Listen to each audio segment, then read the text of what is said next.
Assalamu ala asrafil anbiya wa mursalim wa ala alihi wa sahbihi ajma'in amma ba'du. Very good afternoon from Indonesia, ladies and gentlemen, and probably in India still morning, Professor. So good morning there. First of all, I would like to say Alhamdulillah, thank God for the blessing so that we can gather around in these wonderful occasions of the Sawerigading International Conference with the theme Human Capacity Development for Sustainability Productivity Growth. This Sawerigading International Conference will be held for 2 days from 30 July until 31st July 2022, and also this conference is held by the collaboration between Patola Palala Foundation, Indonesia Education Share to Care Volunteer, State Islamic Institute of Madura, State Islamic Institute of Lok Sumawe, University of Muhammadiyah Sindendreng Rapang, University of Al-Azhariyah Mandar, State University of Makassar, and all our international partners around the world, which send several speakers from different countries. And for this afternoon, Sawerigading University of Makassar will be your host.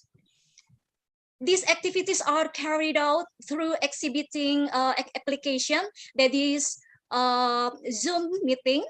And on behalf of the committee, it's my great pleasure and also my honors to be able to access warmest welcome to you all, especially to our great keynote speakers today.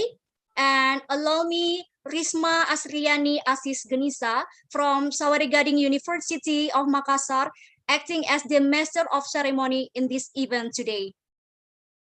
And before we start, let me express our deepest appreciation goes to all the team, the representative of Sawerigading University of Makassar, Ibu Fentri Hernaningsi Ruing, and Mr. Ali Rahman, the Honorable President of Patola Palala Foundation, Dr. Andi Asrifan, MPD, and the Honorable President of Indonesia Education Share to Care Volunteer, Dr. Abdul Ghafur, MPD, the Honorable Representative of University Al-Azhariyah Mandar, Dr. Mutmainna MPD, the Honorable Representative of State University of Makassar, Dr. Nur Aini MPD, and the Honorable Representative of State Islamic Institute of Lok Sumawe, Dr. Nurul Fadilah SPDM Hum.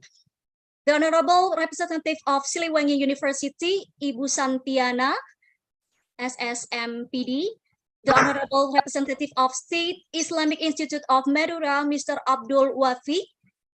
And also, we want to express our high appreciation goes to all the keynote speakers and invited speakers today. The Honorable Professor Dr. Raj Kumar Singh from India. It seems that Professor is not coming yet. So we move to the Honorable Professor Dr. Baha Edin Mazid from Egypt, the Honorable Dr. Raventira Vivekanantrasa from Sri Lanka, the Honorable Dr. Rasha Yossi from Egypt, the Honorable Dr. Farhana Haq from Brunei Darussalam, the Honorable Dr. Alexis Arizabal Enriquez from Philippines, the Honorable Dr. Subhatra Shiladurai from India. Good afternoon, Professor.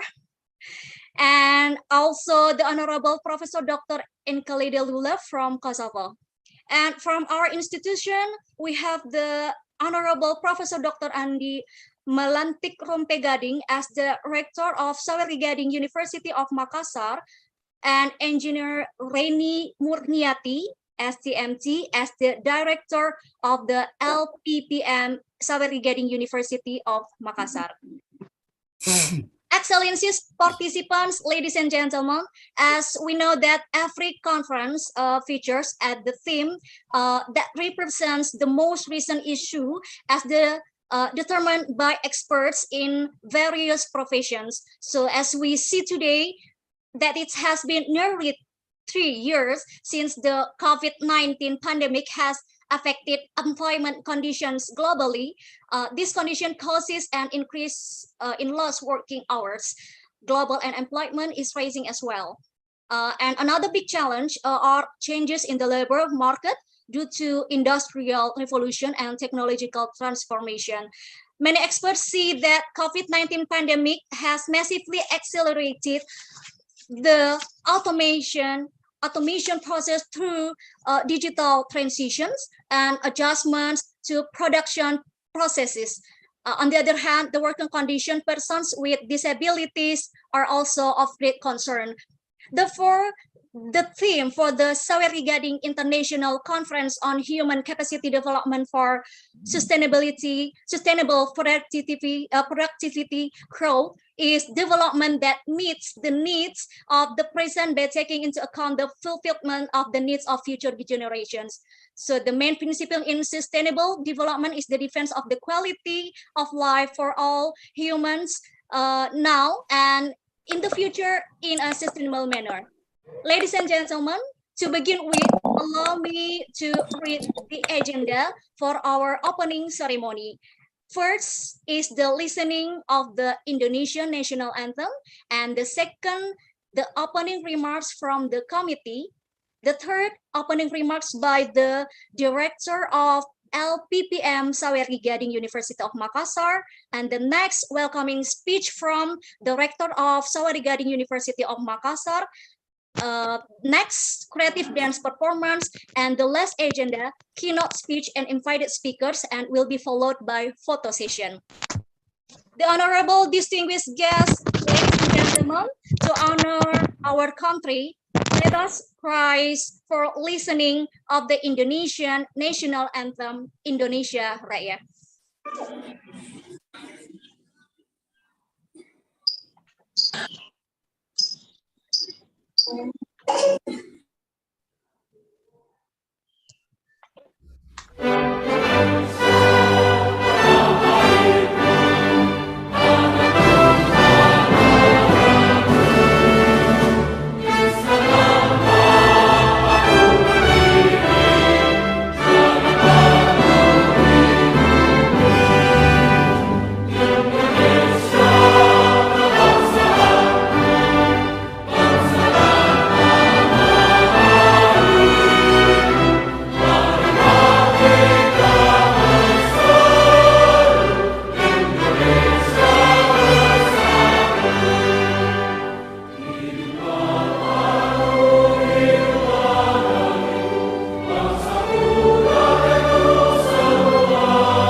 So that's the Indonesian national anthem, Indonesia Raya.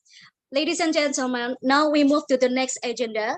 It is the opening remarks by the Committee of the Sawerigading International Conference 2022. Now we will invite Mr. Ali Rahman as the Committee of Sawerigading International Conference 2022. Mr. Ali Rahman, are you here with us? Yes. Okay, Mr. Ali Rahman, the Zoom floor is yours. Assalamualaikum warahmatullahi wabarakatuh. Good afternoon. The first of all, I would like to say Alhamdulillah, so that we can gather around in this conference. Sawerigading International Conference 2022 with the theme Capacity Development for Sustainable Productivity Growth. The Honorable all the keynote speaker goes to the first, the Honorable Professor Dr. Andi Melantik Sawerigading SHMH, Rector of Sawerigading University of Makassar from Indonesia. The second, the Honorable Professor Dr. Rajkumar Singh from India. And the last, the Honorable Prof. Bahaeddin M. Mazid from Egypt. And also, my honors to be able to access warm welcome to all invited speakers, the Honorable Dr. Rafetiran Viva Kanatarasa from Sri Lanka, the Honorable Dr. Rasha Yasif from Egypt, the Honorable Dr. Farhana Haki from Brunei Darussalam, the Honorable Dr. Alexis Arizabal Enriquez from Philippines, the Honorable Dr. Subhatra Saladurai from India, the Honorable Assistant Professor Dr. Engleda Dulaj from Kosovo. International conference is one of the activities that can be chosen by both lecturer and student as a medium to broaden their horizon and perspective. The international conference will drag together many participants from all over the world to be able to exchange useful information. This can be strategic even for lecturer and student to develop their potential. The international conference activities carry our virtuality, which will certainly save costs without compromising the essence of the event. Ladies and gentlemen, this conference activity also gain new insight on the topic raised, namely Sawerigading International Conference on Human Capacity Development for Sustainable Productivity Growth. That's all the opening remarks by me, and my God, the Almighty God, always bless our activity today. Thank you very much. Thank you Jadi very kalau much gitu for dia masuk the dari sini, opening remarks. Okay, thank you very much for the opening remarks, Mr. Ali Rahman. Now we move to the second opening remarks by Ibu Reni Murniati. Ibu Reni, are you there? Ibu Reni? Iya, siap. Yeah. So Ibu Reni Murniati as the Director of the Institution of Research and Community Services or LPPM Sawerigading University of Makassar. Ibu Reni Murniati, the Zoom floor is yours. Silakan Ibu. Ya. Terima kasih atas waktu yang diberikan. Bismillahirrahmanirrahim. Assalamualaikum warahmatullahi wabarakatuh. And good afternoon. We thank God for His abundant grace and guidance, which enable the Institute for Research and Community Service (LPPM) to aid in the improvement of Sri Dharma at Sawerigading University of Makassar. First of all, let me express my warmest greeting to Professor Dr. Andi Melantik Sawerigading SHMH as the Rector of Sawerigading University of Makassar, to all of the keynote speakers from India, Egypt, Sri Lanka, Kosovo, Philippines, Brunei, Darussalam, and Indonesia, all of the participants and the organizing committee attending at Sawerigading International Conference on Human Capacity Development for Sustainable Productivity Growth. Best wish to all of us. Ladies and gentlemen, Sawerigading University of Makassar continue to try to grow into a better university, having the capability of actively contributing to national development through advanced and productive research and community service. On January 6, 2015, the Institute for Research and Community Service, or LPPM UNSA, was established. Through funding from UNSA, internal grant, LPPM Universitas Sawerigading Makassar manage and develop research topics and community service. Therefore, in due consideration, a strategic plan for research and community service has been prepared as formal document contain assessment strategies and excellent research topics for the institution, including research topics that research must research to and conducting research and community for the next 5 years. Furthermore, in order to develop research that is globally competitive, Universitas Sawerigading of Makassar has established a leading research focus consistent of energy, food, agricultural, maritime, and smart city. The four research focus continue to be pursued in their management, starting from basic research, development, and application. To encourage this, many research collaborations are carried out with various industry parties, research institutions, and universities, both at home and abroad. The result of the research are expected to be able to obtain intellectual property rights and be successfully applied in the community and gain international recognition. Until now, the achievement of research results that have been published both nationally and internationally has always increased from year to year. National publication of increased from 51 titles in 2019 to 60 titles in 2020, while international publication increased from 4 titles to 40 titles. In addition, until 2020, 11 IPR titles have been registered. Of course, the achievement is due the hard work of the lecturer, students, and all parties involved in supporting the implementation of research in the laboratory as well as its external achievement. Ladies and gentlemen, APPM INSA is always willing to have the Merdeka Belajar Kampus Merdeka MBKM program by increasing the number of lecturers and studying involved in research and community service. APPM UNSA offers numerous research and service to assist in the successful implementation of MBKM for the achievement of key performance indicator IQ. To the development and downstreaming of the its output product. The research findings either published in national and international journals, as well as in national and international seminar forums. Ladies and gentlemen, hopeful through international conference, UNSA research can be further developed by increase the quality and quantity of research that support the implementation of sustainable nation development. Amin. Thank you. Attend you the international conference. Waalaikumsalam warahmatullahi wabarakatuh. Demikian dari saya.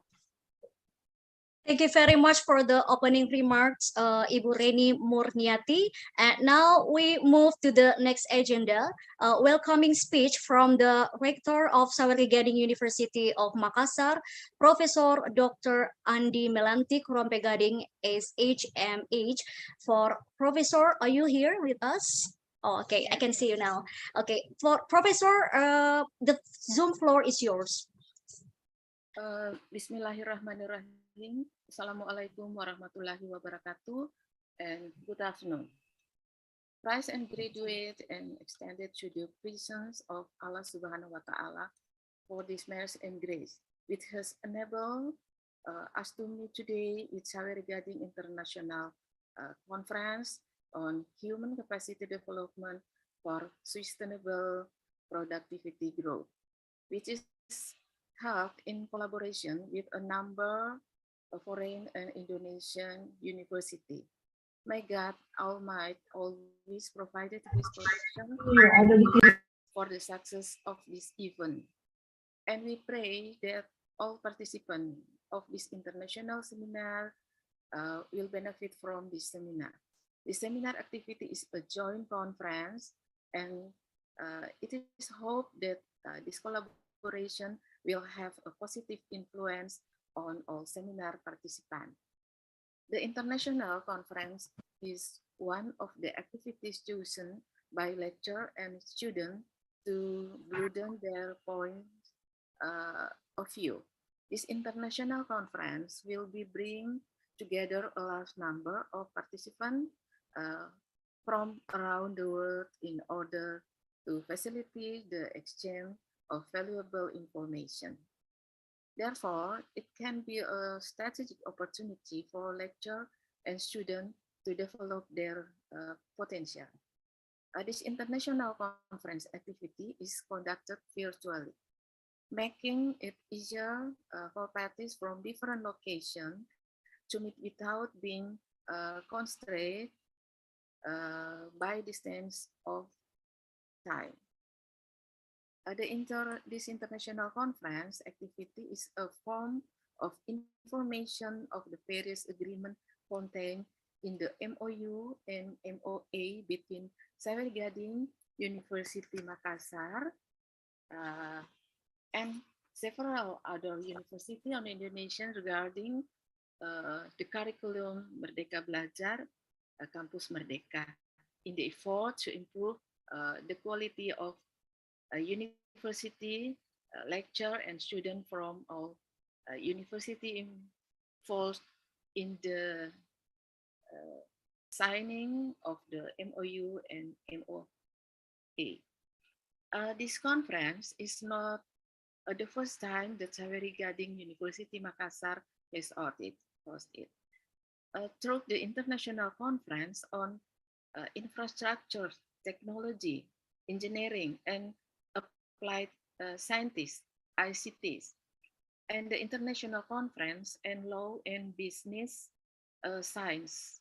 We have collaborated with universities from other countries, including Silliman University in the Philippines, Syracuse University College of Law in the United States, Anwed University in Belgium, and Caen University in Thailand. Before include, I would like to thank everyone who has contributed to the success of the Sawerigading International Conference on Human Capacity Development for Sustainable Productivity Growth. My appreciation goes to the following keynote speaker for Prof. Dr. Rajkumar Singh, then Head of Department, Chairperson, Center for Entrepreneurship, Innovation and Skill Development, School of Management, Science, Varanasi, UP, India. And Professor Bahadin M. Masjid, Professor of Linguistics and Translation, currently Chair, Department of English and Vice Dean for Graduate Education and Research, Faculty of Language, Sohag University, Egypt.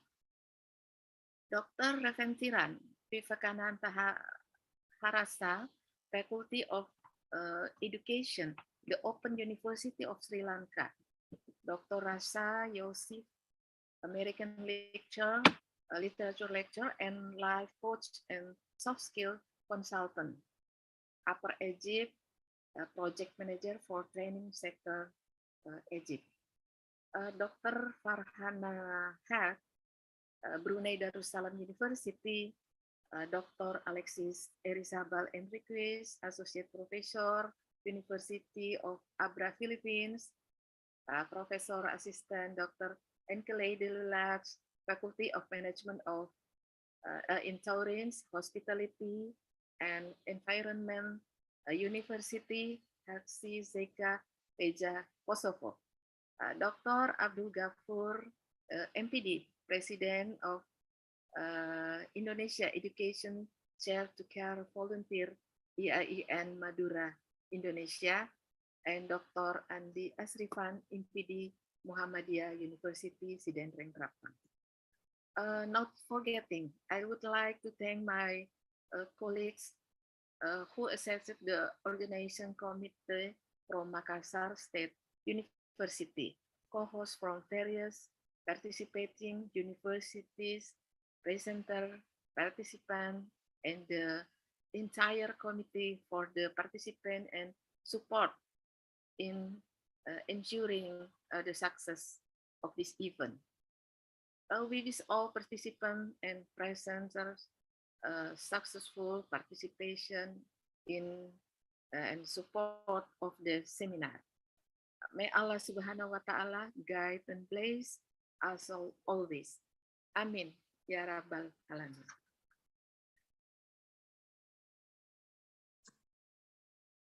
So thank you, Professor Melantik, for the very warm welcome. So ladies and gentlemen, now we move to the next agenda. The agenda here about the virtual MOU signing ceremony.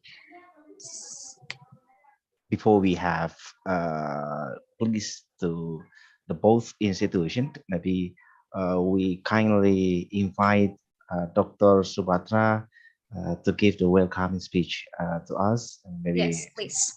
Please, kind of.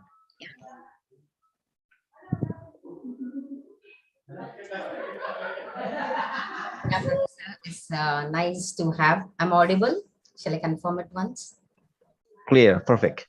Yeah, clear. Thank you so much. This is the international conference for which we have assembled here today on human capacity development for sustainable productivity. Greetings to the organizers of Sawerigading, Indonesia. And I congratulate for selecting this wonderful topic, human capacity development for sustainable productivity. It's a need of the hour where we have to focus on capacity development. And heartfelt love and welcome to all the eminent speakers from Singapore, Brunei, Philippines, Jakarta, India, Sri Lanka, and Egypt. Myself, Dr. Subhadra, as introduced by Dr. Andrea Stefan and the organizer, ma'am. I am from Pioneer Kumarasamy College, working as an assistant professor and also the founder president of the forum called Cape Forum. It's a consortium of school and college teaching fraternity in India. It consists of eminent professionals and academicians from various streams. And this forum is organized to provide non-profitable service to the academicians, researchers, and to assist co-organize conferences, workshop, educational training, guide for research activities, and assist publications too. It is the initiative of, by, and for you trust. It's a registered trust under the Indian Trust Act. And the main aim of this forum is to upgrade the quality of education and research work among the students, research scholars, and faculty fraternity involved in research from arts and social sciences, with humanities, commerce, management, education, and the allied fields. And the objective is to disseminate, strengthen, and enhance knowledge in research.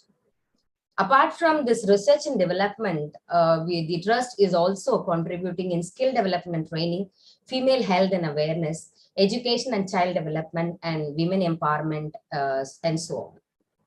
And the forum has conducted various programs for academicians, research scholars, and community to fulfill the objective of the trust. And we have collaborated with Indonesia and other countries and the institutions in India for organizing several seminars and international conferences.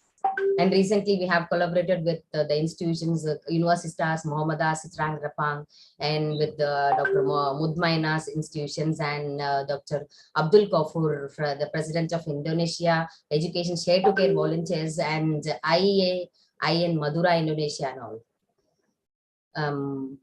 And this MOU where we are signing today with Sawerigading is having a great hope to have more programs in future. And from the bottom of my heart, I would like to thank once again the organizers of this wonderful conference and the initiative taken to collaborate with institutions from other countries And special thanks to Dr. Andy Asrifan, Dr. Mutmaina, and Dr. Abdul Kafoor, and the organizers of this conferences. And special greetings to Dr. Ravindran Vivekananda Rasa. He is from Sri Lanka. And recently, we have got a communication regarding the conference and other things. Happy to be the part of this MOE ceremony, and hope to have more programs and collaborations with the fruitful collaborations which will help the academic as well as the research community. Thanks for the opportunity. Thank you so much. Thank you so much, Dr. Subhatra Cheladurai, on behalf of Sawerigading University. So indeed, in my heart, so thank you very much for the memorandum of understanding, and we hope that there is an exchange of documentation, research materials in fields of mutual interest, and then there is a coordination of such activities as joint research and transfer of technology with Sawerigading University. So thank you very much. Now we move on to the next agenda, creative dance performance.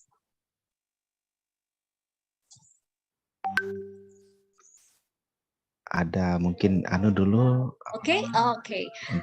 As you can see, this is the memorandum of understanding between Sawerigading University of Makassar and President of Cape Forum Youth Trust India, Dr. Subhatra Cheladurai from India.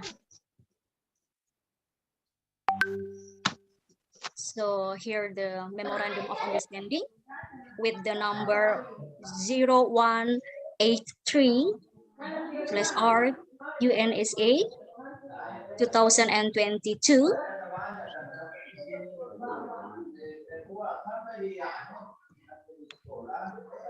So this is okay. Professor Dr. Andi Melantik Rompegading as the rector of Sawerigading University of Makassar, and Dr. Subhatra Cheladurai as the president of Cape Forum Youth Trust India. Thank you. Thank you so much.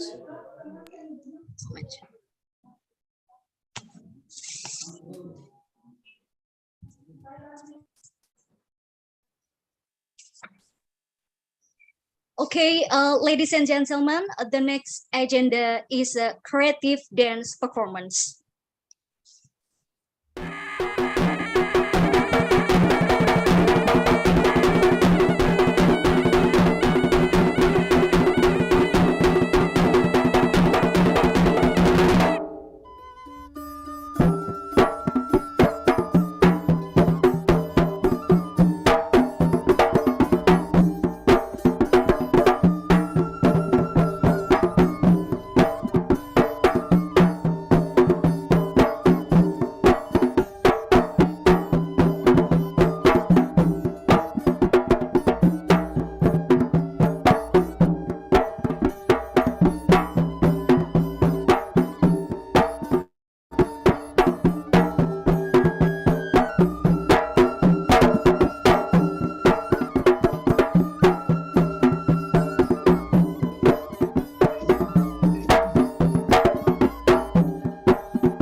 All right, ladies and gentlemen, that's the traditional dance performance from South Sulawesi, as you can see. So that's the traditional, as named Tari Padupa.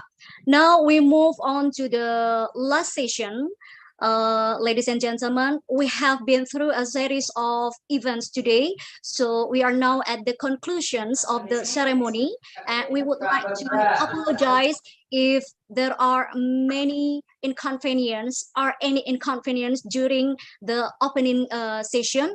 And finally, let's close the opening ceremony by saying Hamdalah, Alhamdulillah together.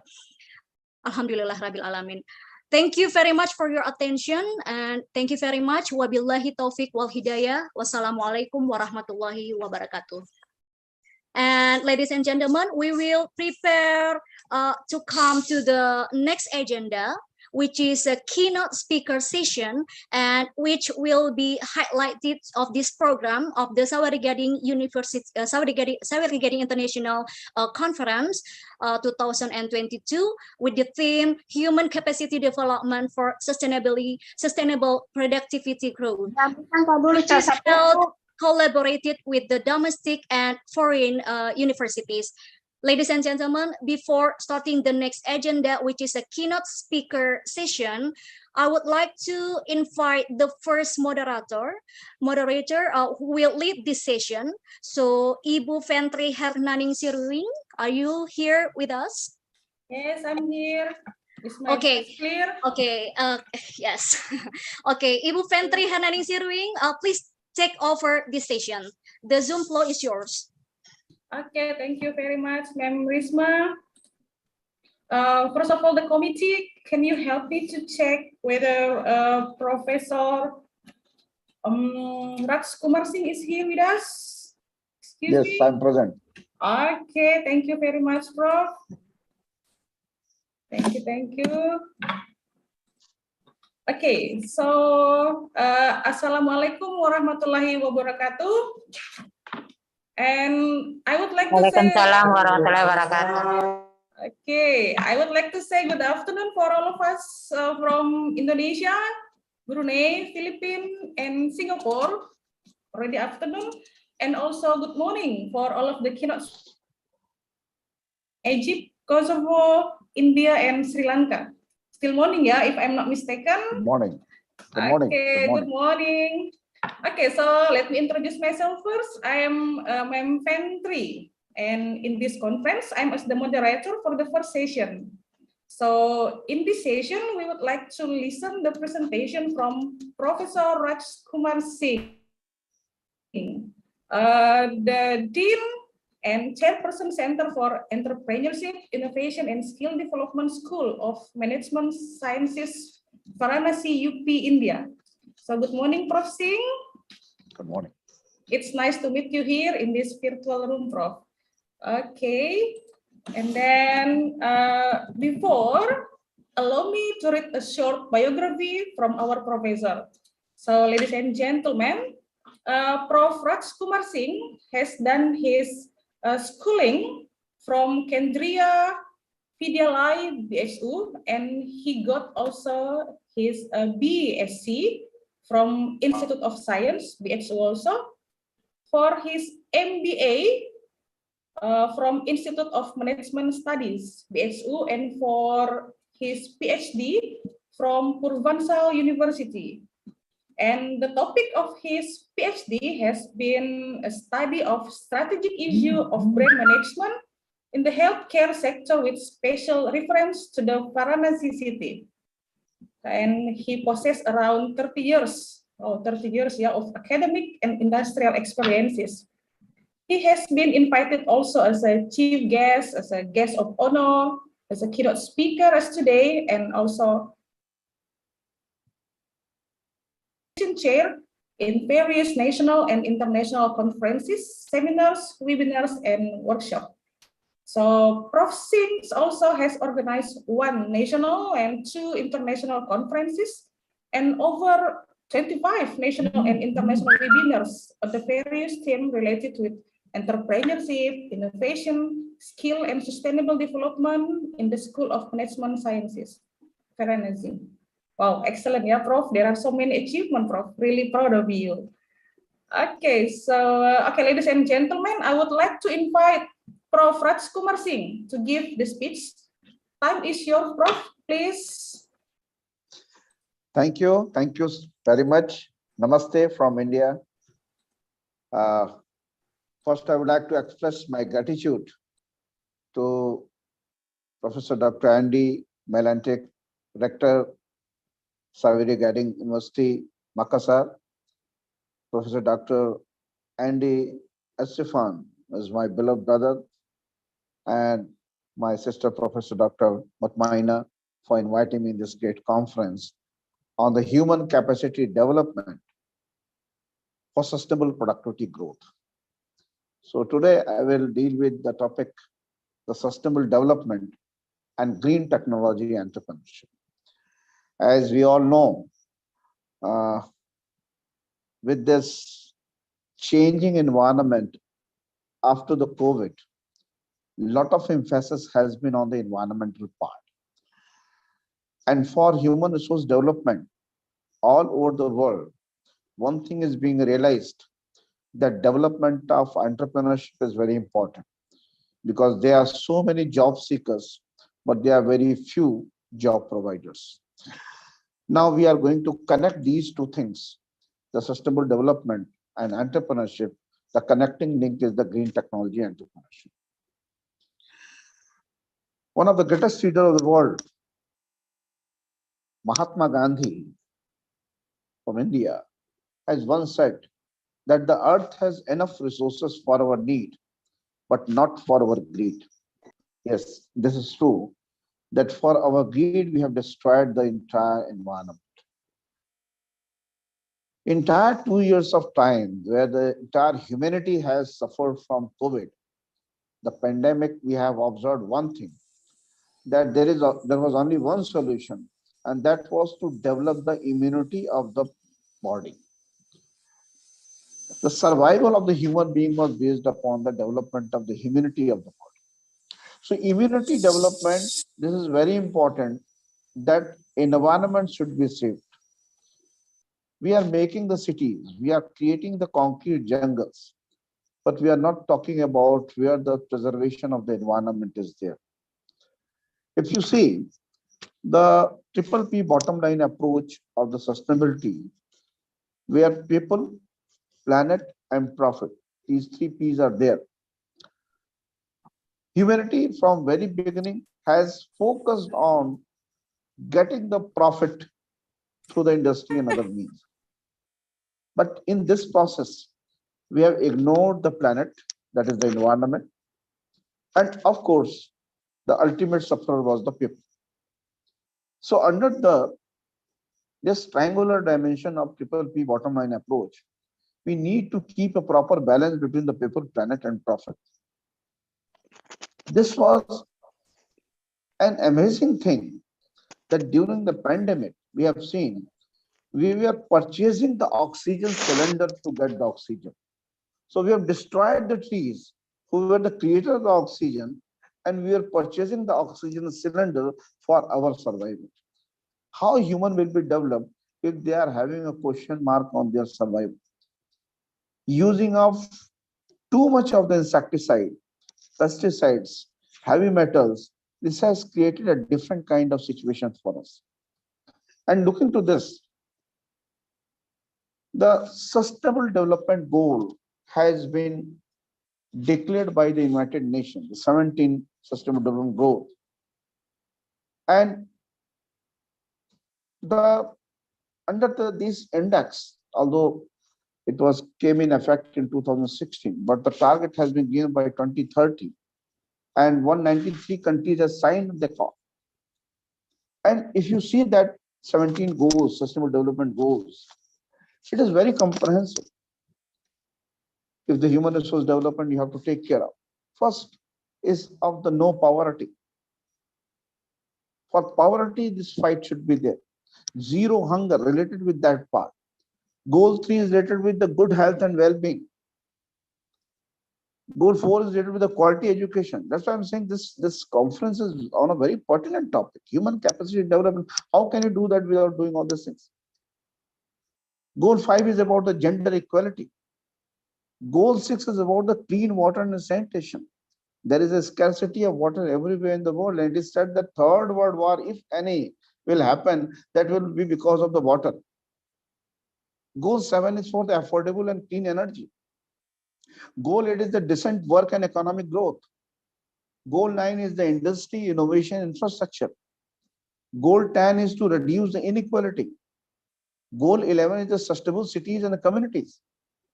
And goal 12 is about the responsible consumption and production. Goal 13 is about the climatic action.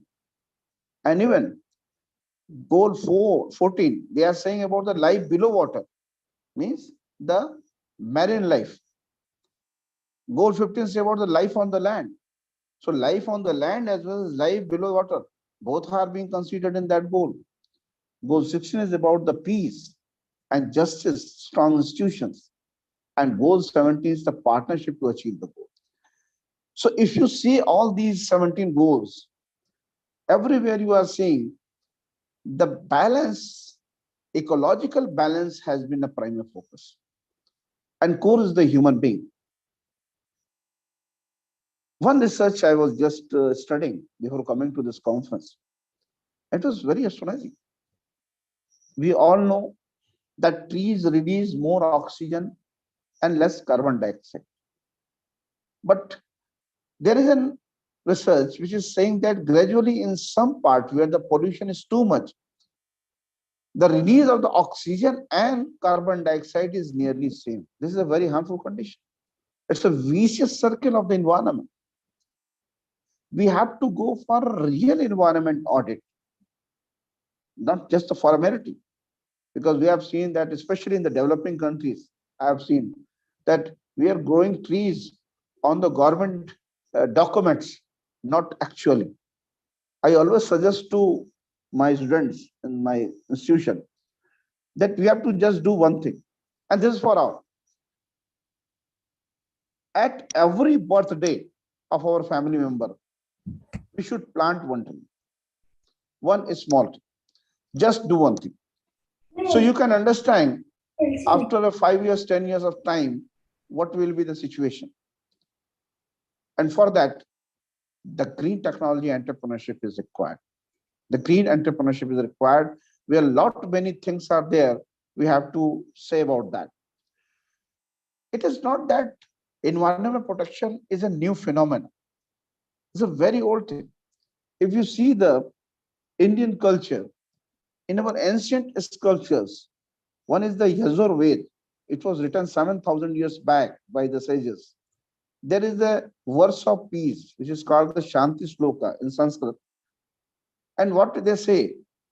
I will just quote few lines, you can understand that Om Dayo Shanti, Rantariksha Shanti, Prithvi Shanti, Rapa Shanti, Raushadaya Shanti, Vanaspataya Shanti, Vishwadeva Shanti, Brahma Shanti, Sarva Shanti, Shanti Reva Shanti, Sama Shanti Redi, Shanti, Shanti, Shanti. Means that every part of the nature, whether it's a tree, river, sky, fire, air, water, that should be in peace. Means we should not destroy that. We should not disturb that. If you disturb the peace of the nature will disturb our peace. And this is what actually we are observing today. So we have to move in this direction. And while going for the green technology entrepreneurship, what I've observed that majority of cases, why they are not successful. Many times we have seen that startups and the entrepreneurs are not successful who are working in this direction of the green entrepreneurship or any entrepreneurship which is related with the protection of the environment. The reason is they are not having the entrepreneurial venture to relate with the market, society, individual or industry. Remember one thing, we don't just sell a product or service, we actually sell a solution. So whatever technology we are adopting, whatever innovation we are doing in the field, we should be having that innovation which should solve some problem of the humanity, the individual, the society, and the environment. We should do some collaborative research with the industry, what they are actually needing, and accordingly we should move in this direction. We should do a proper feasibility analysis, the short one, the strengths, weakness, opportunity, threats, and a pestle analysis, that is the political, environmental, social, legal, economical, environment analysis. And we should go for one formula, which I always used to give to all the entrepreneurs, that think big, start small, grow gradually, and grow globally. Think big, always think big, but always start small to minimize your risk and grow gradually, because the risk is inevitable. If you grow haphazard way, then there is a greater chance of risk, and grow gradually, because now entire world is one market for you. This entire development, innovation, you have to go for the iteration, reiteration, because whatever profit you are gaining from your industry, any part, you need to create the value towards the environment. You need to eliminate the waste and recognize the interdependence. This pandemic has given us one lesson, that we are not independent, we are interdependent. In the Indian philosophy, we always used to say one thing, Vasudhaiva Kutumbakam. Vasudhaiva Kutumbakam means the entire world is like a family. Whatever our religion is, whatever our class is, whatever our caste is, whatever our color is, it doesn't matter. We all are dependent upon each other. That's why universal brotherhood, there is a term called in Sanskrit, Vishwa Bandhutva, means universal brotherhood. We all are brothers and sisters. We are from the same family, because we all have to work together to save the planet, and we have to ensure the energy flow. There should not be any obstruction in the energy flow. We have to create a model nature where the human and nature coexistence has to be ensured.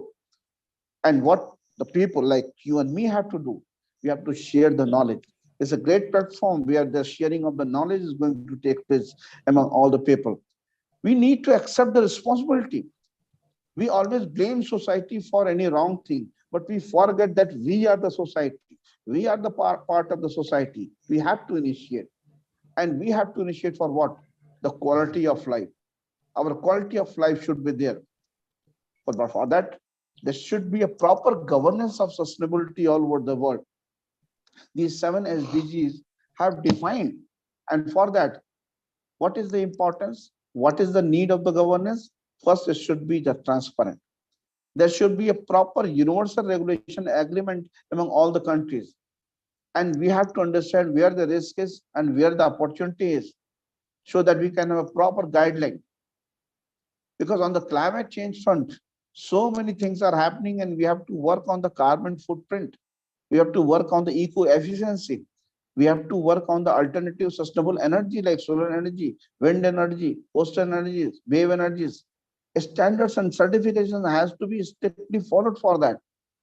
And so far as the corporate citizenship is concerned, because we all are the corporate citizens also, we have to understand the experiences of each other. We have to share the experiences of each other. We have to support that kind of culture where we can think of sustainability. And if you see the different countries' position, the country's carbon dioxide emission per capita ton, we have seen that in the developed countries it is too much. Like United States, if you see, this is 15.523 tons per capita per person carbon dioxide emission is there. Russia, this is 11.44. China, this is 7.382. India has worked hard in this direction, and we are just having a 1.914 ton of the carbon dioxide emission per capita. And we are trying to reduce it before 1. Like every country is doing their level best. Indonesia is also doing their level best. We have to work in this direction. And we have to promote that kind of green entrepreneurship, especially in the field of the green architecture, vertical gardening, vertical farming, organic farming, marketing of the organic products, the clean technology. There's so many cities which are going running out of water. See, I can take the example of the Cape Town, Sao Paulo. Even India and Delhi, we are facing problem. In Bangalore, we are facing problem. Beijing, Cairo, Jakarta, Istanbul, Mexico, London, Tokyo, Jakarta also, Miami. These cities are having the problem of water. We have to work for the water harvesting. We have to work for the groundwater recharging, and we have to work on the rivers, because the rivers are getting narrowing down. This is the biggest issue. Electric car is being promoted, no doubt, but we have to create an ecosystem how the electric car will run, because especially in the country like India and other developing countries, we need to have that charging stations, electric charging stations. We need to generate that level of electricity so that the proper electric charging stations can run. Smart e-toilets are being run. It is being made. Countries where the coastal line is big. I know the Indonesia is having a very big coastal line. India is having a very big coastal line. India, if you see, this coastal area is around 7,516 kilometers. But saline water is there. So we have to work on that technology where the water, the saline water, can be converted to the desaline water. Green transportation, electric motors, green chemistry, green lighting, organic cars. So these are few of the areas where the green entrepreneurship can be generated. And bagasse-based cogeneration power plant is emerging in India. I'm seeing biogas power plants from the cow dung. Jatropha plantation as a biodiesel. Biomass is being generated. So these are the sources where we can work as an entrepreneur. And this is expected. At present, our green energy capacity is 134 gigawatt. But within 2 years, we are having our Honorable Prime Minister, the great Prime Minister of India, Prime Minister Mr. Narendra Modi, has given a target that after 2 years, we will have a production from 134 to 220 gigawatt by 2022. You know, our Prime Minister is the person who is making the India, new India. Is very much techno savvy, and he is trying to do a lot of things in the sustainable development. So many startups has emerged in India. I hope the same kind of startups will be emerging in the Indonesia also, who are doing the work in this direction. But for doing this, one thing should be clear, that whatever your idea is, you have to work on the problems. What kind of problems people are facing, and based upon that, you should develop your idea. And whenever you develop the idea, you ask 4 questions: what problems you are concentrating first, second, whether your idea is going to give a solution for that problem, and third, whether people are ready to buy your solution, and fourth, whether your customers are repeatedly buying your solution and telling others also to buy your solution. Because in green technology entrepreneurship, you have to create the idea, you have to test the idea, you have to scale up the idea, you have to renew the idea. And during that process, you have to go through the design innovation process, where there is a close relationship between the technology feasibility, business viability, and the human value, usability, and desirability. So whatever your technology is, if you will correlate with the human values, what we need actually as a human being, what we actually need. So accordingly, you will design and your product design and interactivity will take place. Likewise, you have taken the case of the Tesla, or one of the famous electric cars by the Elon Musk. Likewise, if the technological feasibility and business viability will be there, then the manufacturing facility will be developed accordingly. And if the human value is desirability and usability, you can say with the business viability, then organizational behavior will change. So entire design thinking process, you have to go for 6 stages. First, to empathize, means to understand the pain of the people, problem of the people, define it. Third stage, you have to ideate it. And fourth stage, you have to develop a small prototype of that technology. And fifth stage, you just test in the market, see the response of the market. And if you are seeing that there is some change required, you change it. And then you finally implement it, means the launch in the market. So these are few of the dimensions. But for that, for any entrepreneur, I would like to say, who is going to work in the field of sustainable development and the sustainable technology, you must have a proper business plan. You must have proper marketing plan. You must have a proper feasibility analysis. You must have a proper financial plan, because in absence of all these things, the things will not grow. And since time is nearly over, so just I would say one thing, that entire humanity is one. We all are brothers and sisters. Now the time has come that we should work together to save the environment and to save the humanity. So thank you very much for listening to me very patiently. Thank you. Okay, thank you very much for Prof. Singh for your nice and interesting presentation. And ladies and gentlemen, next we have about for the questions and answer session. But before, let me make a conclusion first about the presentation from Prof. Singh. So the first is what happened with the situation today, that right now, the situation right now, that the society tries so hard to get more profit, but ignore the planet. And the second one, every part of the nature, they need our support. So don't destroy our nature. When we destroy our nature, it means that we destroy our peace. And the third one, the presentation from Prof. Singh remind us that right now, all of us, we are really busy with our activity, with our business, but we forgot our nature that provide free oxygen for us. And then the last, to our nature. I think that's the conclusion from Prof. Singh's presentation today. And now I would like to invite the first participant to share one questions, and then I wish that Prof. Singh will directly answer the questions. And after that, I will offer the second chance to the second participant and so on. So one by one.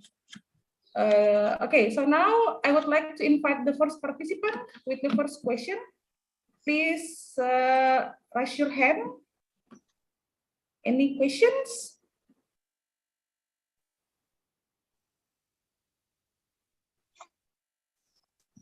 Mr. Sharifuddin Nojeng, maybe, or other participants?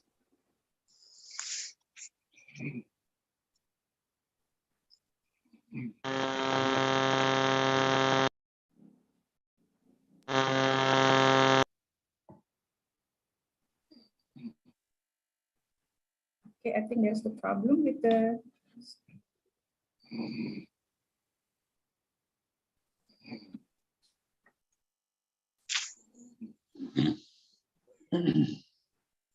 Any questions?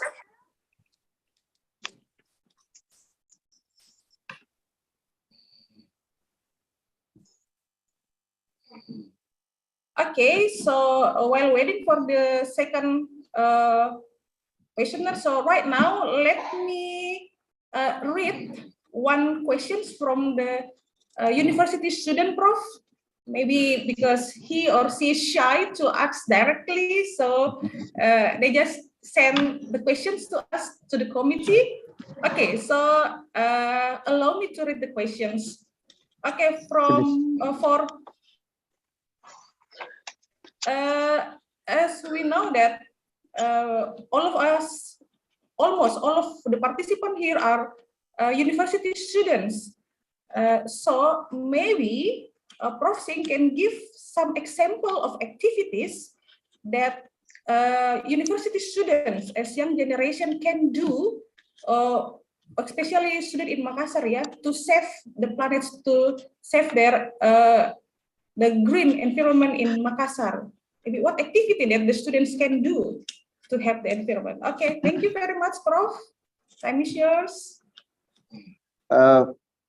Should I answer their question? Sure. Okay. Okay. Good question. Good question. Because see, we organize so many conferences, seminars, lectures, but if it is not coming on the ground, what is the use of doing all these things? And we all are teachers. We can only say the things, but we have to show the way also. Okay. So I am very happy that such a good question has been asked by my dear friend. As I've given you one example, just do one thing, very simple thing. At birthday of yours or any of your family member or your friends, just gift one plant, a small plant, and tell them to do that plantation. Not only plantation, because normally we have seen people show it on a photograph, post on the Facebook and other thing and Instagram. Not that. Okay, take care of that plant also. Just like your child, as you take care of a child or your parent are taking care of yours, just take care of that plant round about the year. And when it will grow, you will be happy. Happiness is very important thing. Growing a plant gives you happiness. Believe me, you just do that and you'll find the things. This is one thing. Second thing, I know there is a in some area there's a problem of the space. So just do a small vertical gardening in your home. You can use your rooftops also. You can use your balcony also. Wherever you find a place, because there's many kind of plant. Some plants are there which can be grown inside also, outside also. So just do this. And third thing, which is very important, is that try to purchase the organic fruits and vegetables. Try to purchase that, the organic fruit and vegetables. Because see, this will help in increasing the organic farming. See, one research paper I was studying, this was on the way in India. I'm not having the idea about the Indonesia, that in big metropolitan cities where the pollution is too high, 3 kilogram to 5 kilogram of the toxic material round about the year a single person intake in the form of a water, in form of some insecticide or pesticide or some other way or air. So what we have to do? We have to reduce this toxicity. And that's why so many ailments and diseases are coming in our body. In earlier age, after a certain age, some diseases were coming. Now, in a children also, we are seeing the same kind of diseases. So please try to focus on the organic products so that it may be little bit costly, but don't worry about that. The cost which you will save on your medication will be bigger. So try to focus on that. And utilize all the non-traditional source of energies. If you can use a small solar panel on your rooftop, use the solar energy. So you can increase the decrease the use of the carbon. You have to minimize the carbon. This is what actually the carbon credit concept is. So these are the small things which you have to do as a student and apply in the society, make the people aware about that. This is also one of my advice. In India, we are doing this. Instead of giving memento to your guest in your conference or like seminars, give a small plant. so that they can do some plantation over there. Such kind of things are very important. This will save the environment also and take care of the plant also. I hope I've tried my level best to give you a few tips. Okay. Okay, Prof. Thank you very much for your answer. So, some plants, and then gardening in front of our home, and then purchase organic product, and then use solar panel. So, let me explain first in Indonesia to the participants. Jadi teman-teman, salah satu cara ya, 4 suggestion dari Prof. Singh untuk menjaga apa yang dapat kita lakukan generasi muda untuk menjaga, untuk memelihara lingkungan. Pertama, mari kita menanam pohon di mana saja. Yang kedua, this is for untuk ibu-ibu boleh yang suka gardening, suka berkebun, mungkin menanam bunga, that's also very useful. Mengkonsumsi produk-produk organik dan ya penggunaan solar system itu there are some advice, some suggestion from Prof. Singh. Oke, jadi yang ibu-ibu. Okay, once more. One advice. Please try to reduce the allopathic medicine, but whenever you need, try to have more herbal medicines. Okay. Herbal medicine, in we call Ayurvedic medicine, because this will increase the plantation. And herbs are not grown in a factory, it is grown in the field. So this will also boost the income of your farmers. This is very important. And this will have no side effect on your body, because in allopathic medicines, we have seen there are so many side effects on our body. So this is also one of the solutions. Oke, Prof. Thank you very much. So, tambahan dari Prof, sebaiknya kita menggunakan herbal medicine, obat-obat herbal, dan mengurangi konsumsi obat-obat kimia. Oke, so there are 5 suggestions from Prof. Singh. Oke, thank you very much.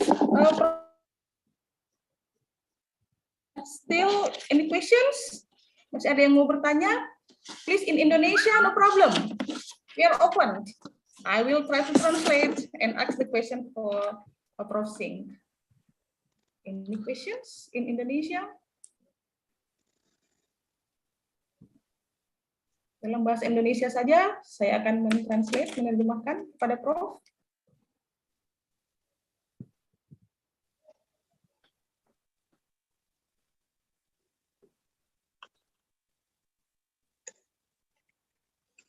Mungkin yang malu bisa diketik, you can type in the chat room also, please.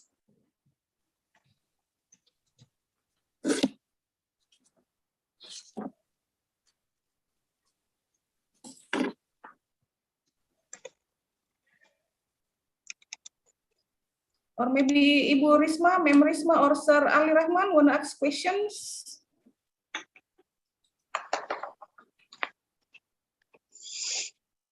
We still have 3 minutes to go for this session.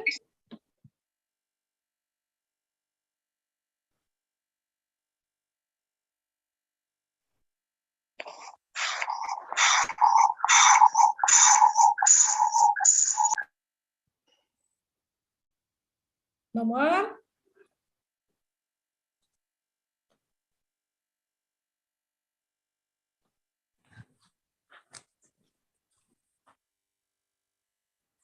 Okay, ladies and gentlemen, limited by the time, so that's all the explanation from Prof. Raj Kumar Singh.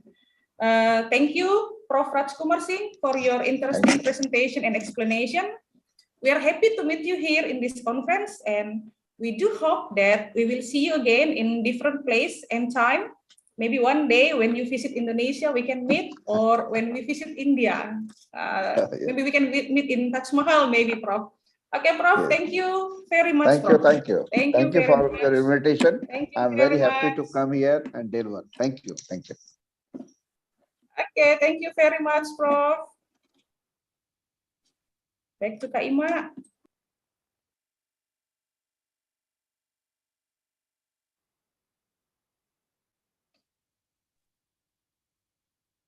Okay, ma'am. Is already enough?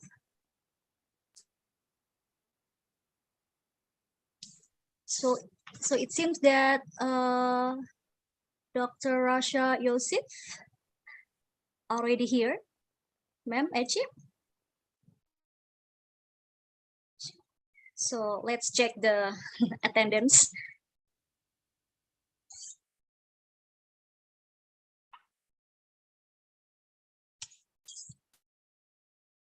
Yeah, you can move forward to invite for keynote speakers or invited speakers that are already here.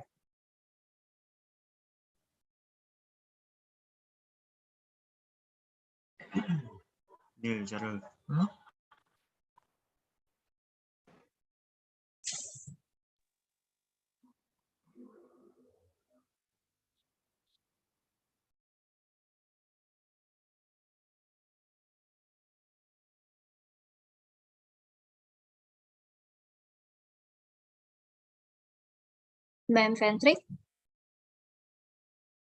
can you unmute your audio, please? Wait a minute.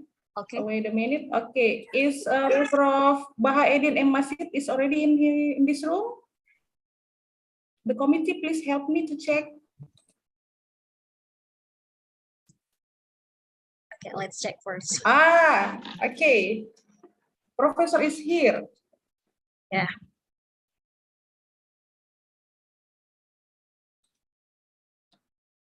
Okay, so for the next session, we will continue our second session with the keynote speaker, Prof. Bahaeddin M. Masjid. But before, let me read a short biography first about him. So, Bahaeddin M. Masjid is a professor of linguistics and translation, currently chair Department of English and Education and Research, Faculty of Language, Sohag University.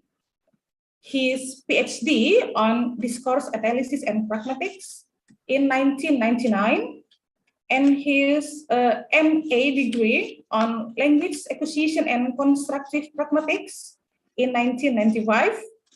And he got also MA in teaching English as foreign language of TEFL. He has taught language, linguistic, and translation in Egypt, KSA, and UAE, done consultancy and teacher training work for the Fulbright Commission and the Academy of Educational Development, Washington. He also won many regional awards for writing in Arabic and contributed to regional and international conferences and journals on linguistic, translation, and TEFL, including Journal of Pragmatics, Discourse and Communication, Athens Journal of Philology, and Journal of Language and Politics. So that's a short information about Prof. Bahaeddin M. Masjid. So, okay, ladies and gentlemen, I would like to invite Prof. Bahaeddin M. Masjid to give his speech. Prof, time is yours, please. Good morning. Good morning. Is my voice clear enough? Yes, Prof, really clear. Okay. So good morning, everyone. Thank you very much for inviting me to this wonderful event where many cultures meet, many languages meet. That's a truly international conference. So I will be talking very briefly on some basic concepts and terminology in dealing with culture and cultural diversity. The very word culture has to do with growing up a plant. So, and it's part of the word agriculture. Very interestingly, the word culture is part of the word agriculture, and they both have to do with growing a plant. It's very much like growing a child and accustoming the child to the culture or the subculture he or she belongs to. So culture very simply has to do with our ways of thinking, believing, and behaving. Whatever has to do with our ways of thinking, our ways of believing, what we believe in, how we express our beliefs, and our behaviors all belong to the word culture. From the word culture, we have inculturation, which is bringing up a child in his own culture or learning your own culture, acquiring, in fact, acquiring your own culture, or acculturation, which means acquiring another culture, a new culture. When you travel to Europe or the Americas and you get used to a new culture, that's what we mean by acculturation. I will present very briefly some basic terminology in the area of culture and cultural diversity, leading up to a final note on cultural sustainability, how we can sustain our culture or our subculture. So I like to share a screen. I hope I can. Yes.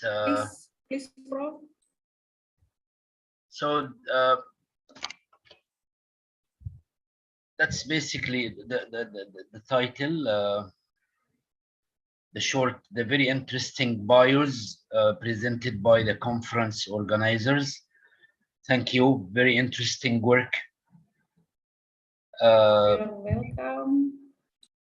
I have already said that. So one very interesting triangle by Hofstede relates culture, human nature to personality. So we all, as human beings, share some basic qualities and behaviors like eating, sleeping, marrying, dying, getting sick, traveling, crying, smiling, laughing. That's human nature. How we do this is moderated by culture. So culture will intervene. So all humans eat. That's human nature. How different people in different countries eat, how they cook, their table manners, how they behave during eating. This is something that's determined by culture. That's the sense in which culture interferes between human nature and personality. That's why people are different, although their human nature is one and the same. Personality is both inherited and acquired. Some parts of our personalities are inherited from our parents. Other parts are acquired in our culture. So you can acquire the color of your skin from your parents, but when you travel to America or England or whatever, you become a different personality. Although you carry your color of skin with you anywhere you go. Culture is acquired. It's not inherited. It's acquired, while human nature is inherited.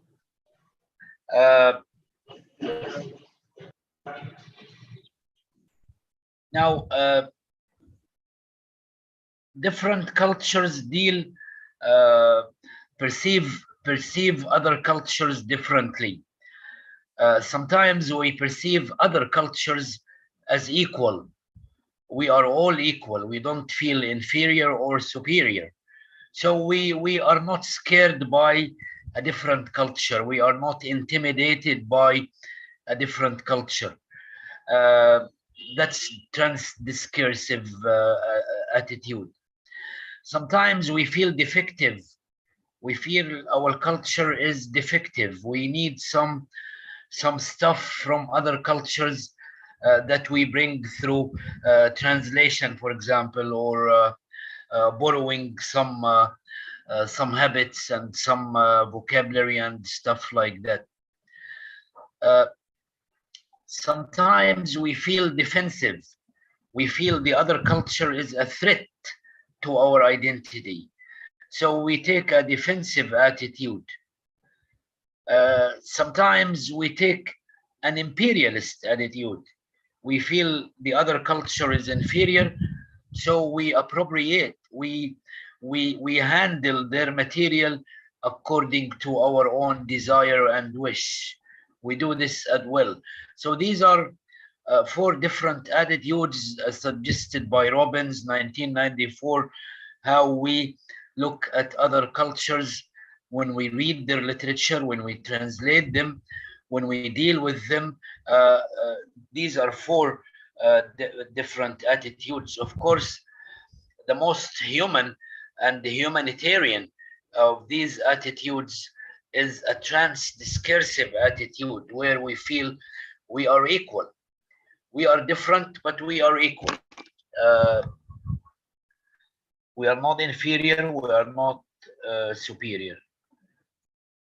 In culture encounters, some stuff happens when different cultures meet. This picture is a depiction of a translator mediating between a European colonizer and an Eastern, apparently Arab or African native.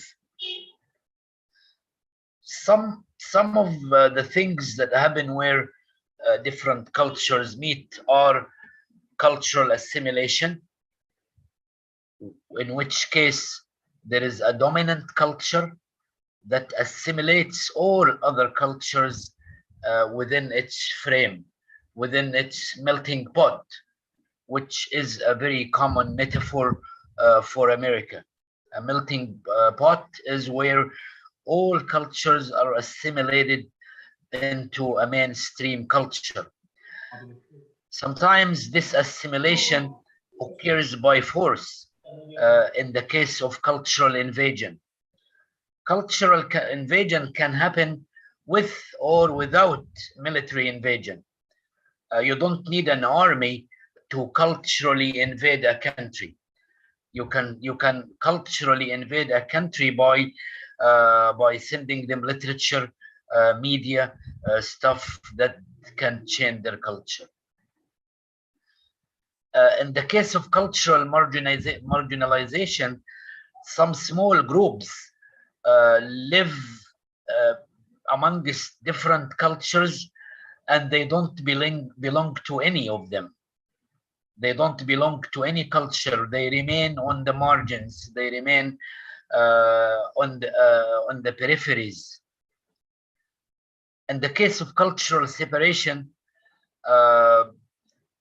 that's a rejection of other cultures and a sticking to our own culture. In the case of cultural integration, we stick to our own culture, but we can understand the other culture. We can tolerate the other culture. We can handle the other culture. So these 5 attitudes where cultural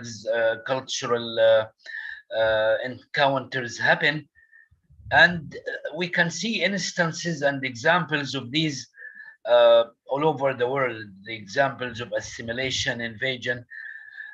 There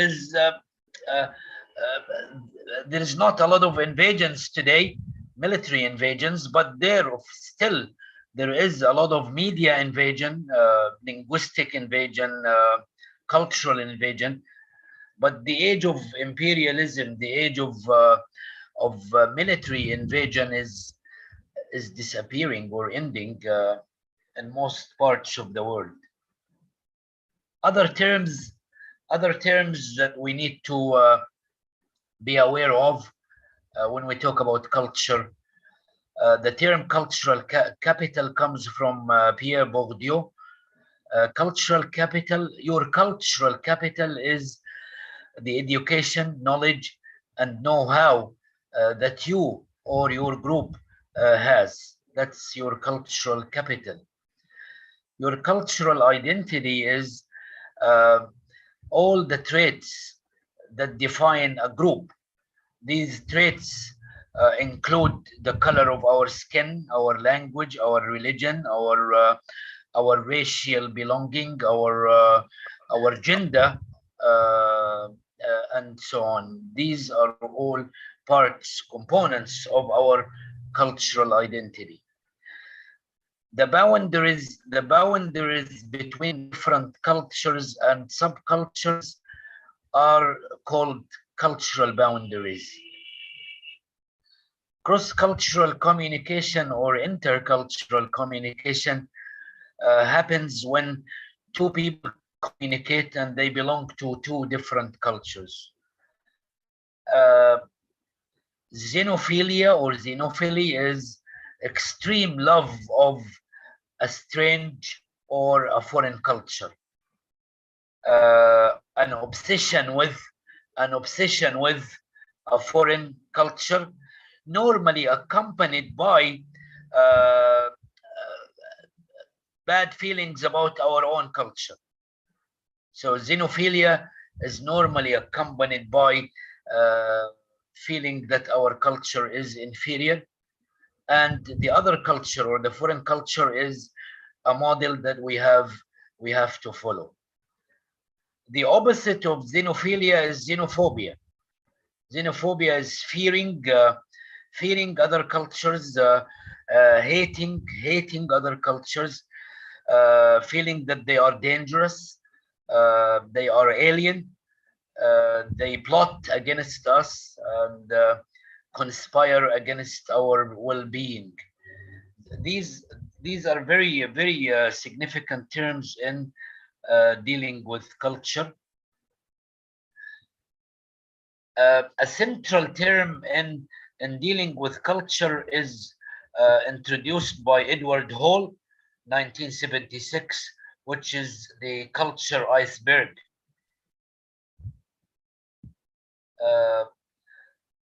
Most of our beliefs, values, and attitudes are hidden.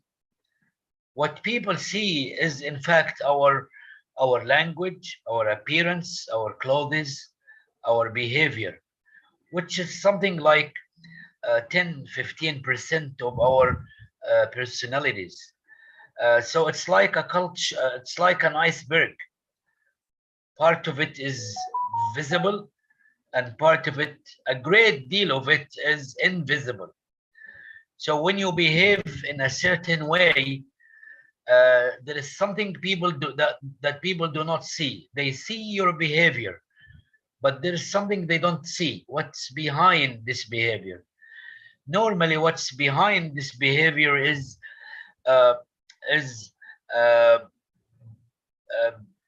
belief, value, attitude, and they all translate into behavior. A belief is a concept of what's true, what's right, what's true, what's valid. That's a belief. A value is an idea of what's important for us, what's valuable for us. The belief and the value normally translates into an attitude. So if you believe in the value of education, your attitude toward education will be positive. If you don't believe in the value of education, your attitude toward education will be quite negative. And these all appear in your behavior. You go to school, you study hard, you go to a library, you attend conferences, you read a lot, you travel for a grant or a scholarship, or that's your behavior. So this behavior that we can see can be taken back to a belief in the value or the importance of education. This can This can be applied to any part of our culture. For example, if you believe, if your belief is strong in family, the idea of a family, your religion tells you that you have to have a family. That's a belief.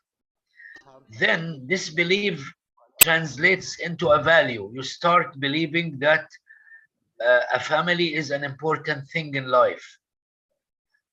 Now you take a positive attitude toward a family, a marriage, family, children, kids. All of this will translate into a behavior. You seek, you want to find a wife or a husband. You get married, you have children, you bring them up. That's your behavior, which can all be taken back to a belief in marriage, in having a family, uh, in maintaining the human life in this world. That's another very a simple diagram of how a belief becomes a value. The diagram is not really visible, I'm sorry, but it's already there online. Uh, so a belief translates into a value and an attitude, and it becomes a behavior at the end. That's the idea of a culture iceberg. Uh, as long as we talk about global culture, we have to talk about globalization. The idea of globalization is that boundaries between countries, cultures, nationalities, geographies collapse, and there are no border lines between different cultures, religion, races, ethnicities.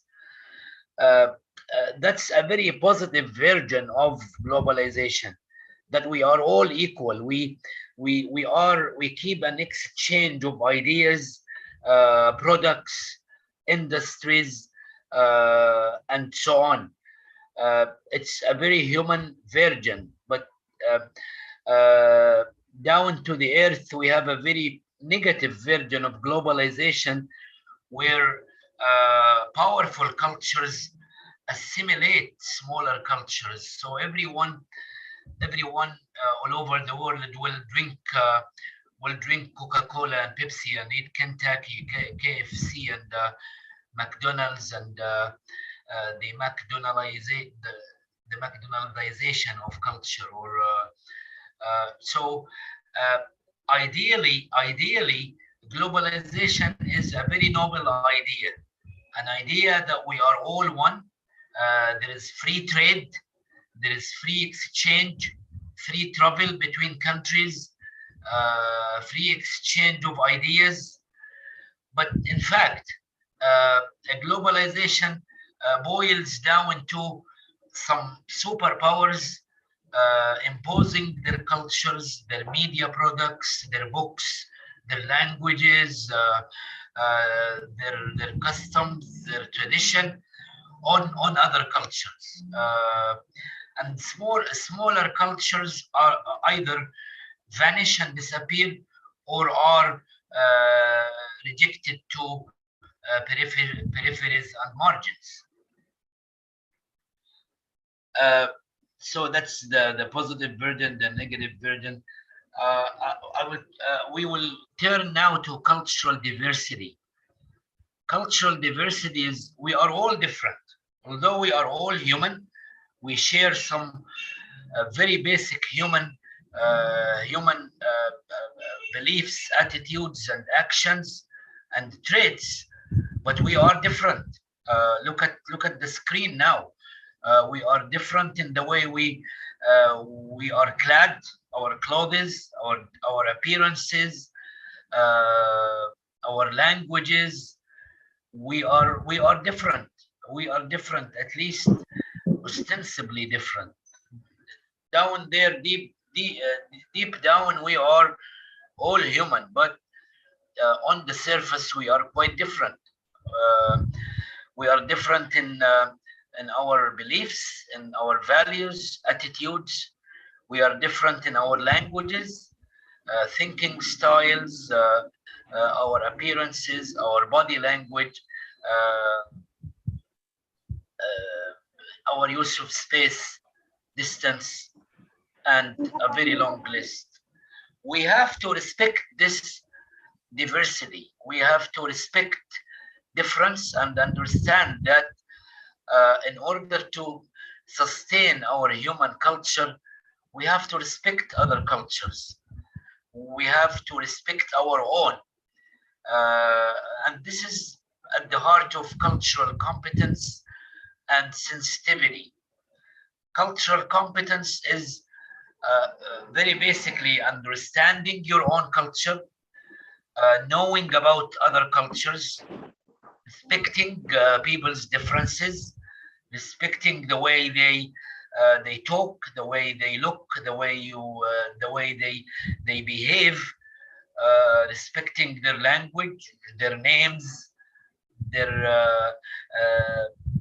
architectural patterns, their types of relationships. So knowledge of other cultures and people and dealing with being able to deal with cultural differences is a very significant skill. Being able to understand the body language of someone from another culture, being able to understand the way people look is not your own. That's their culture.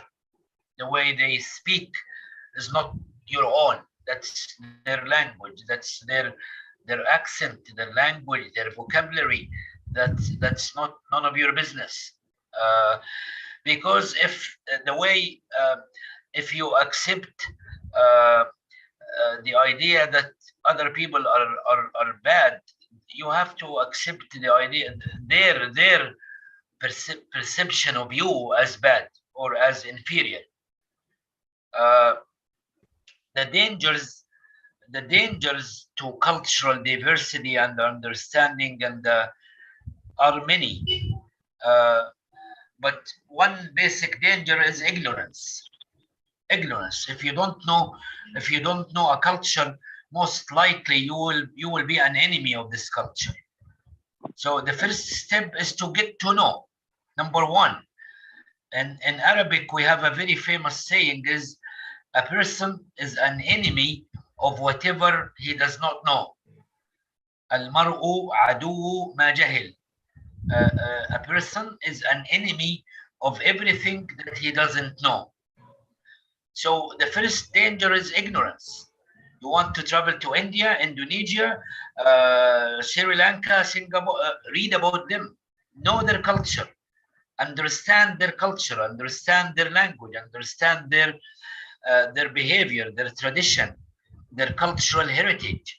The more you know about them, the more you treat them as equal, not superior or inferior, the more likely you will succeed in your encounter. Two other dangers I already mentioned is xenophilia and xenophobia. Because in xenophilia, you feel inferior. You feel your own culture is inferior. You are infatuated by a foreign culture or a strange culture. In xenophobia, you do quite the opposite. You feel you are superior. You feel the other culture is corrupt, bad, inferior, inhuman. These are very dangerous. Cultural bias, you feel somehow when you write research, when you do research, when you give a presentation, when you look at things from your own cultural perspective, your own personal educational background will inform you and guide you rather than look at reality and judge according to it. One very common danger in that's very common in Anglo-American culture is ethnocentricity. Anglo-American scholars in the humanities, in sociology, philosophy, linguistics, stuff like that, they normally take their culture to be the norm, to be the standard, against which they judge all other cultures. That's ethnocentricity. You feel your race, your ethnicity, your culture, your country, you feel you are the norm, and everything that's different from you is bad. That's ethnocentricity. And the result of all this is prejudice. We have preconceived ideas about other cultures,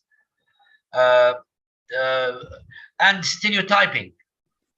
We have negative stereotypes about people. All Italians are, all Americans are. That's stereotyping. I will close with a note on cultural heritage. Our cultural heritage is the culture we inherit from our parents and grandparents, the tradition, customs, folklore, whatever we inherit from our parents and grandparents. This heritage could be tangible, could be touchable, like a building, a monument, a machine, an instrument, or intangible, like a story, a folk tale, a folk song, whatever could be intangible. We need to sustain this cultural heritage, because if our cultural heritages vanish or disappear, we will end up being one human culture, using the machines, the instruments, the food, the clothes, coming from a grand or a super powerful culture. Sustainability is maintaining beliefs, values, practices without rejecting modernization, which is a very serious challenge. How to maintain your heritage while at the same time embrace modernization and embrace whatever comes from other countries. That's a very serious challenge, and creativity here is very necessary, quite necessary.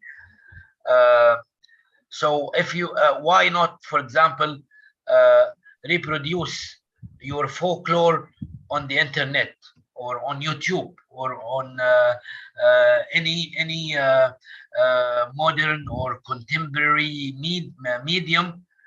So we need some creativity to keep this balance, the balance between our own cultural heritage and modernization and urbanization and technology, of course. So creativity is necessary. I see this conference is a very interesting and a huge leap, bringing together a lot of people from different cultures, different countries, and we are using very up-to-date technology. We are on Zoom. So we are maintaining our cultural heritage in the way we look, in the way we are, in our clothes, in our color of skin, in our language, in our accent, in our attitudes, and at the same time we are on Zoom. So that's what I mean by balancing cultural heritage with modernization. Thank you very much.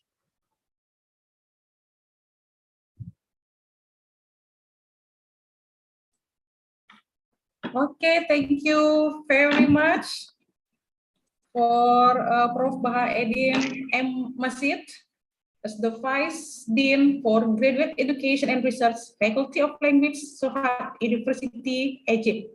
Thank you for your interesting presentation. So, ladies and gentlemen, let me make a short conclusion about Prof. Masif's presentation. So, the focus of the topic is about culture. Jadi fokusnya adalah tentang budaya.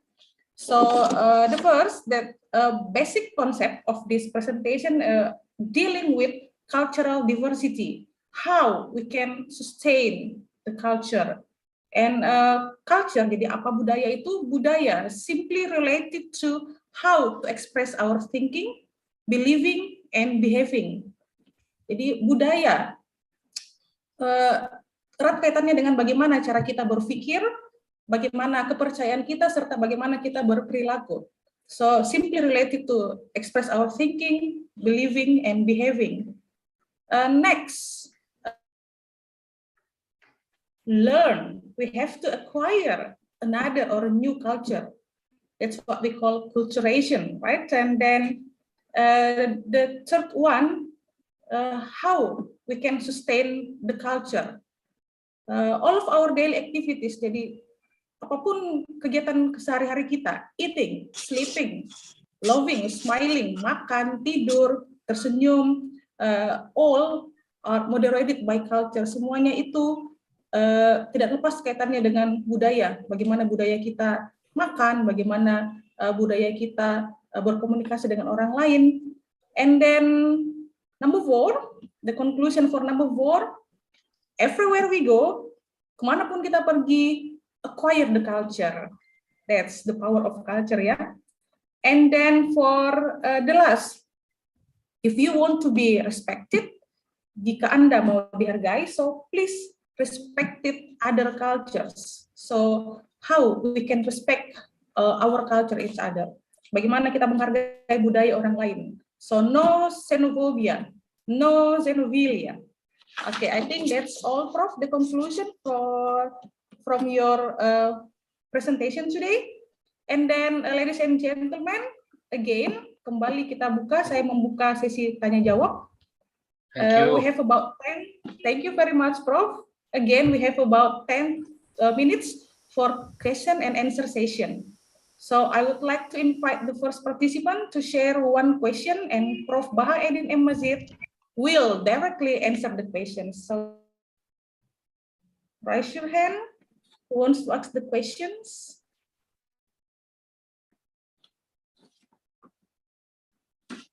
Any questions?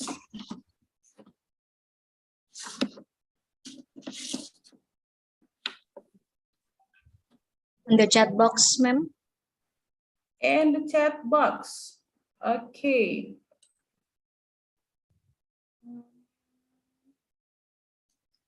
Okay, I'm going to read.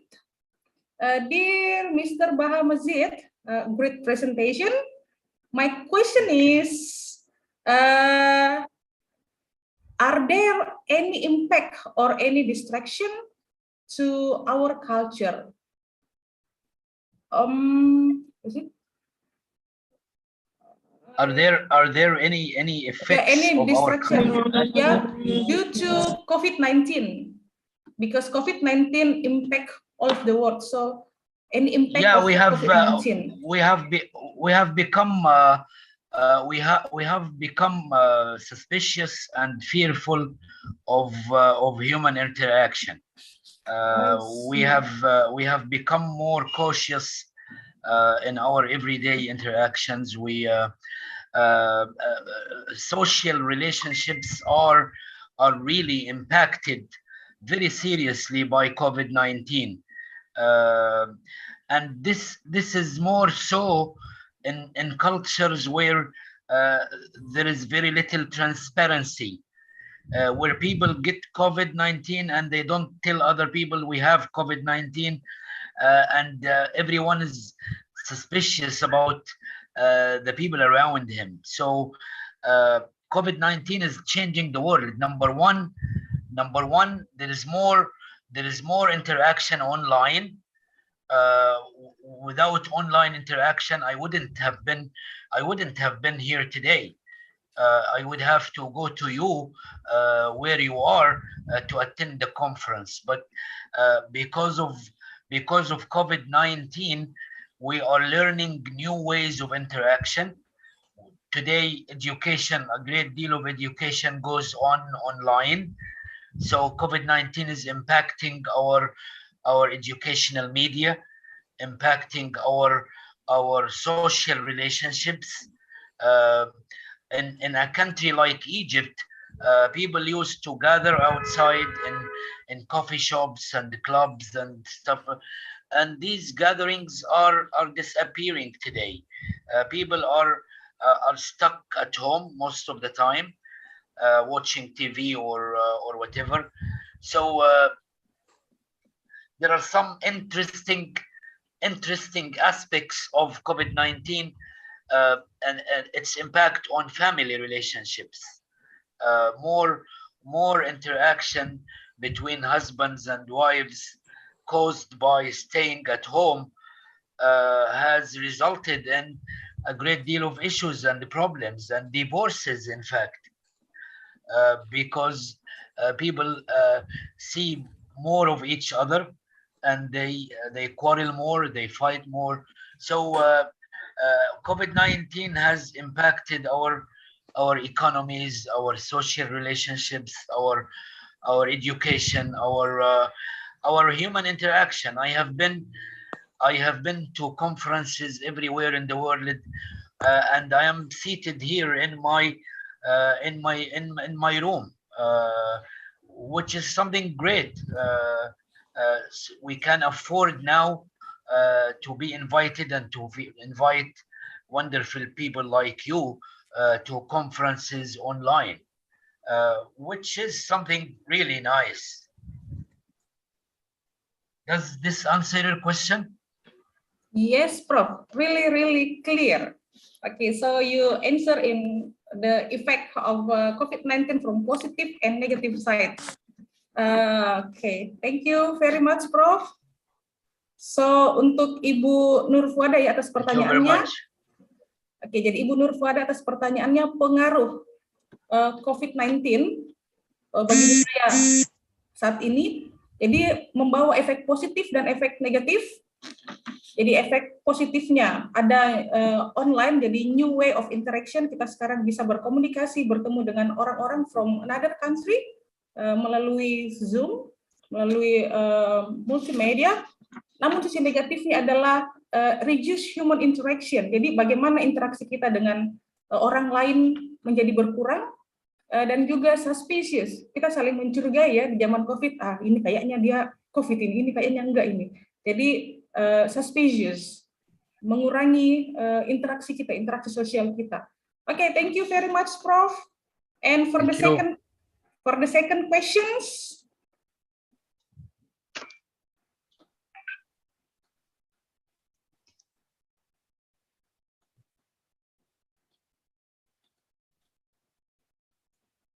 Any questions?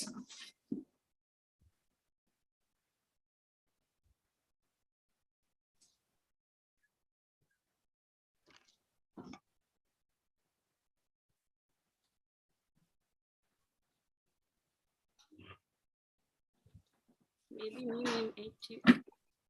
Okay, who is that? Please introduce yourself first. Okay, Ma'am Titin, want to ask something about culture.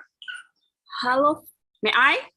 Okay, please, Ibu Titin, Ma'am Titin, time is yours. Okay, thank you, Prof. Baha. I want to tell about culture and religion, Prof. Sometimes culture is not runs with the what's called religion, yeah. Sometimes we want to explore ourselves, express ourselves, but isn't permissible in religion. What do you think about it? You see, culture is everything, but sometimes it's not. What's we call it? Yeah, it's not matching with the religion. It's not matching. It's contradictory with our religion. What do you think about it? We want to express everything, whatever we want, but there is a religion. It's a block up. Yeah, I like that. Yeah, ada belief. Okay, Ma'am Titin, thank you very much. That's a very interesting question. Very interesting and very sensitive at the same time. Yeah. Yes, religion. In many cases, there is a clash between what we take to be religion and our culture. I have a problem with people's understanding of religion. Religion is very broad, and sometimes our prohibitions, the restrictions that we think are a result of our misunderstanding of our religion. For example, in a Western culture, you are required to look people in the eye when you talk to them. But a Muslim woman is instructed to not to look someone in the eye or a man in the eye while she's talking to him. How can you handle a situation like this? Be smart. Creativity and smartness is the only solution. Don't give people the impression you are not attending to what they say, and at the same time, don't stare at. You don't have to. If you respect other people's culture, they will respect yours. There are many issues related to in our culture related to a woman's voice, a woman's clothes, related to marriage, related to a woman's education and employment. So many issues where culture and religion clash. In my case, I have seen in my own case, in the case of Egypt, I have seen culture taking over most of the time. I have seen culture taking over religion. Religion is restricted to some rituals, some religious observations, but people in their everyday lives watch culture more. And in fact, I don't see why we should separate religion from culture. Religion is an essential component of our culture. The way we are clothed or clad, the way we speak, the way we get married, the way we travel, we make friends. Although these are behaviors, a great deal of them is informed by our religious beliefs. I don't have a final answer to your question. The clash will remain there all the time between what we think to be religion and what we think to be culture. And the only way out is to be smart and clever enough to handle the clash, not to give people an impression, I hate you because of my religion or because of your religion, because of my religion or your religion. I think the key is respecting other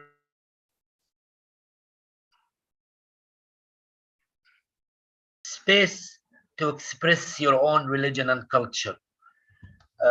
Clashes between religions and cultures, in fact, not a result of the nature of religion or culture, but a result of our own prejudices and stereotypes of other people's religions and cultures.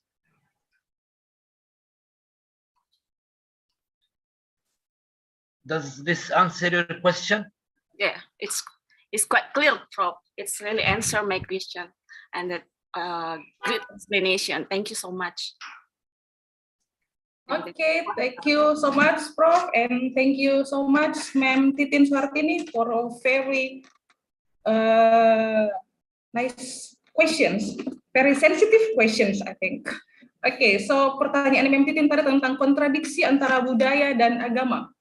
And the point is, be smart and be clever enough to handle the press, and then come back to respect the culture, respect people, culture, and religion, and control our behavior. I think that's bagaimana kita mengkontrol perilaku kita supaya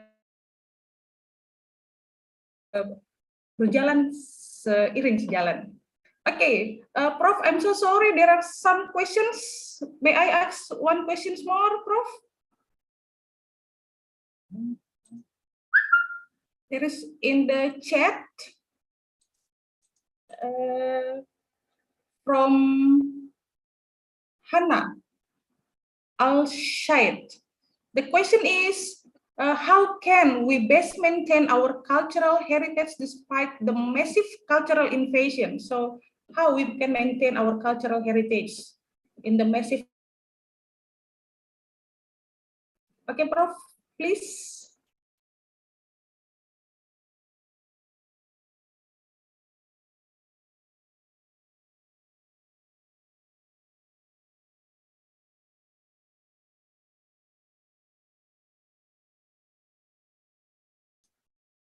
Is Prof still here?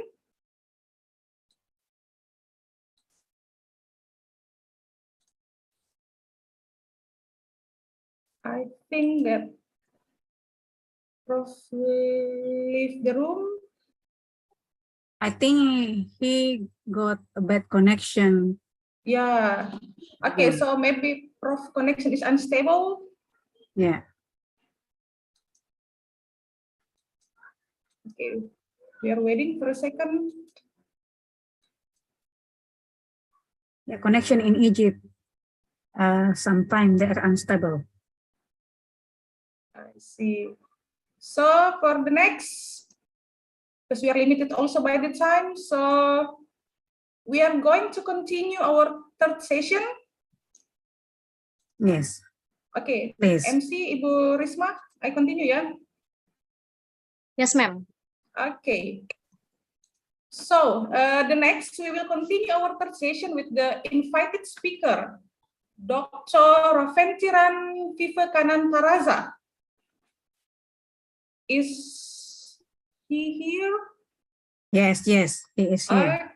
Okay, thank you very much. So I would like to read a short biography about him. So Dr. Raventiran Vivekanantaraza, with his educational qualification, the Bachelor of Education (BEd) in Eastern University of Sri Lanka, and then for his MPhil PhD in Educational Management in Faculty of Graduate Studies, University of Colombo, and for his MSc Educational Management in University of Sri Jayawardenepura, Sri Lanka. His higher national diploma in English in SLIATE and diploma of information technology in ESOFT and certificate in teaching higher education or CTHE in the Open University of Sri Lanka. And right now, as the lecturer and a faculty of education, the Open University of Sri Lanka. And previous working as the work as a visiting lecturer in English in ESOFT Metro Campus in Patikeloa, and he had the position of Deputy Director in Social Economic Development Organization or SEDO. So right now, Dr. Raventiran is active, attended as a keynote speaker and resource person in both national and international levels. In international conference also as a guest lecturer and in workshop. So okay, ladies and gentlemen, let's invite Dr. Raventiran Vivekanantaraza to present his speech. Time is yours, sir. Please. Yeah. Yeah. So good afternoon, everyone. So Good from afternoon. yeah, from Sri Lanka. Maybe people are from different countries. Good morning and good evening. So first of all, I have to thank for the organizer, sir and madam, for inviting me for this great conference. With that, I thank and I welcome all the participants here and all the speakers or the who have got the opportunity to deliver the speech today, the first day of the event. So once again, I thank one of my favorite respected professor and sir. I cannot remember the name and madam for inviting me. So thanking to everyone. I can come to my point today. What I'm going to discuss with you is a very important topic. Currently, you know that people are so in relation with education. I don't need to tell about me because already she has explained everything about me very clearly. My educational background and the information where I am working and everything was. I think it's crystal clear. So you can get more ideas about that. So with that, I can come to my presentation because. The time is limited and the time is very important, so I have to give the time to others also. So I let me to share my present PPT and my title that I'm going to discuss with you. Okay, can you all see my presentation? Is it clear, ma'am? So is it clear, sir, everyone? Yes, sir, it's clear. Right. Okay. The topic that I'm going to discuss with you, it may be new to someone. So someone can heard about this, can learn about it.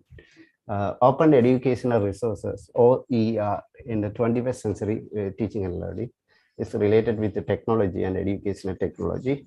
So I have come with the topic teaching and learning, especially focusing on the 21st century teaching and learning, because as I'm coming from the Faculty of Education, the Open University of Sri Lanka, I have to emphasize, I have to deliver some ideas how we can strengthen the education system in this 21st century amid this COVID-19 and even the economic challenges many countries are facing.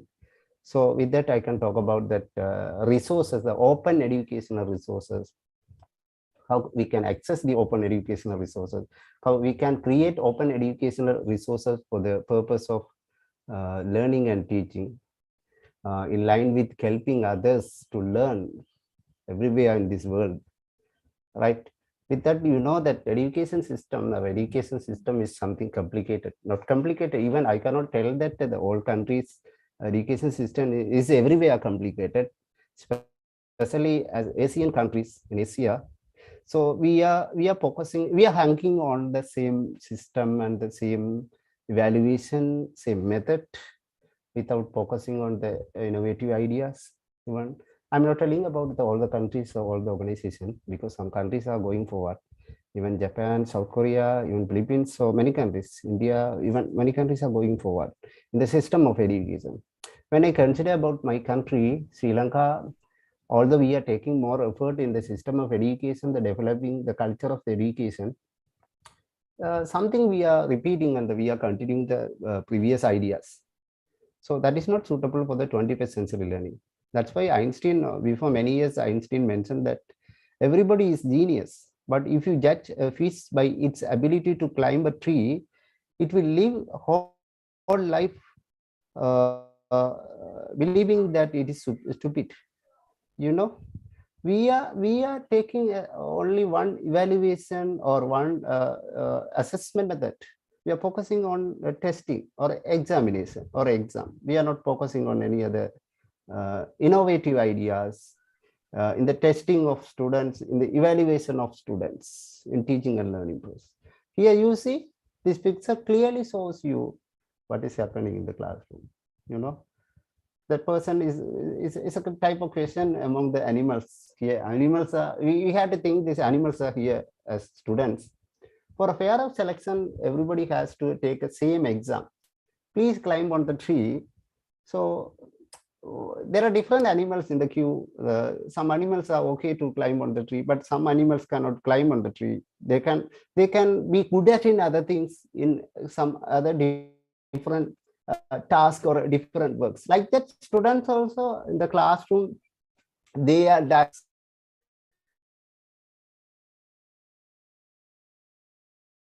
We can't focus on only the examination or any other single evaluation method. We have to focus on different evaluation or teaching methods or learning methods or any other access. For these all, the open educational resource, the OER, the concept OER will help to everyone as teachers, as learners, as educationists. It will be very helpful to develop their teaching and learning method, especially in this 21st century. So furthermore, the technology will not replace great teachers. That's confirmed. We all know that teachers are very important. Technology will not replace, but technology in the hands of teachers can be transformational. But when the teachers get ready to use the technology in teaching and learning in the classroom, that will be transformational, according to George Couros. So as teachers, we should be able to use technology, to practice technology in the classroom with more innovative ideas. That's a point here I got to emphasize.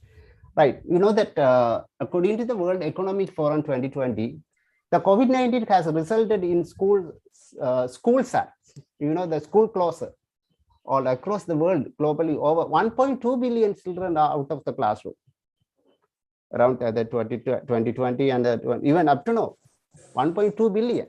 Consider the amount of students who are out of the classroom.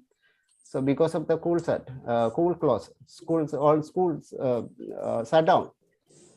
As a result, education has changed dramatically with the distinct rise of learning, whereby teaching is undertaken remotely and on a digital platform.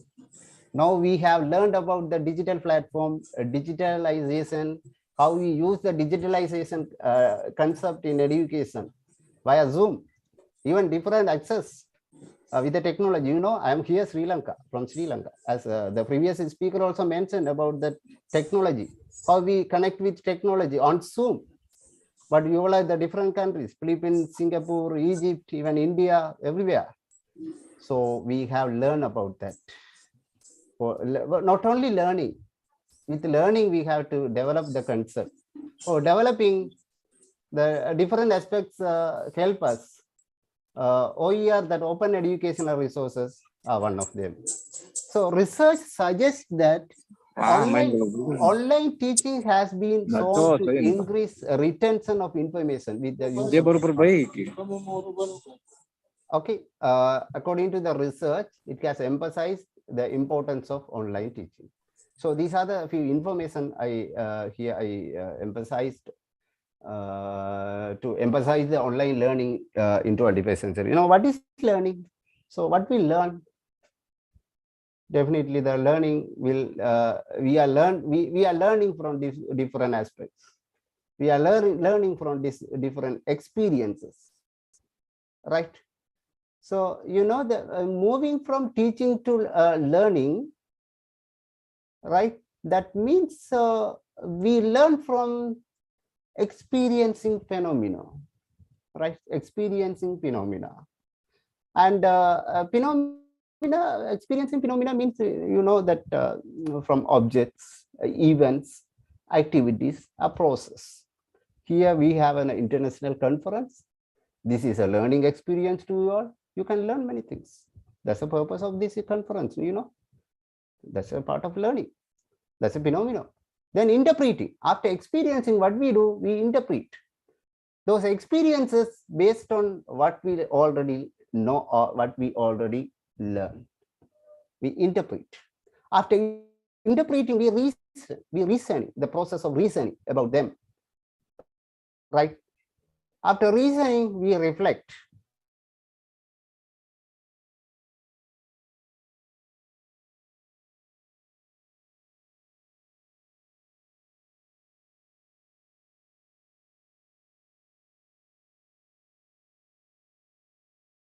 connected with experiencing, interpreting, reasoning, or reflecting. So this is from Johnson et al. In 1999. They mentioned these four basic aspects of learning. Right.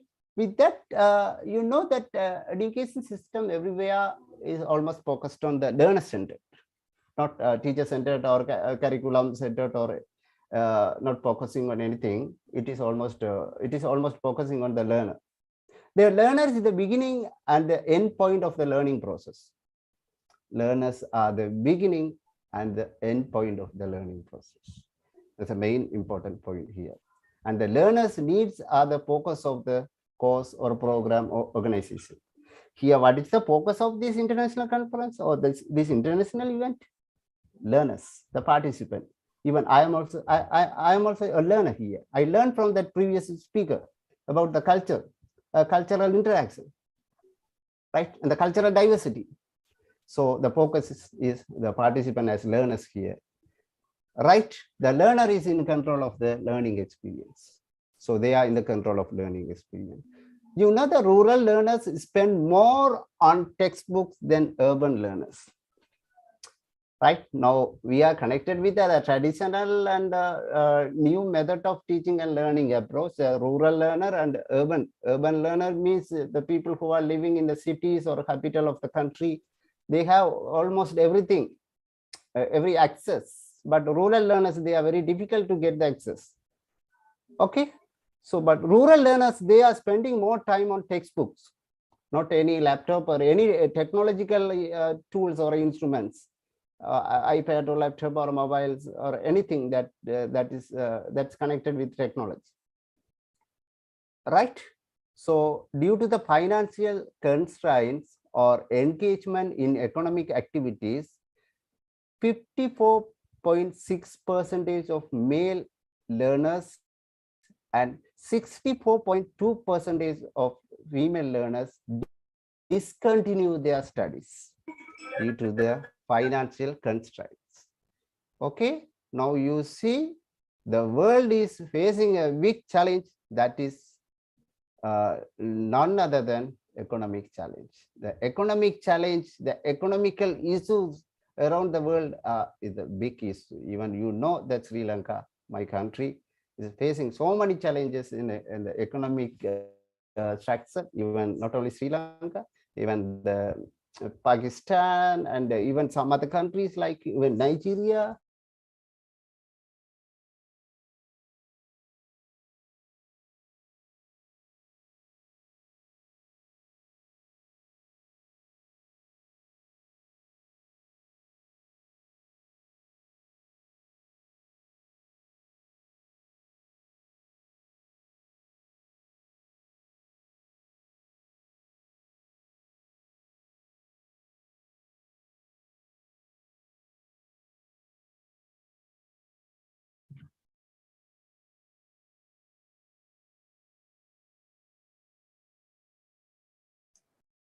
For all of the participants, we are still waiting. Maybe the connection is unstable. Yes. His connection also. Yeah, I'm sorry, I disconnected. Can you hear me, ma'am? Okay, please, sir, continue. Yeah,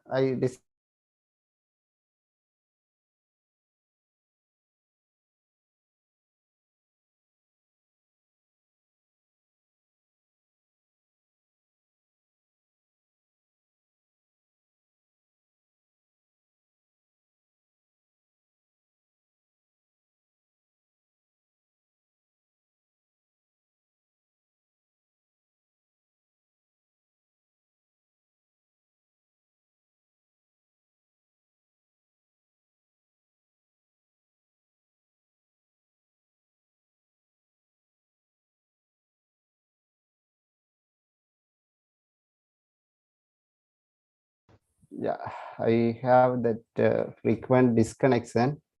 So I don't know that. Okay, sir, please. Okay. Can you see my slide? Yes, sir. We Right. can. Okay. I can go a little quick because I have continuous disconnection also.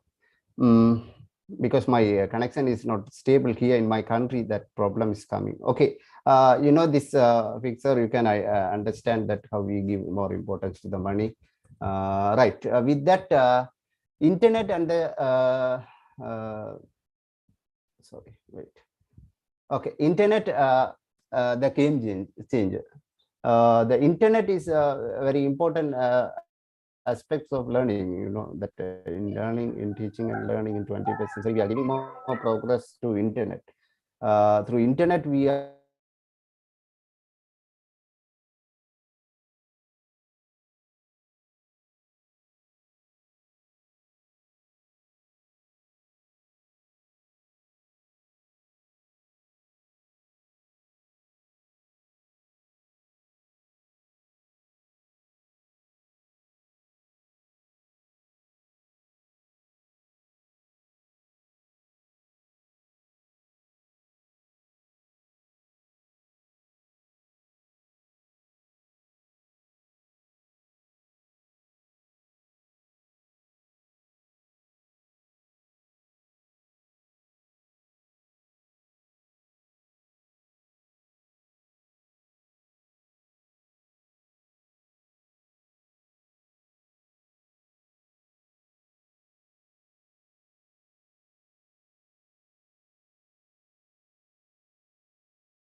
frequently I'm getting disconnection, so I'm sorry for that. No problem, sir. Yeah, can you now? Can you wait a minute, ma'am? Can you see my slide, ma'am? Yes, sir. It's Right. clear. Okay. I'm extremely sorry to everyone and all the participants because due to my unstable connection. Right. So the concept OER, Open Educational Resource, it was the concept. It was coined by the UNESCO in 2022, giving more focus on the resources which are available outside for the learners, how they can access the all OER concept, the open educational resources, right? OER, when you define the term OER, this open educational resource, right? After this presentation also, you can search on many things on the concept OER in the website. And if you want, I will share my PowerPoint also. You can learn a lot. You can learn and you can search many things on the concept OER. The teaching, learning, and research materials in any medium, digital or otherwise, that reside in the public domain or have been released and an open license that permits no cost access, use, adoption, and the redistribution by others with no limited restriction. Okay, open licensing is built within the existing framework of intellectual property rights as defined by the relevant international convention and respect the authorship of the work. So the concept is a digital platform of the resources that we can access anytime without no cost, right? It is designed with some licensing. You know that there are the organization, according to some convention, according to some scholars who are very expertise on the concept OER and educational technology, they have created this OER pattern, the OER licensing method. So people or the learners can access the OER and also they can create new OER resources using the restriction or using the ideas.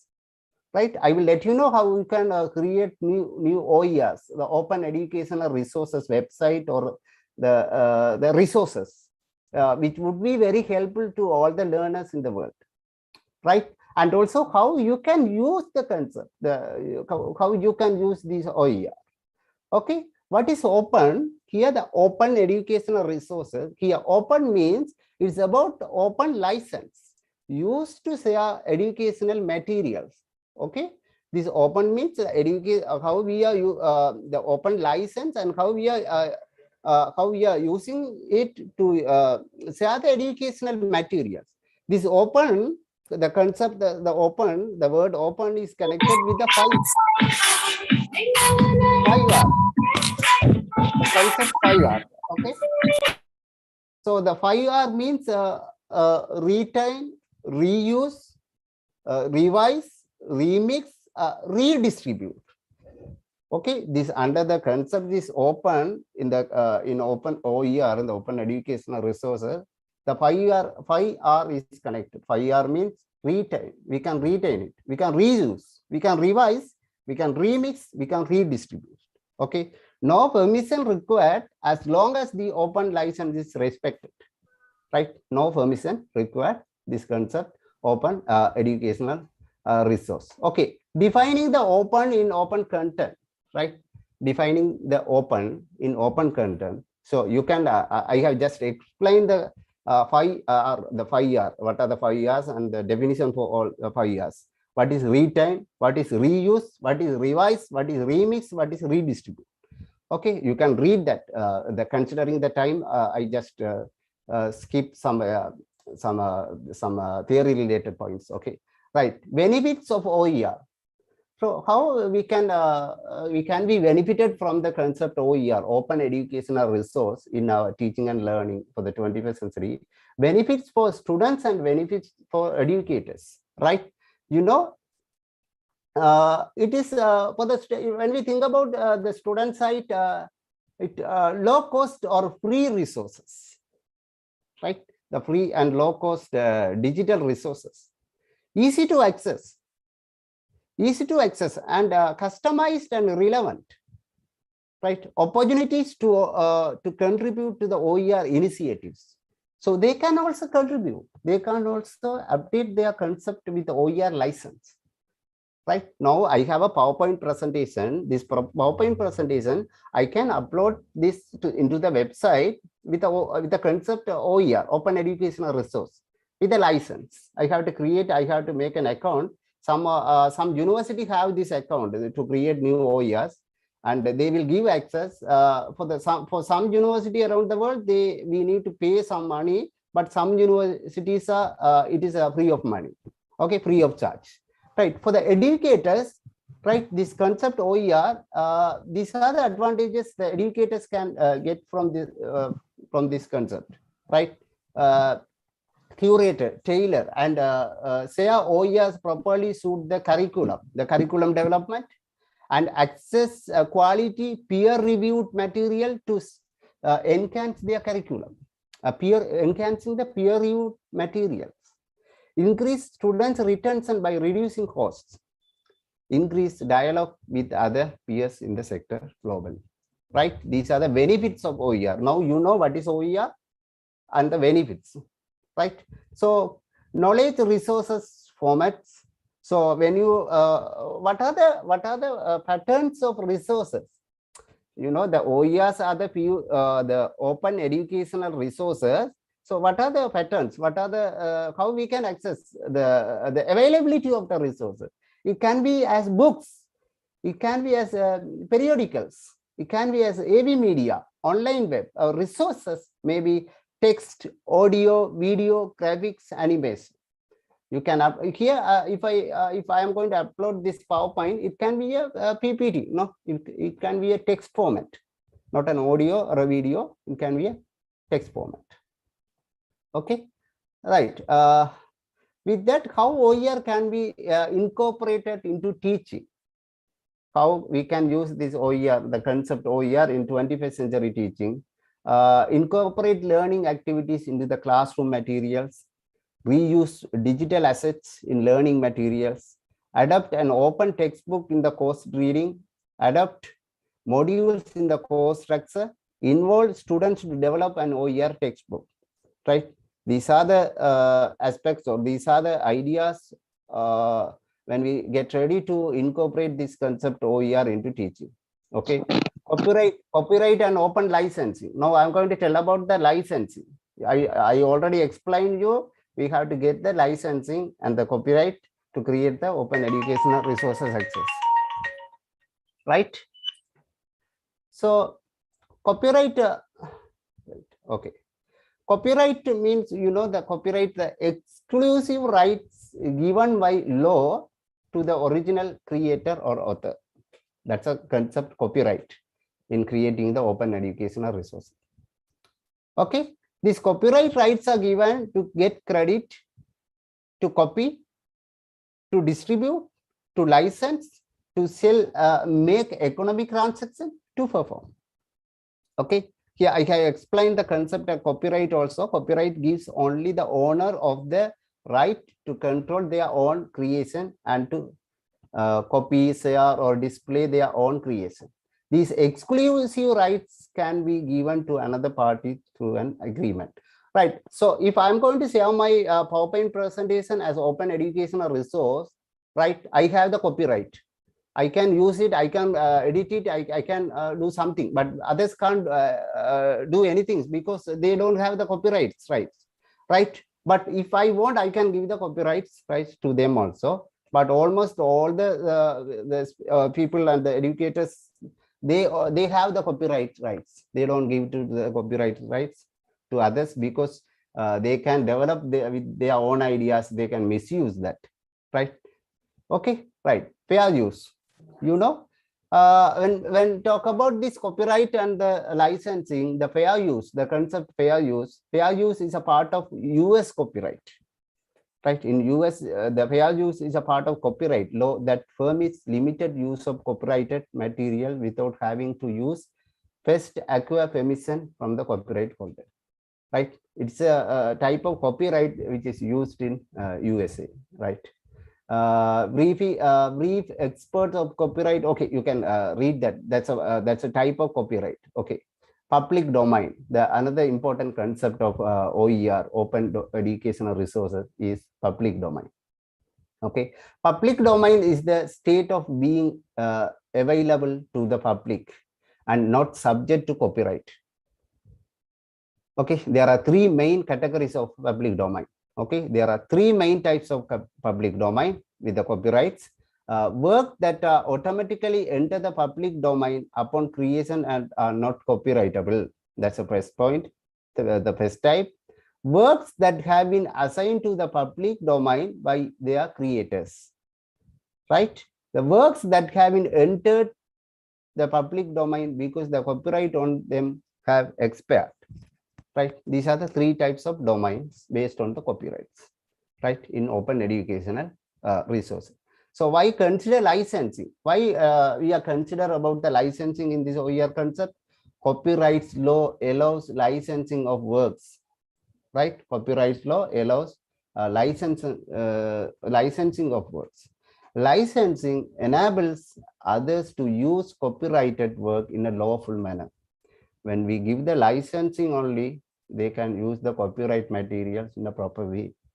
Licensing can be for economic consideration to free. Based on the economic consideration also, licensing are very important. It eases the process of greater use and the distribution of work. Right. So these are the reasons why we are using the licensing in open education in OER. Right. These are the open license. You can use. You can see this picture. When you update any resource, any material, I think you have seen this when you download, when you access some resources in the website. You can tell, you have. I hope you have seen this licensing CCVY SA. At the end of the resource, at the end of the article, maybe at the end of the presentation, at the end of the video, you might have seen this all licensing. Right? This is OER license. Okay. Then CCY-NCSA, CCY-ND, CCY-NCND. So these are the main license, open licenses in the open educational resource. The concept of these licenses: attribution, share-like, non-commercial, non-derivative. Okay, these are the concept of these all licenses, right? Okay, Creative Commons conditions, right? This Creative Commons condition means this the all attribution, the concept, the condition of the concept already I mentioned. Attribution means what? Attribution, it's mentioned by, right? Attribution, you know, here you can see here this be by, this is an attribution. Here also everywhere the attribution is here, and this has a meaning. So what is that meaning? All CC license require that others who use your work in any way must attribute it. Okay, must reference the work, giving you credit for it the way you request, but not in a way suggest you endorse them or their use of the work, right? So that is the use of this attribution. And also non-commercial. So when the person have the copyrights rights, you cannot use for any commercial purpose. Okay, that's another point of this NC. And also ND, no derivative works. You let others copy, distribute, display, and perform only original copy of your work. They can display or they can use only the original copies. Say like you let others copy, distribute, display, or perform and modify your work as long as they distribute any modified work on other systems. Right? These are the very important concepts explanation. The attributes already I mentioned these. You can just move the wait a minute. So these concept explanation, what is attribute, what is alike, what is non-commercial, what is non-derivative in the open licensing of OER, right? Okay, with that Creative Commons license attribution CC BY, the first one. What is CC BY, right? You can see under any resource, it is mentioned as CC BY. Here the symbol is here, CC BY.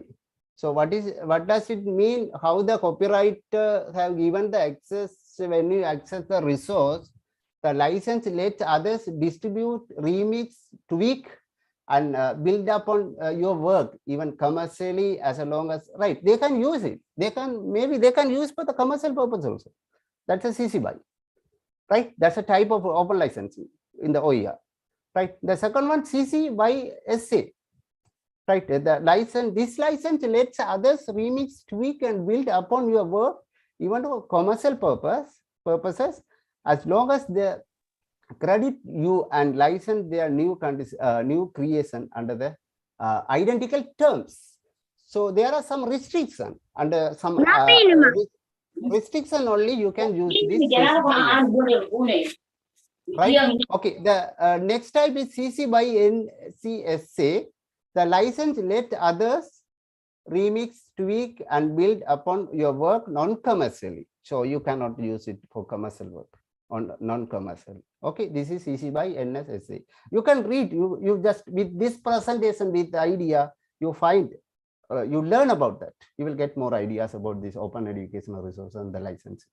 Okay, I will share this PowerPoint presentation if you want to learn more about this. Okay, finally the CC BY NCND. This the Creative Commons license. This is also one license when you access some resources as open educational resource. This is a symbol of this license. You can use this for a commercial purpose, but with some restriction, you can use it for your educational purpose also, right? Okay, the other one is CC BY NC. This is also a type of licensing in open educational resource. So the other one is CC BY ND. Here the symbol CC BY ND. You can look at this symbol CC BY ND. Like that, you can search on hereafter when you access any resource from the website, you just check whether the OER, the open educational resource, with under which license. CC BY ND or CC BY NC or like, okay, right.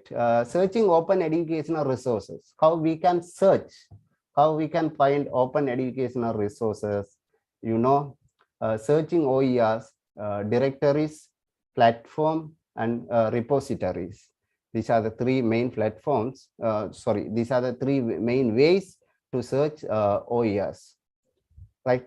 You know that what is directories? The directory provides a list of OER and links to resources available elsewhere on the website, on the web, right? The website, there are directories. From that you can accept the OER commands, and everything will be there, right? The second thing, the platforms, right? In the platform also there are OER platform. I will show you some OER platforms. In the OER platform also you can access the OER and repositories.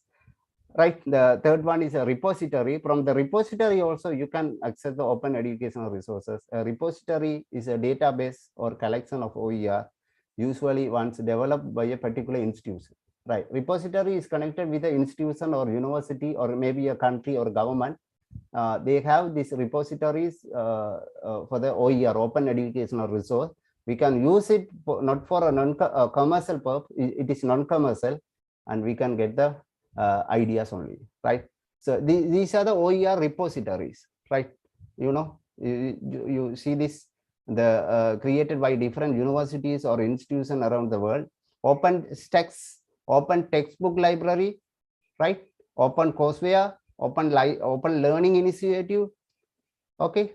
Job open courseware, open education resources, commons, and this the final one, you can read that, Melot too. These are the repositories created by a different university, okay? Right. I moved to the next slide. Right, open textbook library, okay? Here, this is the open textbook library. Here, you know that, wait a minute. Okay, open textbook library. This is a library, you can access the relevant OERs. When you type in the Google search engine, open textbook library, you will get this website, and through this you can access all the OER related concept or the resources. Okay, this is open. These are under this open textbook library, you can access whatever the books you want, whatever the materials, whatever the notes related to your topic. Here, browse subject, new books, recent reviews, right? You can access everything. Okay, accounting, education, economics, engineering, all the discipline based books and resources are available, right?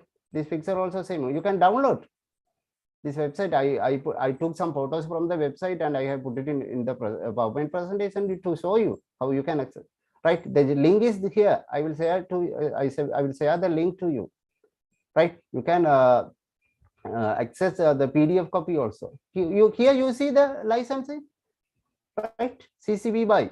So if it is CC BY, you can PDF, you can download and you can use it. But if it is any other type of licensing, you cannot directly download. You have to pay for some books or some additional resource. That's a different licensing. Okay, right? That's an open textbook library. That's a repository. That's a repository created by one university, right? The other repository is JHPH Open. It is also created by university, by one university in the world. And through this repository also you can access the relevant OERs, right? Here the same thing, same materials, same ways of downloading, same thing. Okay. Then other one, Google Advances. In the Google also, the Google search engine also, you can search the relevant OERs, right? Typing the concept. Okay, Google Advanced Search. Right, these are the website I put, how you can search on, how you can access the OER, the website. The other one is LibreText. This is also one repository to access the OER, open educational resources with the licensing. Other major OER platforms. So these are the some platforms you can access the OER, right? Wiki Educator, Connections, OER Commons, College Open Textbook. There are many platforms. Okay, you know the Wikipedia and the encyclopedia, all the things are coming under these OER platforms. Okay, searching, sharing your works as OER. How now you know how you access the OER. I think my time also is, I'm going limited. The time is, I'm consuming the time. Anyway, I will finish it very quickly. Now, the very important thing I have to tell you, you know how to access the OER through repositories, platforms, and the directories. Now you are going to make your own product as OER, right? For that, what you have to do? You have to create an account, right? Choose license, right? Here, creating account, choose license, right? This is the website to create the OER account, right? Okay.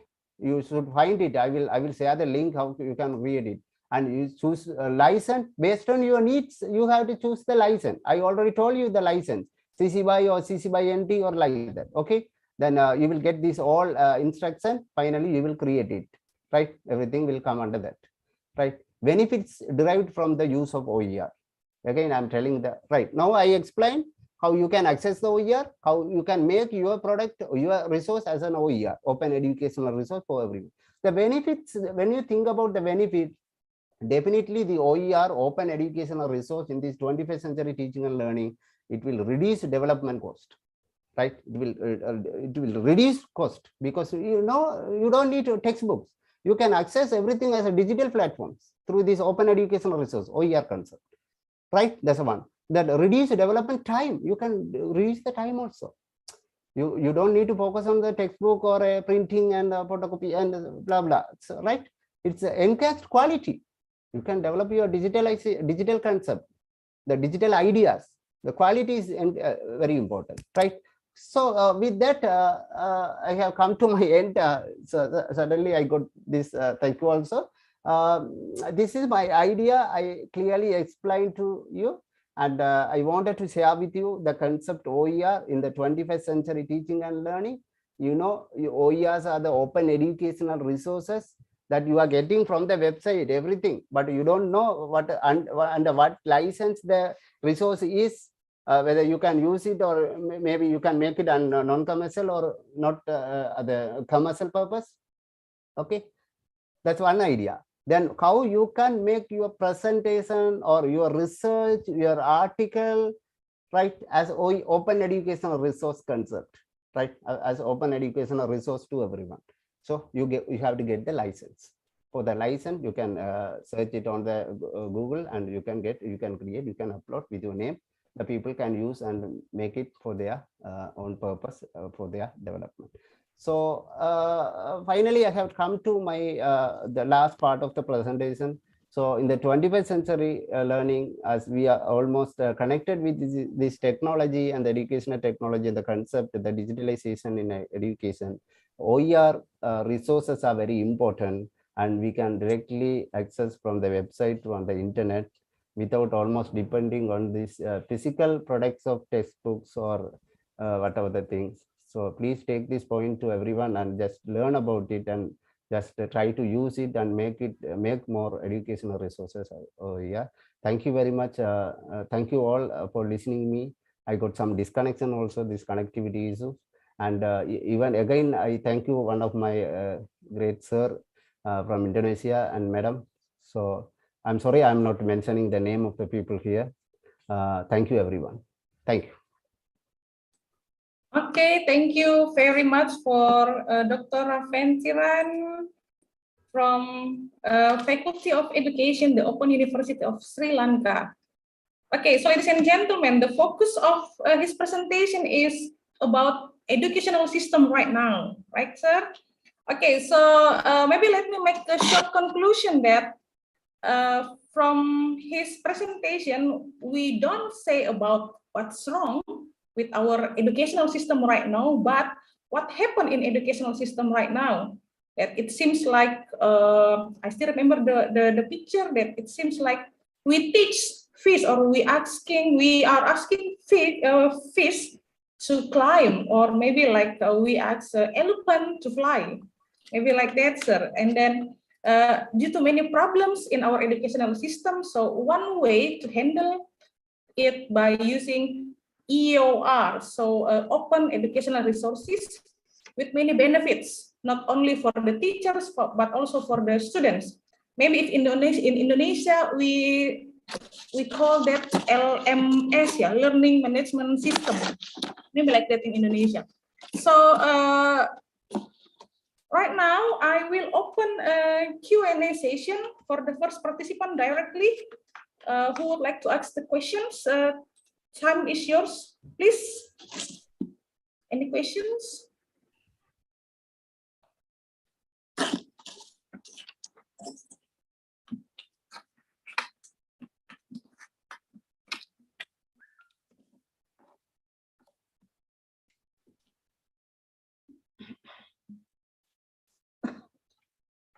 Any questions from the participant?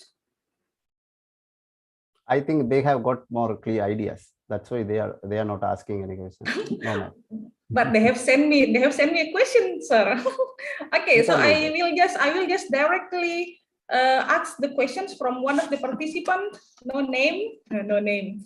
Okay, and the question is like this: open educational resources. Sir, can it be accessed in rural area? In all side of the country, I mean, and in all level of educational system, from elementary school to university. Because sometimes in in the city, that's easy to access. But how about in like village, in rural area? What do you think about that, sir? Please. Yeah, that's a very important question because it's challengeable to some areas. Even you know that students are not accessible. They are not accessible for the internet connection. Maybe the connectivity. So I also got 3 times or 2 times the disconnection. So while we are in the condition of disconnection or the internet instability, how we can access. But anyway, we can just make it use. And we cannot do it immediately. We can little by little we can develop this concept among the students and the educators. Now all the situations are not going to be same until the end of the world or until the end of the time. Everything will be changed. So when the people change, when the time change, we can use this concept. But in the classroom, you can teach students, because if there are 40 students, 20 students can access it very easily. 20 students are unable. So the students who are unable, they can get the idea. When they get the opportunity, they can use it. That's the point. When they get the opportunity, right? They are not going to be as same every time. They are going to be a changeable person. No, they are going to be changed. They are going to change their lifestyle, and everything they are going to change. So when they get the opportunity, they can use it. But as teachers, as educators, what we have to do, we have to take this point. We have to teach the students how we can use this open educational resource, how we can make our own open educational resources using the website, right? Okay, is it clear? Is my answer clear?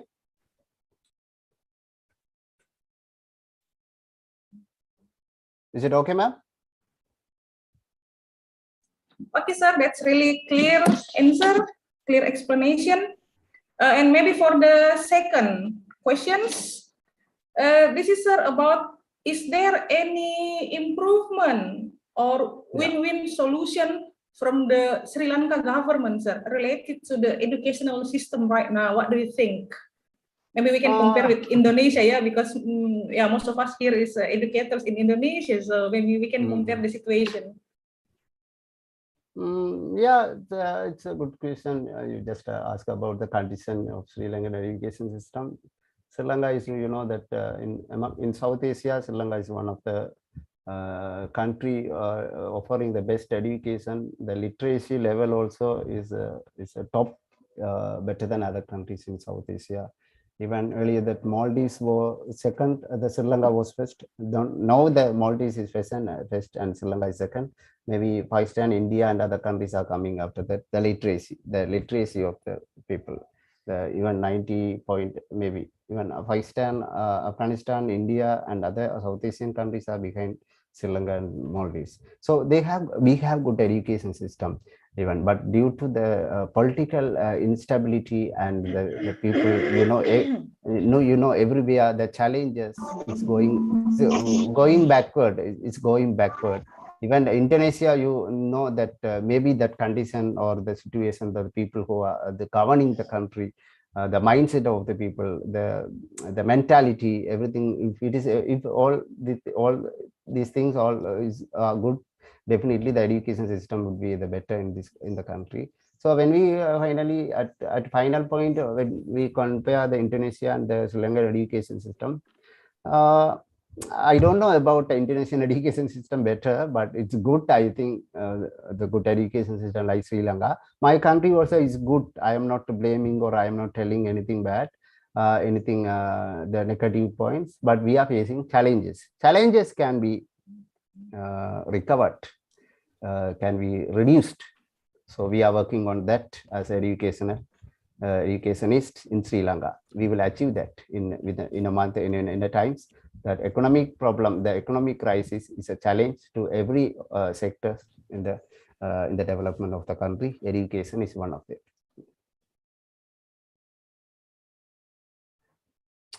Okay, ma'am.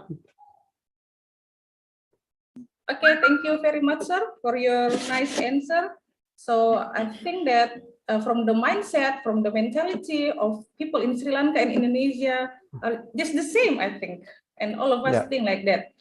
Okay, so ladies and gentlemen, limited by the time, I really like the conclusion maybe that they have excuse me, ma'am. They have sent Yes. some messages asking the some of them, how can we best maintain our culture? Sorry, how can we encourage your young generation to maintain it?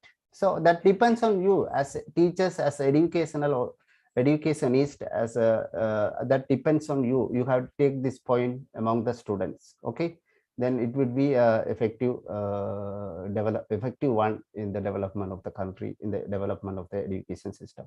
And how can register, and where is the link to make sure that my name okay, I don't know whether this question is related to my presentation or anything, but to create to upload or to make your own account of this OER, you have to check the website. Just type in the Google engine creating OER creating OER account. This the things, a list of things will come. When you click one by one, you will get the website. You can access it, right? Just search on it. If you want, I am not having the link now. It is shared in the PowerPoint presentation. It is, I have just to take photos and copy it. If you want, I will send to my sir in Indonesia, and he will share it to all, and the madam also, I will share to them. Okay, thank you very much, sir. Okay, ladies and gentlemen, so limited by the time, I really want to say thank you very much for Dr. Rafintiran with the very nice quote for today for all of us here, and I'm sure that we all will remember that.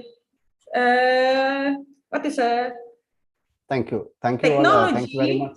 Yeah. Okay, that technology will not replace a great teacher, yeah, but technology in the hand of great teacher can be transformational. So technology in the great teacher. Okay, thank you very much, sir, for your time.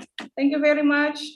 Thank you everyone, and thank you all the participants. Thank you, and thank you, sir, and thank you, madam, for this wonderful opportunity. Thank you. Okay, you're welcome, sir. Right. Okay, Ibu Risma, we continue for the fourth. Yeah, sure. Invited speaker. Yeah, sure, ma'am. Go ahead. Okay, so next we will continue our fourth session with the invited speaker, Dr. Rasa Yosif. So Dr. Rasa Yosif is here already. Okay. Morning, yes. Still morning there, yeah. Okay, madam. So let me read a short introduction from Dr. Rasa Yosif. She is an American literature lecturer and life coach and soft skill consultant, upper Egypt project manager for training sector in New Horizons. Okay, and then more than 18 years of teaching experience, 18 years, long, as a lecturer at a number of Egyptian universities and as a project manager for upper Egypt sector in New Horizon, Egypt. Rasa developed and built her career through teaching English and soft skill to students. Rasa trained all over Egypt. She was the trainee supervisor in Upper Egypt. She graduated more than 20 batches with PDF, Professional Development Foundation in Egypt, concerned with training youth for work. Okay, ladies and gentlemen, let's invite Dr. Rasa Yosif to present the speech. Time is yours, Dr. Rasa Yosif. Please. Okay, first of all, good morning from Egypt, and I'm really grateful for my sincere sister, Dr. Mutmainna, and my sincere brother, Dr. Andy, for inviting me to this great event. As you said from your introduction today, I chose to talk about a very crucial and important topic concerning soft skills. May I share my screen, please? Okay, please, ma'am. Okay. Is it clear? Wait a minute, still in progress. Okay. Clear enough. You see my share screen? Yes, ma'am. Now. The power Okay. of emotional intelligence. Yes. Today I chose to talk about the power of emotional intelligence. We may have a question. Do we have an intelligence concerning emotion? Intelligent, all of us know that intelligent related to only brain, but do we have emotional intelligence? Yeah. In a very real sense, we have two minds, by the way. We don't have one mind, but we have two minds, one that thinks and one that feels. And this is a quotation from Daniel Goleman book, Emotional Intelligence. Daniel Goleman, father of emotional intelligence. October 1995, Daniel Goleman issued a book named Emotional Intelligence. Emotional intelligence was initially studied in 1920s during the IQ movement, IQ, and called social intelligence. So when we talk about emotional intelligence, we will talk about social intelligence. Researchers testing intelligence, realizing that IQ didn't capture all of a person's potential for success. And by the way, in order to be a successful person, whether in your life or in your career, you should have emotional intelligence, how to deal with others, within communication skills and emotional intelligence. So, however, the behavioral psychology movement stifled the study of emotional intelligence as it was considered taboo to explore the side of the human psyche. Intellect accounts for 20% of success in life, as I said before, concerned or mainly based on emotional intelligence or social class and luck make up rest. Research at Yale University in the early 1990s was conclusive that the EQ, it's different from IQ, by the way, is a major indicator for achievement, which helped explain why two people with the same intelligence could attain vastly different levels of success in their work and personal life. Emotional intelligence, as it appeared by you, emotional intelligence is ability to recognize and understand emotions, using this awareness to manage yourself and relationship with others. Aristotle says anybody can become angry. That is so easy, by the way, but to be angry with the right person and to the right degree and at the right time and for the right purpose and in the right way, that is not within everybody's power and is not easy.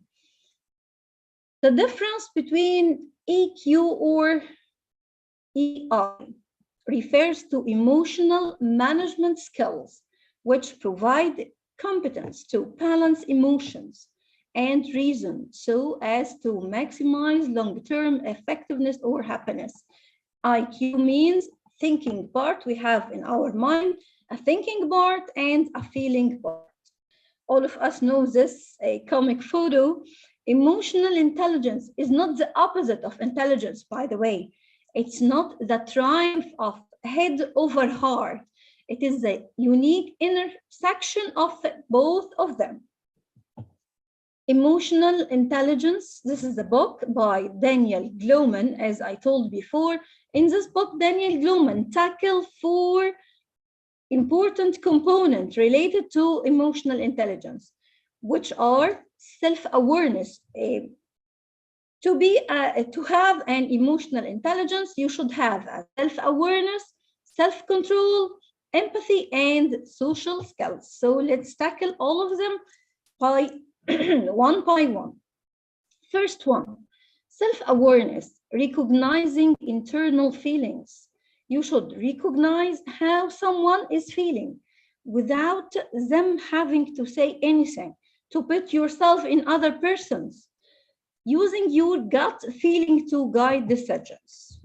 Self-awareness or emotional self-awareness, recognizing how our emotions affect our performance, accurate self-assessment, knowing our inner resources, abilities, and limits. What will be my abilities and my limits? Self-confidence. We should have a strong sense of oneself, worth, and capabilities. The most important person you will ever talk to every day is yourself. What is self-awareness? Self-awareness is the comprehensive knowledge about yourself. Comprehensive here means very aspect of you, including your personality, to your personality well, to your strengths, weakness, emotion, passion, and more knowledge.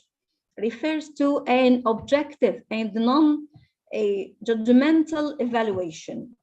Dr. Philip suggested 5 different levels of self-awareness, by the way. Confusion, differentiation, situation, identification, and performance. And the final stage will be the capability to see yourself from a third-person perspective. Never see yourself from only yourself. You should see yourself from third person's perspective. This is the 5 levels of self-awareness by Dr. Philip, Yale University. Self-awareness question. To have a self-awareness, you should ask yourself these questions. The first question will be, what does your ideal look like? What kind of dreams and goals do you have?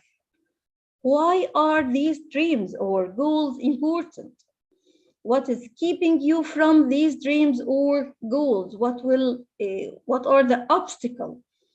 Rank 5 to 10 of the most important things in your life, in your career, family, relationship, love, money, and so on. Number 6. Now think about the proportion of time you dedicate to each of these things. What would you recommend to your children to do or not to do?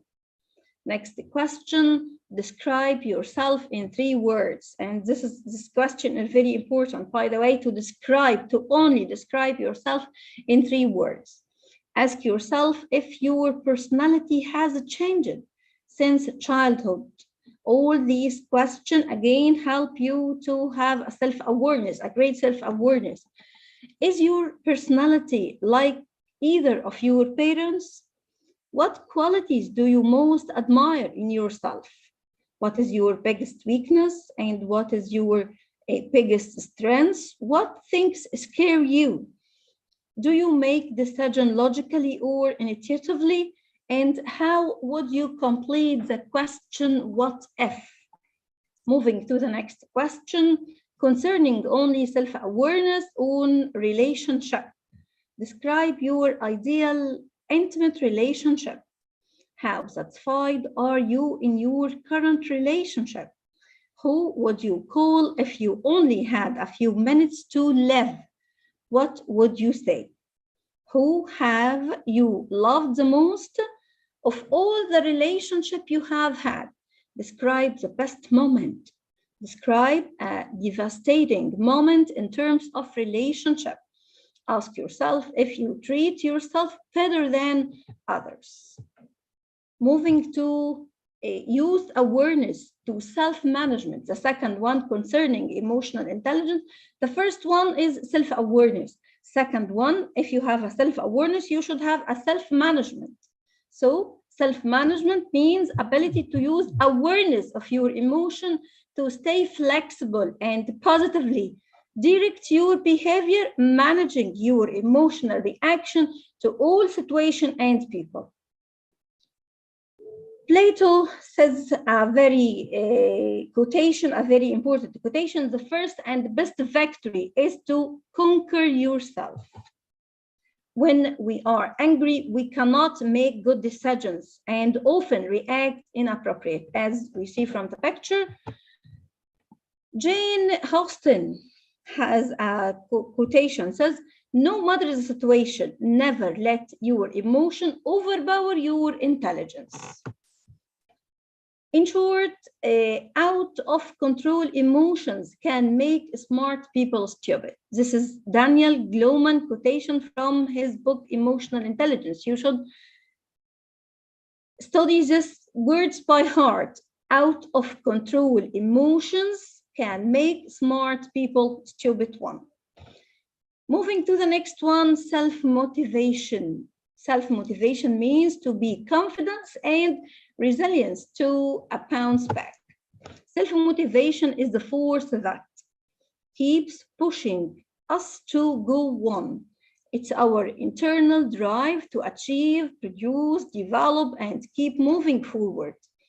When you think you are ready to quit something, or you just don't know how to start, your self-motivation is what pushes you to go on.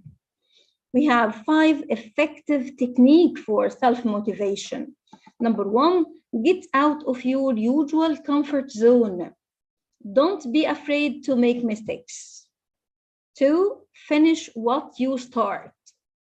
3, to educate yourself. Number 4, believe that you can do it. And number 5, never give up when you are frustrated.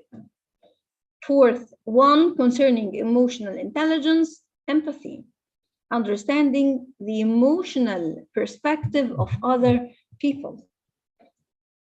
Empathy is an awareness of the needs and feeling of others without their saying. As I said at the beginning, put yourself in their shoes.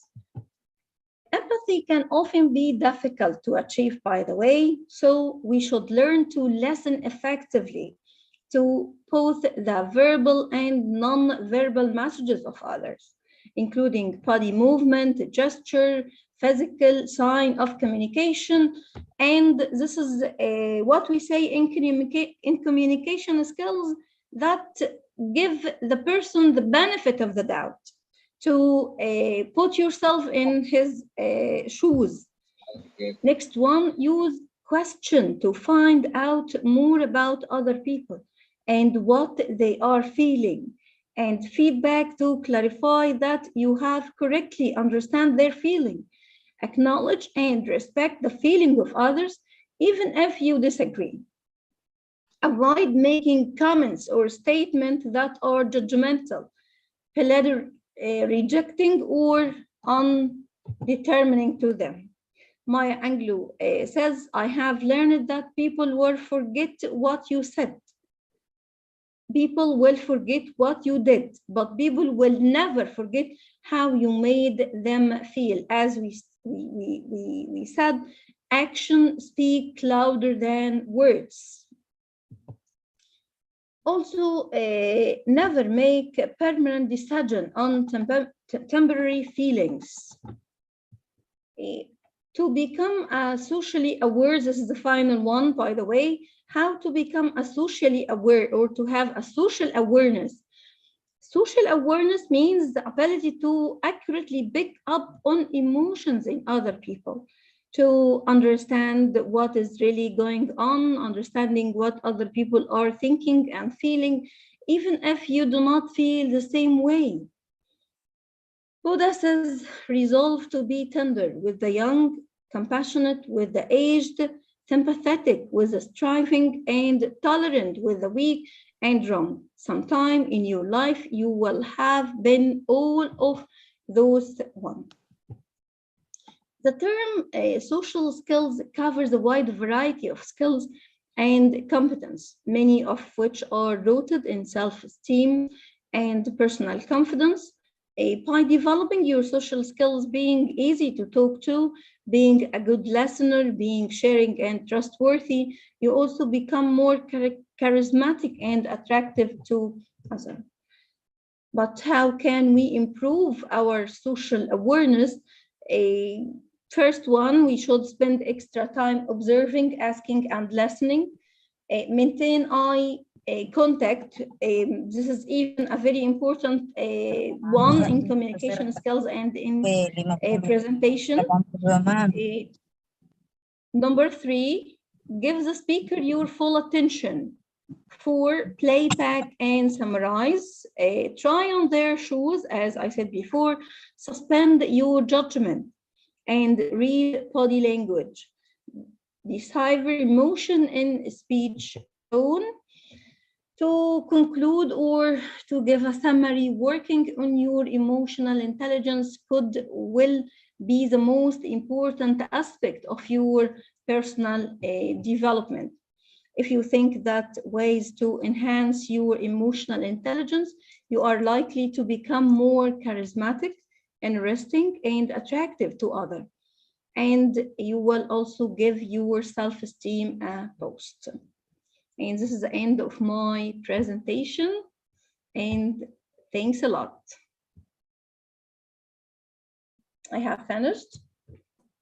Okay, thank you very much for Dr. Rasa Yusuf. Thanks. Thank you very much for your nice presentation about soft skill related to EQ and IQ, emotional and intelligent quotient. Yes. Okay, next I will open Q&A session for the first participant who would like to ask the questions. Time is yours, please. Ma'am, bisa terjemahkan pertanyaanku? Okay, please Ibu silahkan. Hello. Hello. Assalamualaikum warahmatullahi wabarakatuh. Waalaikumsalam warahmatullahi wabarakatuh. Salam kenal.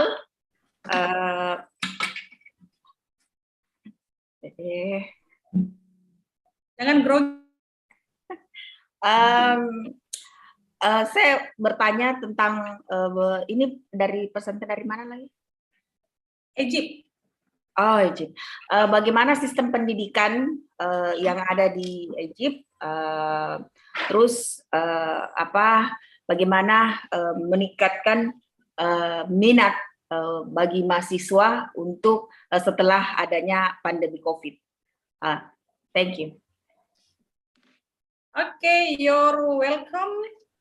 So, Dr. Rasa Yusuf, the question from Ibu Asma. This is related to educational system in Egypt. So, how about educational system in Egypt in order to improve students' motivation after COVID-19, like that? Okay, thank you. Seperduanya hidungku. Again, the question again. Sorry, I couldn't hear you. Okay, the question is about the educational system in Egypt in order to improve students' motivation to keep going to campus, going to university after COVID-19 era. Okay, after COVID-19 and coronavirus here in Egypt, all of the world have online education. We have online classes, we have a campus, we have a researcher and articles to be done. All of this helps to improve, and the student, all of this generation prefer online studies. I think that all of this generation prefer to study online, not to go to the universities or to go to the schools. They prefer online studies, and as our Prof. Dr. Baha says, we have in the age of globalization. So it's very clear for them to have an online studies. This is what happened. Okay, so how to motivate them? Maybe to encourage their spirit, their emotional, to keep spirit in studying.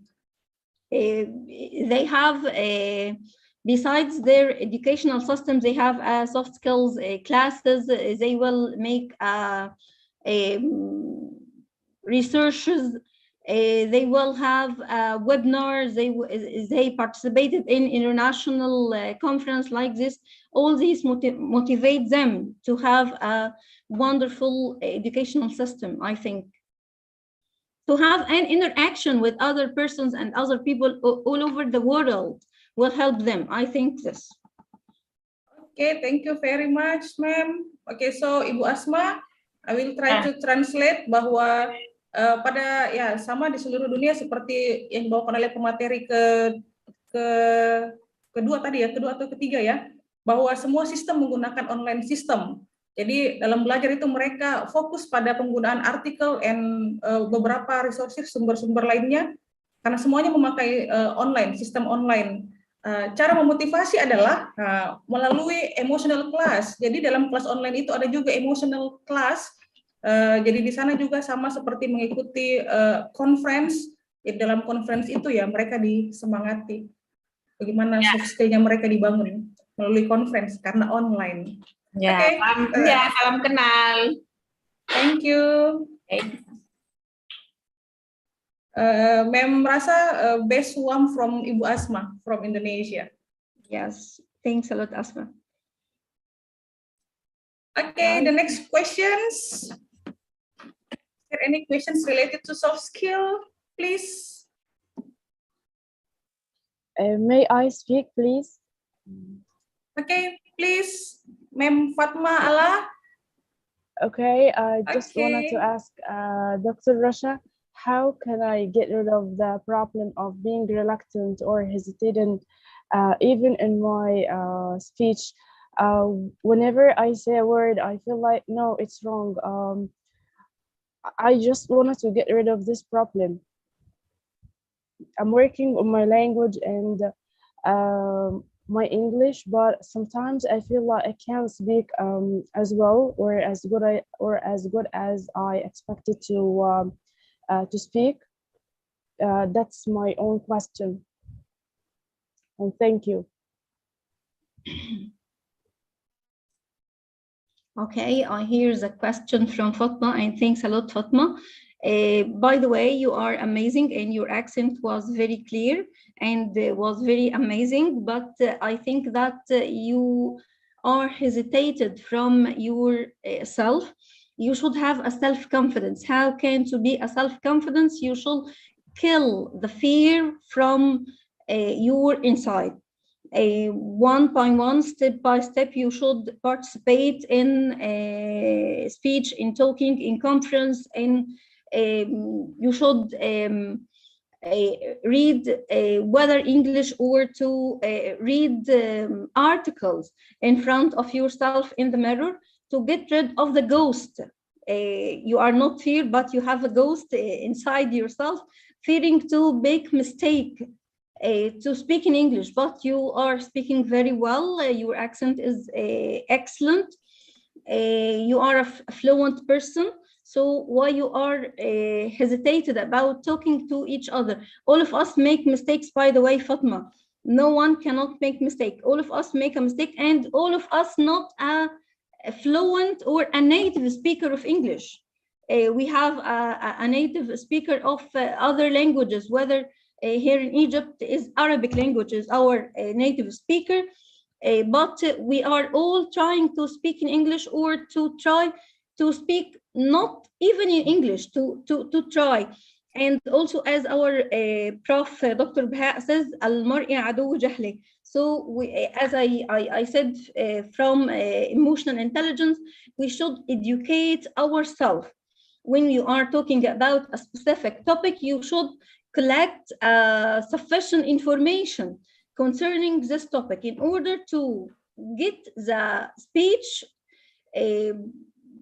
get fluent from your tongue, to have a very fluent information, to collect information in order to talk easily about this topic. When you have information inside yourself and inside your mind, you will talk very easily and you will not feel afraid, or you will not hesitate to talk in front of each other. That's it. Okay, thank you, Professor Rasha. I really love you and love your accent. And when I listen to you speaking, that gives me the courage to speak in front of other people. Thank you. Thanks a lot. Thanks, Fatma. By the way, Fatma from Egypt. Thanks a lot. Okay, thank you very much from Ma'am Fatma. And let me speak in Bahasa first to all of the participants. Penjelasan, the explanation from Dr. Rasa itu for all of us also really touching our heart ya. Bahwa self-confidence, pede dulu in English, speak in conference, berbicara dulu di lingkungan publik in English, salah benar atur saja. Okay, so maybe I could say that practice makes perfect. Okay, Dr. Rasa, agree with me? Practice makes perfect. So practice first. Don't be shy. Okay, maybe for the third questions, is there any participants who will deliver the questions? Okay, please. May I, ma'am? Please, MC. Yeah. Hello, Dr. Rasha Yosef. How are you? How are you? I'm fine. Yeah. Dr. Rasha, this is a very interesting topic that you deliver to us. Yeah, I would like to know your idea, just like the experience I got in the field. How do you think like this? Those who have too high emotional intelligence, they used to or usually prefer to play safe. Right? Yeah, those who have too high emotional intelligence usually prefer to play safe without taking too many risks. Yeah, so this is how sometimes happens to me also. and that is because they have great self-control and make sure everything is in order and don't want to rush things. But yeah, how do you think like that? Because the higher a person emotional intelligence, the greater the desire for himself or herself control. And in fact, this is behavior that makes it difficult for me or for other people maybe to thrive in work and other aspects of life. Like this. So do you think that for those who have too high emotional intelligence, I usually prefer to play safe? Do you agree with that, Professor Rasha? Thank you very much. Okay, first of all, let me not criticize yourself, but from the first time I see you on the screen, I can analyze your character, by the way. You have a very innocent face, a very baby face. I think that your heart, you have a tender heart, a kind heart. You have a very smile, a baby smile, by the way. I'm not, it's not a compliment, by the way, but as I'm working on soft skills, I can analyze people's character very easily, by the way, and I have 18 and 19 years of experience, so I can read people very easily. So really, you are very tender girl, kind-hearted, innocent. And you really have a very emotional intelligence, and but to have a very emotional intelligence doesn't mean to hurt yourself, by the way. Emotional intelligence means to put yourself first, not people first. Put your feeling, emotion first, but if the person doesn't get you the same feelings that you give to him, so stop being intelligent or emotional intelligent to this person. People should care about your heart, your feeling. You will not harm other persons or other people. Why you should peer their harmful actions towards you? You should care about other people feelings or other situation. Here in Arabic we have I don't know if you know that the Arabic افترض لأخيك 70 عذرا. Give your person 70 excuses for his misunderstanding. And in communication skills we have a very slogan which says give your person or give people the benefit of the doubt. How can to give him the benefit of the doubt? If my friends do something wrong and he doesn't clarify the reason for making this wrong or this mistake, I will give him one excuse, 2, 3, up to our Prophet Muhammad says up to 70 excuses. But after, as for me, in our world or in nowadays, differ completely from our Prophet Muhammad days, by the way. All people only thinking about their own benefits. They all thinking about our own goods only. So as you do with me, I will do the same for you, but will never be the wrong one or will never be the faulter or the mistaker for the first time. I will give you the excuse, but not or never be very emotional to others. And this is my advice to you, by the way, because really, from the first look, I love you, by the way. So please don't be so tender or so kind-hearted. Try to be not more tough, but try to be more, you get what I mean? Try to be more hard, to have your benefit, your self-benefit, first of all. Nowadays, yourself, your family, be the first one. Don't be the one who always people make use of them. That's it. Thank you very much, Dr. Rasha, for beneficial input for me or for others, maybe. Thank you very much. Thanks a lot. Sweet. Okay, thank you very much. So, Ma'am Risma, don't try to be too tough. Okay. Yeah. And I think that I will close my face because Dr. Rasha will know also my I will analyze technology. Okay, thank you very much. Okay, is there other questions, another questions from participants? I really like this topic. Any questions? Di Dr. Rasha sangat jago ya membaca karakter kita masing-masing. Duh, kita jadi takut. Any questions? I'm waiting. We are waiting actually.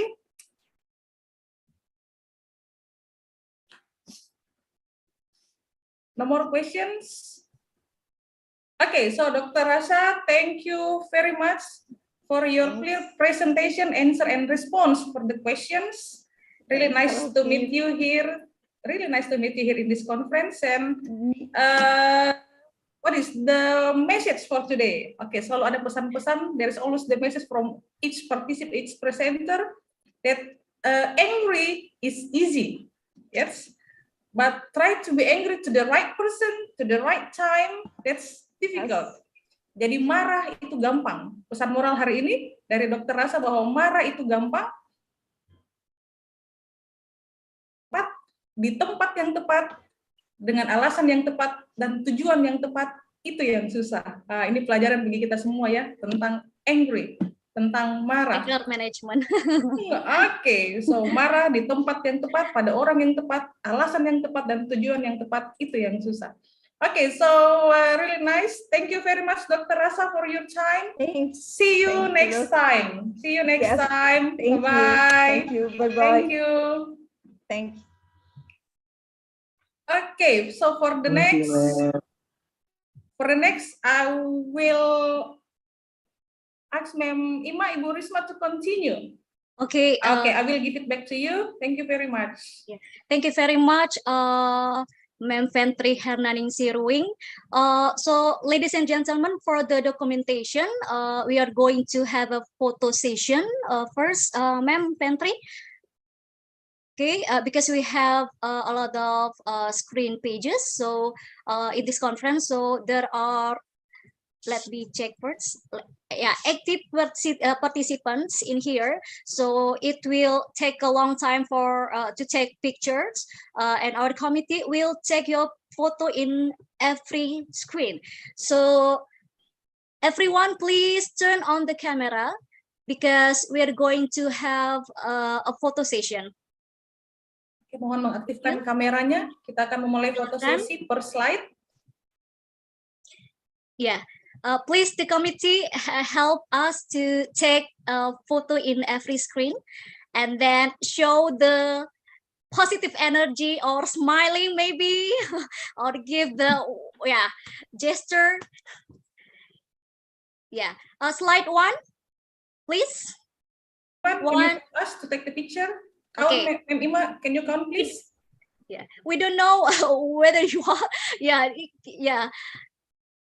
Yeah, 1, 2, 3 on slide 1. Okay, slide 2. 1, 2, 3. Slide 3. 1, 2, 3. Slide 4.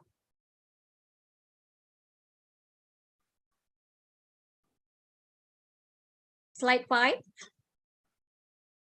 Slide 6. Okay, I think that's enough, yeah, committee. Mr. Ali? Okay, thank you. Yeah. Okay, so Ma'am Eji, I'm going to handle the next session. Yes, please. Okay, so ladies and gentlemen, on behalf of the committee, it's my great pleasure to back again in the second session, and also my honors to be able access to all, especially to great invited speakers here. And allow me, Risma Asriani Asis Ganisa from Sawerigading University as your moderator today. And I will be continuing guiding you all in this session.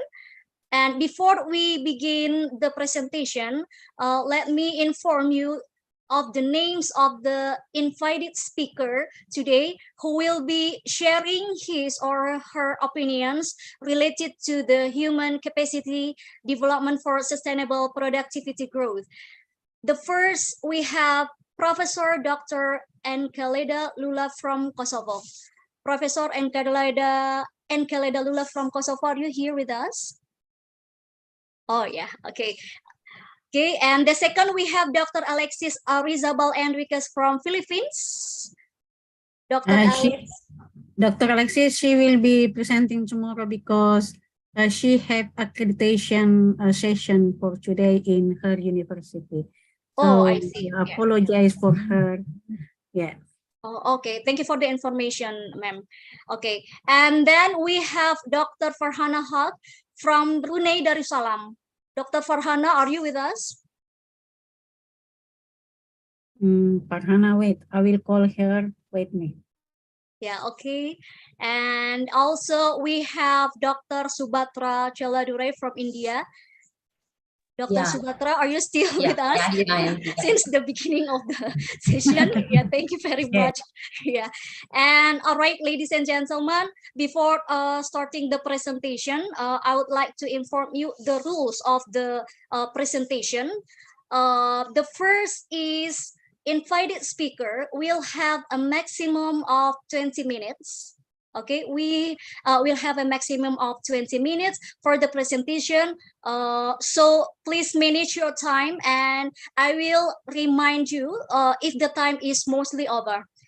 The second is Q&A session will be done after the invited speakers deliver the paper, and you will have a maximum of 10 minutes to answer the question. The third is every audience can put the questions in the chat box, or you can directly deliver the questions by raising your hand, and I, as your moderator, will read the questions to be answered, and I will mention the audience who delivered the question directly. And the fourth is the audience are pleased to mute the microphone during the presentation, so there will be noises. Okay, all right, ladies and gentlemen, without any further ado, let's invite our first speaker here. We have Professor Dr. Enkeleda Lula from Kosovo. Professor Enkeleda Lula? Hi, can you hear me? Yes, I can hear you. How are you? I am good, thank you. Greetings to all of you. Greetings for the most beautiful Mira country, Zefini. Indonesia. Yes, yes. Professor Dr. Enkeleda Lula, do I pronounce your name correctly? Enkeleda? Now I will pronounce myself. Okay. Okay. Once again, Yeah. Thank you for inviting me. Really, I'm very honored. I'm very glad to be here. Thank you for inviting me, my dear brother, Professor Andy, and my bestie, Professor Musmain. Thank you so very much. Really, I'm very glad. So I am Professor Enkeleda Lulay, not Lulaj, from state of the Kosovo, located in Europe. I am Professor of Finance and Accounting. I work at the University Haji Zeka Faculty of Management in Tourism, Hospitality and Environment. Okay. Now I will share my screen if I can. Yes, please. Just a moment.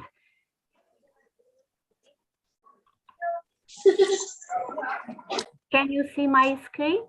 Yes, yes, I can see. Okay. Professor Dr. Enkeleda Lula, before you present your presentation, is it possible for me to to read a short biography from you, of yours? Yes. Okay. Okay, Professor Dr. Enkeleda Lula is a Doctor of Science in Finance and Accounting, Economy, works as a Professor Assistant at the Faculty of Management in Tourism, Hospitality and Environment, University Haji Zeka, PH State of Kosovo. She is the co-founder of BORN, Ambassador for Financial Evaluation, Ambassador for Women Technology, as well as the Ambassador for Research and Innovation. She is the Country Director of International Young Society and Country Director of World Voice International. She is a member of the editorial board of many magazines in different countries of the world, such as USA, Belgium, Georgia, Germany, Denmark, Ukraine, India, Pakistan, Philippines. She has a great experience in international conference as a supervisor, as a member of the scientific committee, as a member of the editorial board, as a session chair in the universities, institutes, and various countries of the world as follows: Belgium, France, Switzerland, Austria, Turkey, United Kingdom, South Korea, India, Italy, etc. She is a reviewer also in prestigious journals and on Scopus and Web of Science, such as United Kingdom and Switzerland. And she also has an excellent experience as a visiting professor to lecture on economics, finance, accounting, education, teaching, research, and many other topics relevant to economic development, financial stability, and quality enhancement in higher education of many universities, institutes, NGOs, symposiums, summits, workshops, webinars around the world, such as United States, India, Egypt, Philippines, Belgium, Germany, Albania, Italy, Iran, etc. And she has completed many trainings and programs in the field of economics, finance, accounting, research management, diversity, etc. In world universities such as United States, Ukraine, Italy, Australia, Austria, Germany, Malaysia, Pakistan, Sweden, and she is certified from the World Bank and the International Monetary Fund through the EDX program. She is also a member of Institute of Economics, Education and Research, and she has experience in projects through Erasmus, Euphoria, Tempus programs. And ladies and gentlemen, so let's invite Professor Dr. Inkeida Yuda. Okay. Thank you once Professor, again. time is yours. Thank you once again. Really, My I'm pleasure. very glad to be here. So today I am going to talk about factors related to financial stress and overview of students' performance during online learning. I will make a relationship between my experiences with my students at my university and my scientific paper in the Kosovo's universities during COVID-19 accepted by Web of Science and Scopus as well. I invite you to listen carefully because you will learn a lot for this topic. At the end, also you will see the recommendation that will help the universities around the world. Now, in this slide, you can see overview, general information about financial stress, e-learning, COVID-19, and so on. New point of view, learn a special skill about this topic that change basic attitude. Also, you can see theories and case study. We have so many theories about e-learning, COVID-19, or financial stress, economies, etc. And as I mentioned before, I will make a relation with my paper, real case study example, financial stress. You can see one question. So does financial stress affect students' performance during online learning? Now, introduction. You will learn more about money, technology, challenges, online learning, COVID-19, and financial technology. Money and finances play a very important role in our lives, in our family, in our society as well. In this case, technology seems to be the one element connected professors or teachers and students aimed the crisis. Technology bridges the gap between the quarantine and teaching. Digital tech during this time is needed for all countries. So online learning is a learning process which takes place through the internet as one of the forms of distance learning. And what about the COVID-19 or challenges? Challenges of using tech in learning, a lot of direct distraction for students, for professors, for teachers, being free all the time. Not all students in this case have access to the digital tools. And what about the financial technology, as I am a professor for finance? So in this case, financial technology is the technology and innovation that aims to compete with traditional financial methods in the delivery of financial services. In the end, COVID-19 This way of learning is being used in every country, including my country, Kosovo, of the world as a result of the COVID-19 pandemic. Therefore, due to the circumstances caused by the pandemic, teaching and learning online has an important role for all students, for all faculties or universities. And what next? So in this slide, as I mentioned before, I will talk more about education, e-learning, and financial situation. And what about education? So education brings a natural change in an individual's reasoning and ability to achieve the target goal. It facilitates us to investigate our own consideration and thoughts and make it ready to express it in various shapes. Education also helping people to learn how to do things and encouraging them to think about what they learn. Education is one of the main components that brings growth and progress in a society. The more people in a society are educated, the more they can make a beneficial contribution to their environment. We as a society all over the world are in era of lifelong learning, so we must be committed to the maximum to raise the quality of education. Since teachers or professors and students are unique in nature, it is very essential to find ways to communicate with each student individually. In this case, increased collaboration between teachers or professors and students affect the harmony between teaching and learning.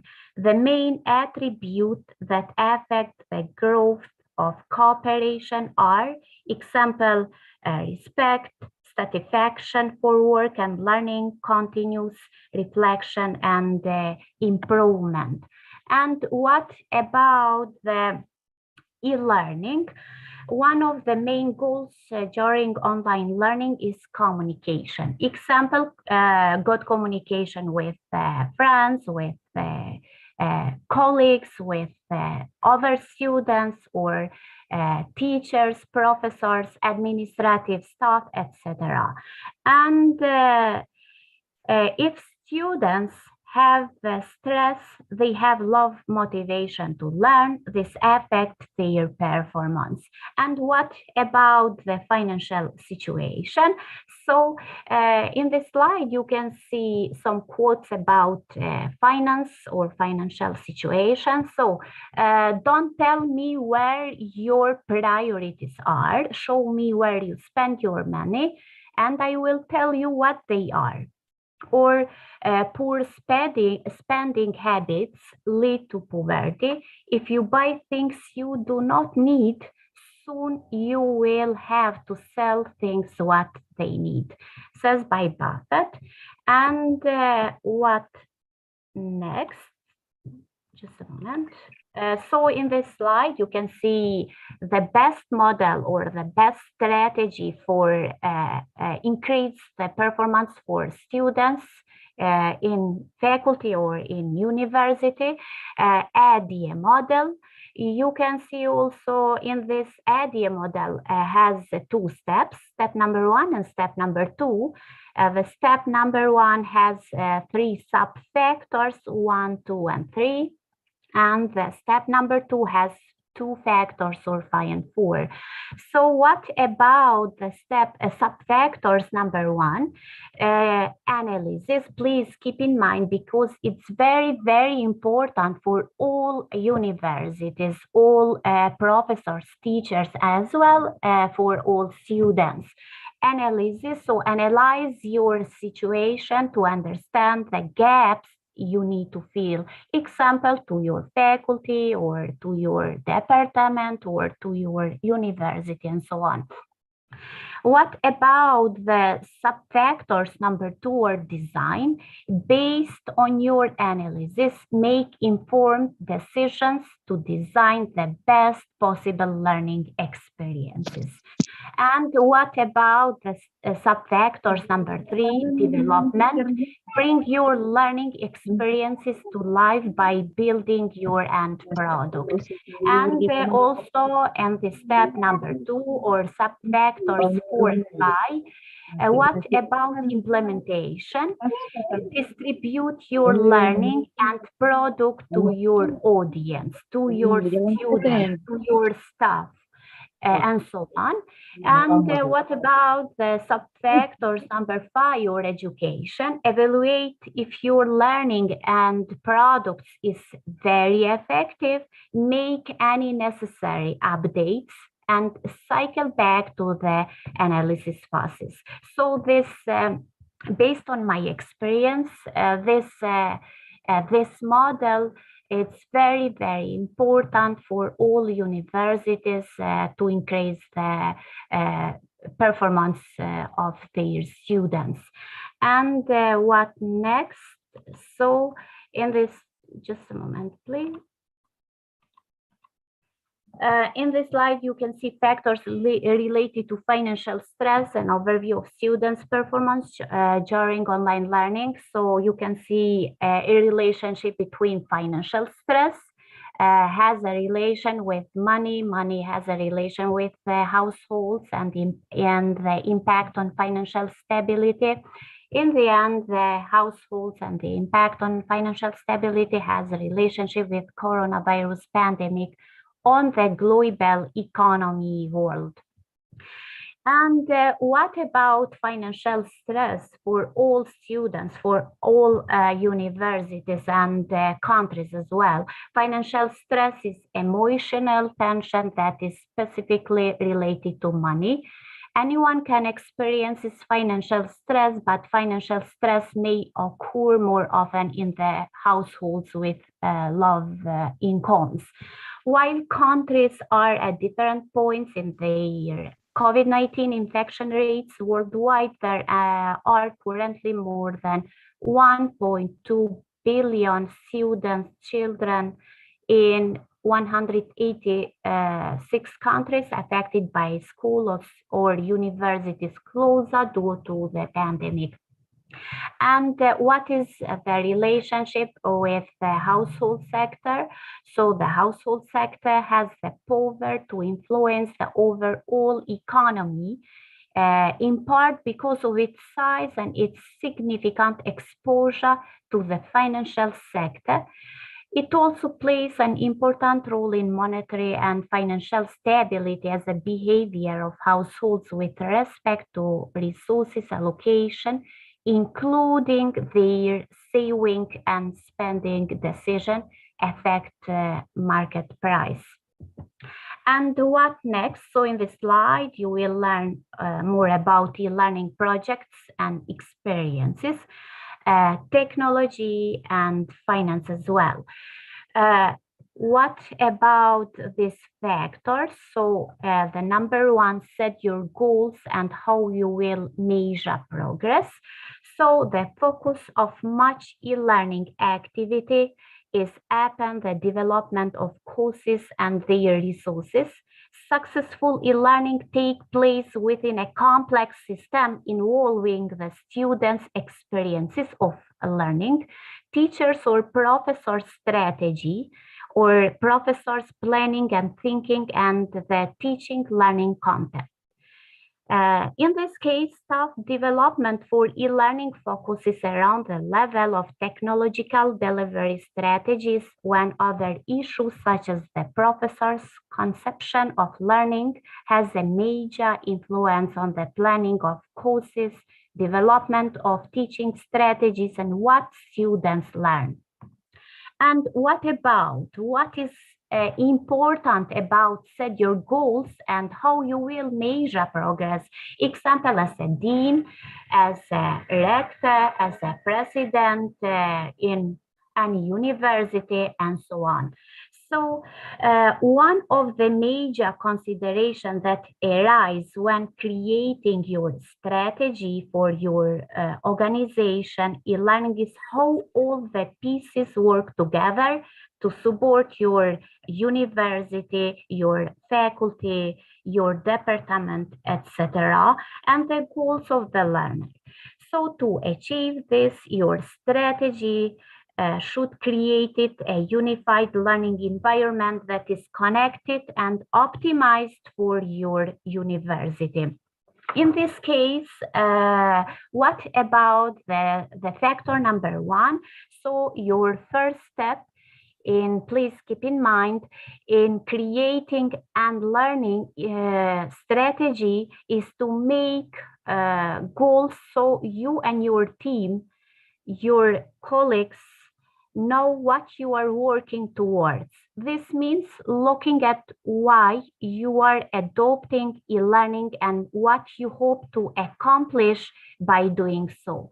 From there, you can identify clear goals and learning objectives that follow the reasons for using e-learning and inform every future decision during this process. And what about the another factor or to define your audience? You have probably heard the term know your audience. It applies to many situations, including your strategy for e-learning. Many decisions made while you are planning and implementing e-learning courses will depend on who they are for. It will be easier for you to take to make this decision when you have a clear definition of who your e-learning efforts are meant to benefit in the end and what their needs are. And what about other factors or number three, decide on your content. What is important about this factor for faculty or for university related to this strategy? And the needs of your audience will largely design your content. It's very important to know more about what do they need to learn. Example, your students, and what is the best way to teach the courses material, or what is the best website-based environment for them to learn in, or what learning technologies will best meet their learning needs. Or another question, what support can we provide them, or will social learning add to the experiences? So content can be delivered via videos with interactive graphics design that keeps the learner motivated. And what about the other factors or set up your data and infrastructure? The how of setting up your data and infrastructure may be daunting at first, but that is where a great learning management system comes into play. Your LMS or new teaching and learning environment will be an e-learning environment for members, for students, and an analytical tools for you.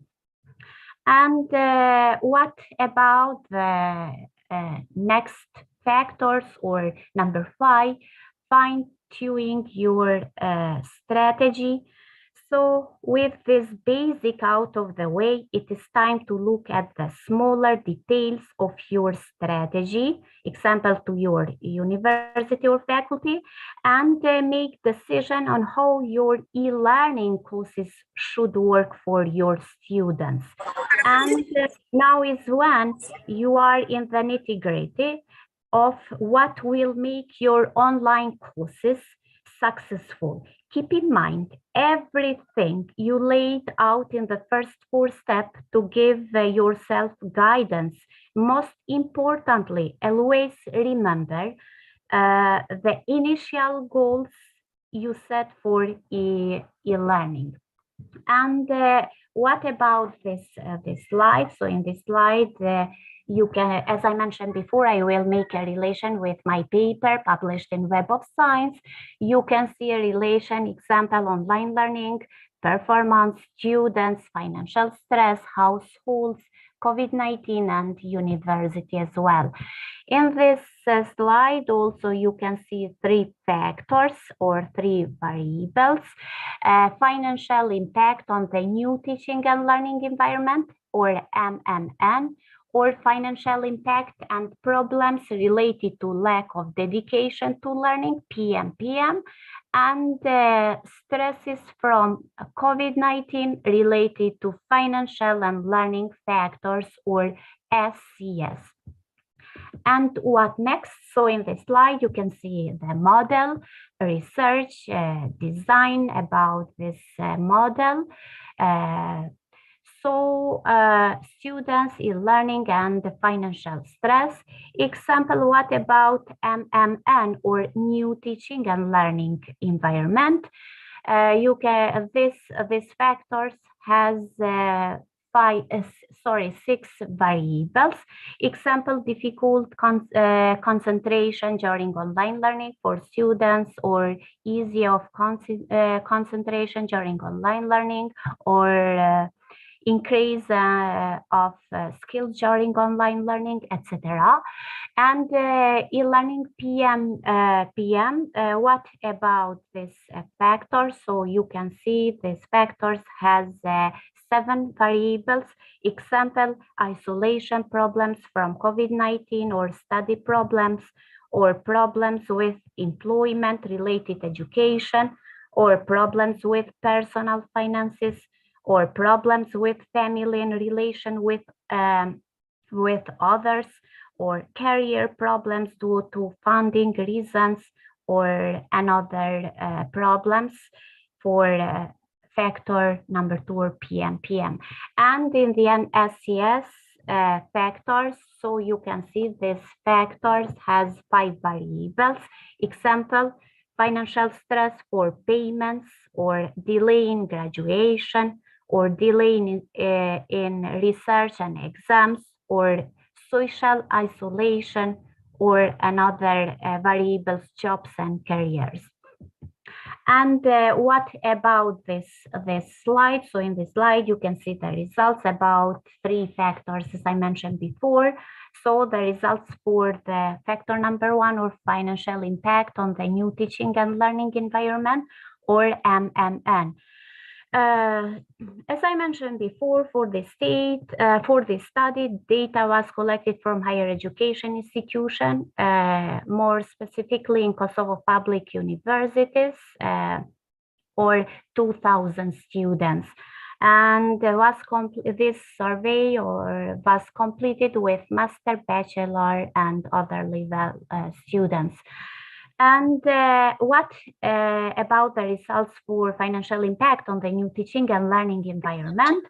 So the financial impact for students and their families for the reasons of COVID-19 in the new teaching and learning environment, in order to meet the condition to continue online learning, have been increased. In this case, higher education is also facing various challenges in the process of transforming to the new teaching and learning environment. And as you can see the result in this table, so the correlation in the highest percentage of 19% has the variables number MM1 with the variables MM number 3, which means that if students do not have concentration while online learning, their performance will decrease, or vice versa.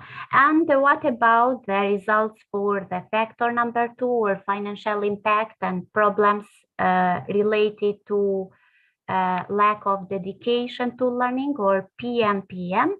So during using the online platform, there are some elements which can be considered barriers to MMN, or new teaching and learning environment.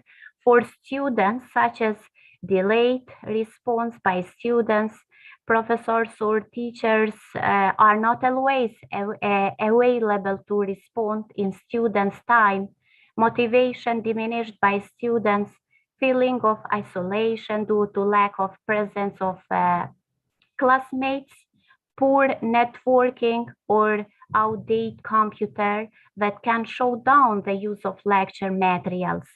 So these problems can be overcome with the help of professors or teachers who adapt their MMN strategies to the needs of students.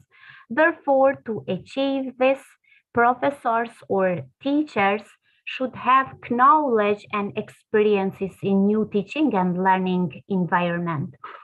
Based on the results, as you can see in this table, the correlation in the highest percentage of 80% has the variables PM number 3 with the variables PM number 4, which means that if students have problems with personal finances and stress, their performance will decrease or vice versa, because indirectly the stress and funding factors affects the students' performance. And what next? So in this slide you can see the results for the factor number 3, or stresses from COVID-19 related to financial and learning factors. So tuition fees are quite difficult to pay by students in good times, let alone on difficult days like in the case of the pandemic. Distances save lives, but there is economic pain because many businesses are going bankrupt and laying off workers, employed students and their families who pay for them. And this has challenged and aggravated both financial and educational stresses for students, even for those who can pay the bills, or their gloomy job prospect after graduating created anxiety, while many students carry large student loan debts. But it is very essential to state, to country, to university or faculty that not all students have the necessary condition for online learning through technology. So students are living very different educational experiences during the pandemic COVID-19. Based on this table, the correlation or the SES number 5 variables has a positive relation or correlation with the variables number 1, 2, and 3 and 4, but the highest correlation has with the SES number 1 variables in the value for 86%. Student stress for payment is related to work and career. Therefore, all variables 1, 2, 3, 4, and 5 emphasize that stress affects both factors, teaching and new learning and new learning environment. And what next? So in this slide, as a general recommendation of this presentation or of this topic, you can see example, there should be concentration students. This recommendation is for students to increase their performance. There should be concentration during online learning for all subjects, or there must be financial condition from families to increase their students' performance. Or another recommendation, there should be a study commitment for students by professors or teachers, or condition must be created for new teaching and learning environment, or another recommendation for all faculties, for all universities around the world, there should, for students as well, there should be good communication. Example, students with other students or colleagues or friends or professors or administrative staff, as I mentioned before. Or another recommendation, there should be information from professors or teachers on how exams and tests will be conducted. It's very important to increase the performance for all students. And in the end, stresses factors should be removed. To learn more about this topic or this presentation, this paper, you can see this link and you will learn more about for all public universities in my country. And in this slide, thank you so very much for your attention. Thank you so very much for your attention. If you have any questions, please feel free to ask me. Thank you once again for inviting me. Really, it was a great pleasure to be here. Thank you. Thank you very much, Professor Enkeledalula. So it's privilege for us to have you in this session. So thank you very much for the insightful presentation. And now we open the Q&A session. So probably the audience have a question. Please don't hesitate to chat your question in the chat box or raise your hands, please. Okay, let's see. Let's see first. Is there any welcome to the sorry? Yeah. Okay. Any question from the audience? Hello. Hello. Yeah. Okay, Ibu Asma. Yeah. Yeah. Yes, sir. Nice to meet you, Professor. Yeah.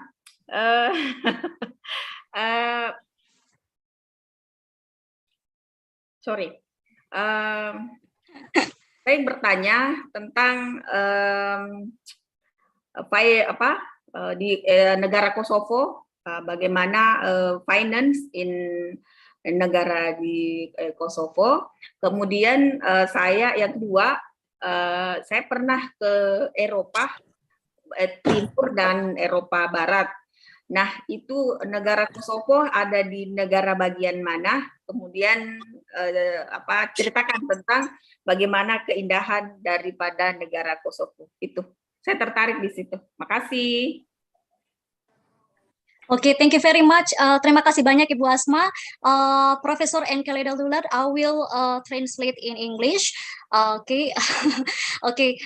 The question comes from Dr. Asma from Sawerigading University, and she asked about how is finance in Kosovo. So that's the first question. And then the second question is she's already been to Europe. Europe, and which country is Kosovo in? Yeah, so that's the question. Yes, please.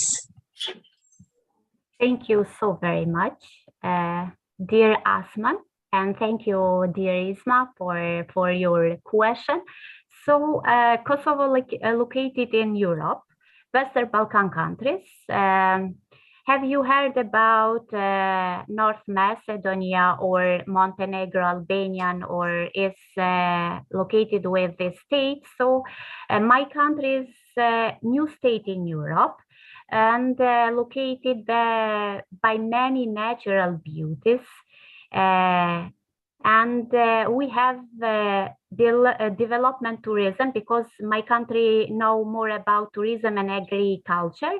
So you are very welcome at my country, and people in Kosovo are very, very friendly. So in my opinion, because I live here, the Kosovo is the most beautiful country, and you are very welcome to visit us and my university as well. Yeah, thank you very much, Professor Enkele Dalula. Ibu Hasma, it seems that you nodding your head. It means that you already understood about that. So it means no, there is no translation here. Ibu Hasma sudah paham tadi apa yang Profesor Enkele Dalula? Okay. So thank you very much, Ibu Dr. Asma Unsa. Sorry, I don't know how to say thank you in your language. Terima kasih. Yes, terima kasih. Yeah. You can say terima kasih. Yes. Because I have so many friends in your country, and really, I love very much your country. I hope you will visit your country. Yeah, please. In the Please come to our country. Yeah, and Dalula. So probably we have we will meet next time. And I then hope so. Yes, we do hope so. So any more question from the audience? Hello. Yeah. Any more? Your people are very beautiful, because I have a sister, or my bestie, Professor Mutmain. Professor Mutmainah, yeah. Yeah, you beautiful also, Professor Enkele Dalula. Looks like artist. Yeah. Yes. Yes. Look model. Yes, model. Yeah. Yeah. Any more question? Tidak tampak seperti dosen. Yes, she said that. You looks like you doesn't looks like a lecturer, but you looks like a model. She said like that. Okay. Yeah. While waiting, Professor, while waiting the participant to ask the questions. So let me conclude your presentation. So I really like I really like the idea about the financial impact and problems related to the dedication of learning, and then you said before about how financial stress affect also to students' performance during online, because when we talk about the financial, so it's a very sensitive, right? Yeah, because it's related to money and technology, online learning. If we doesn't have a credit, some credits we cannot Zoom meeting, for example, and then that will be stress for students. Okay, and then another factors related to financial stress. You overview about the student performance during online learning, about the education, and then this is a very important and interesting also that you already highlighted about the e-learning as well, like that. And may I ask the question, Professor Enkele Dalula? Yeah. Yes. What efforts? So because this is related to the financial impact and problems related to the students, what efforts should the stakeholders in your university to decrease or to cope with the student stress? Is there any policy maybe from the financial? To reduce the fee tuition, for example, like that. Please.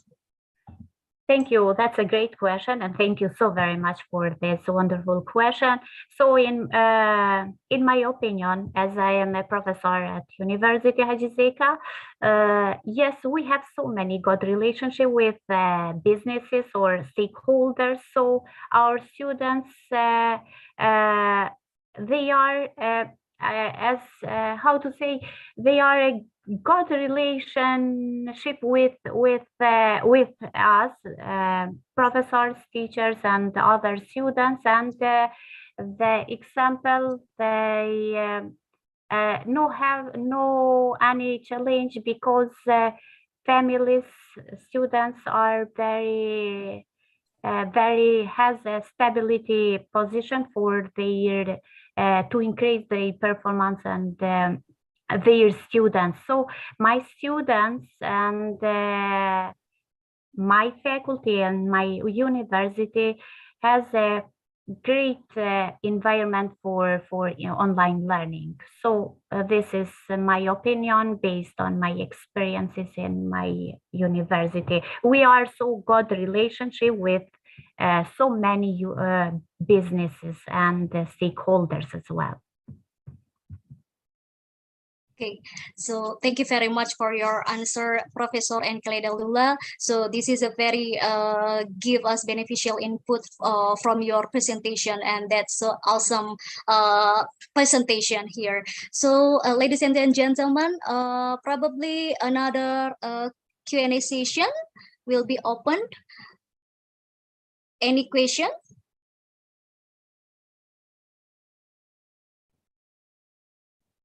Okay, if you have a question by using Bahasa or Indonesia, I will help you to translate in English. So don't hesitate to ask the questions. So just raise your hand or put your comments, put your question on the chat box. Anyone? Ma'am Echi?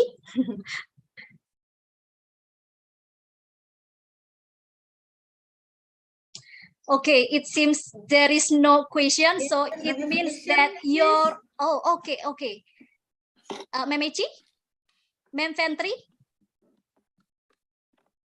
So is my voice audible?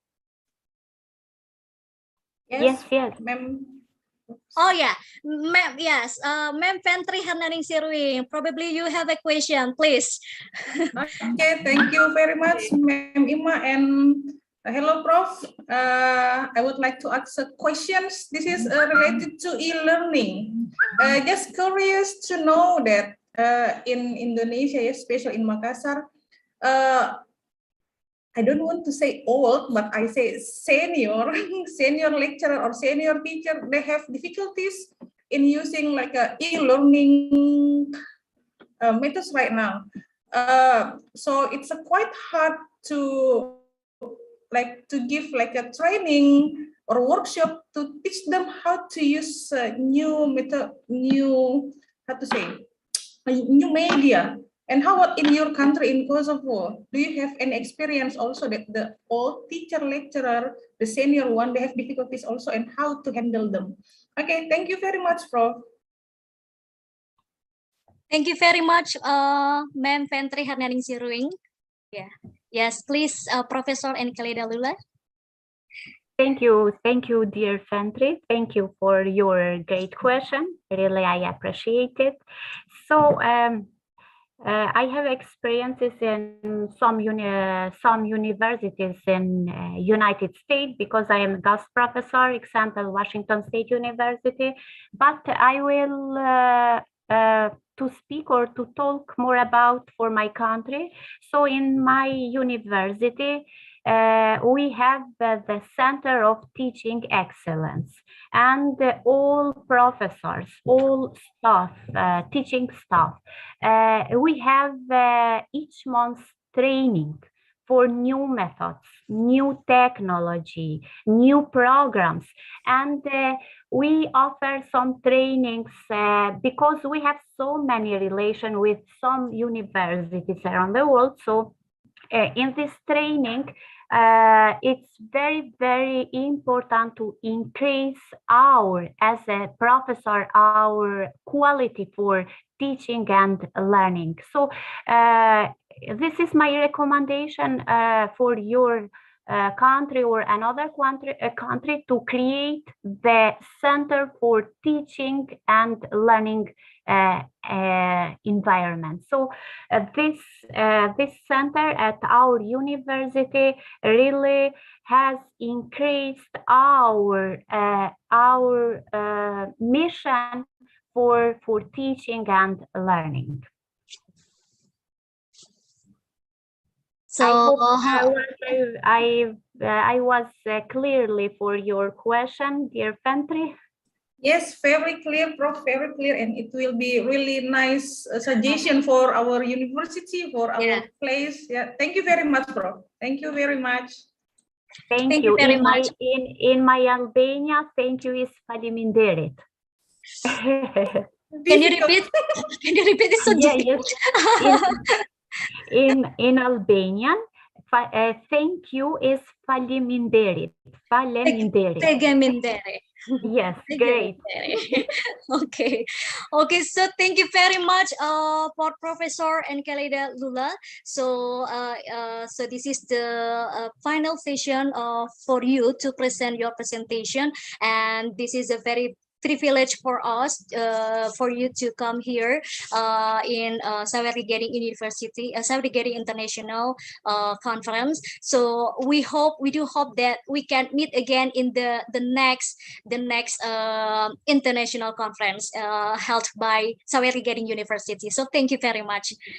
Yes, Thank you. I hope so, and I hope for many collaboration with you and your Yes. university, because it was my great pleasure to contribute at your university. Thank you so very much once again. My pleasure. Yes. So thank you very much. Okay. So ladies and gentlemen, now I will invite the next speaker. Okay, Dr. Farhana. Dr. Farhana, as mentioned that Dr. Farhana will will present their presentation tomorrow. Yeah, am I right? Oh, Yes. Dr. Farhana is here. Hello, Dr. Farhana. How are you? Yeah, I'm fine. How are you? Yeah, I'm fine. Yeah. Yeah. So, Dr. Farhana, before you read your presentation, so I would like to read your short biography first to the audience. Okay. Dr. Farhana, she has done her PhD research in women empowerment, and she graduated from Manarat International University, Dhaka, Bangladesh, with a bachelor degree in English literature. After she did her master degree in English literature from Bra University, Dhaka, Bangladesh. Apart from her study, she has been published more 36 research papers in several international journals in USA, United Kingdom, India, South Africa, Dubai, etc. As well as she did publish 3 books, both nationally and internationally. Along with her PhD research work, she is now working as a reviewer, editor, and brand ambassador in many renowned national and international journals. Recently, Dr. Farhana has achieved the Greenwich Book of World Records certificate after attending one virtual international conference organized by EduClouds in USA, UK, and India.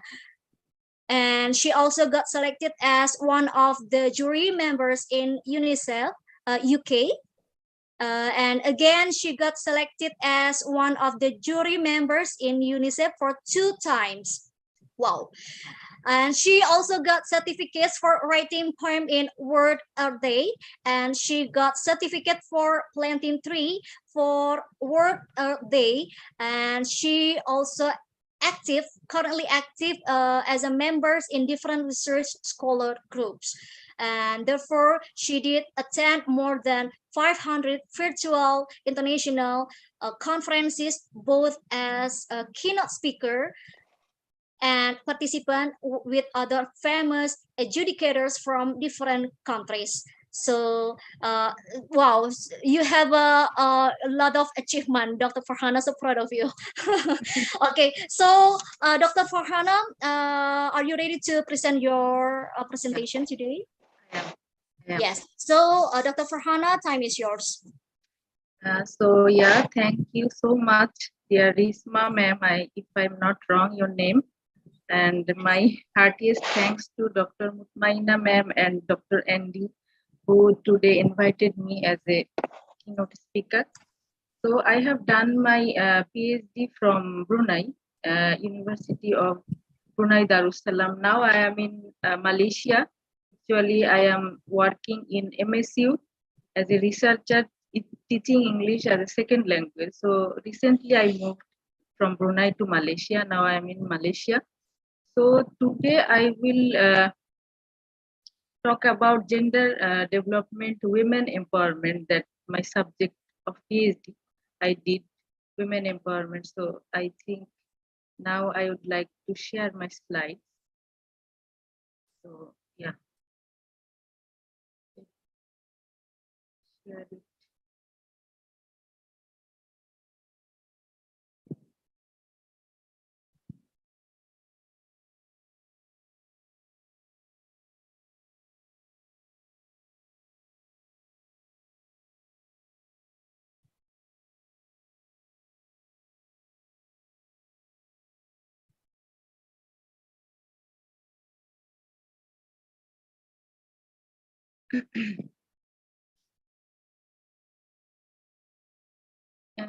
So is it visible now? Can Yes. you see? Yeah. Yes, I can see. Yes. Okay. Yeah, go on.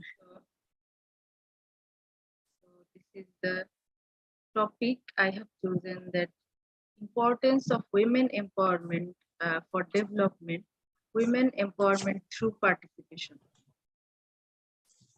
So first of all, I would like to talk about what is women empowerment and can women empowerment contribute to community development. So for community development, we should empower women besides men. So it is very important, first of all, in a society and overall in a country, and then overall the whole world. So empowering women is, in briefly, I would say that empowering women is the fundamental right of women. They can have equal rights to participate in education, society, economics, and politics.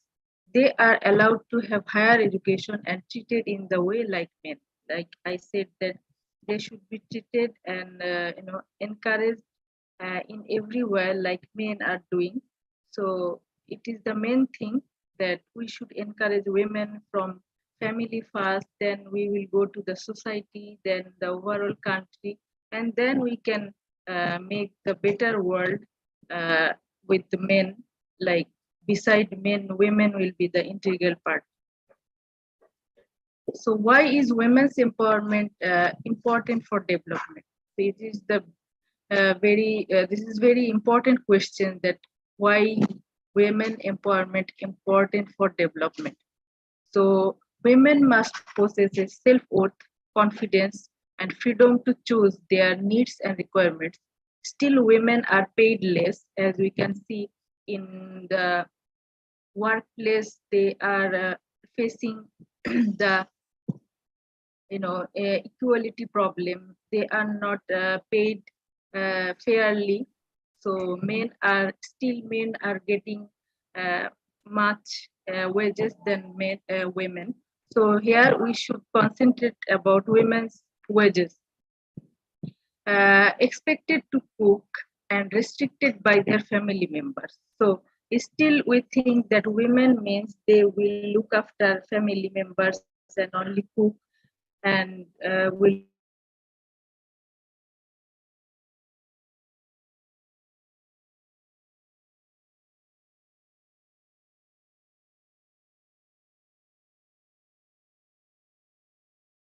It seems that the internet connection is unstable.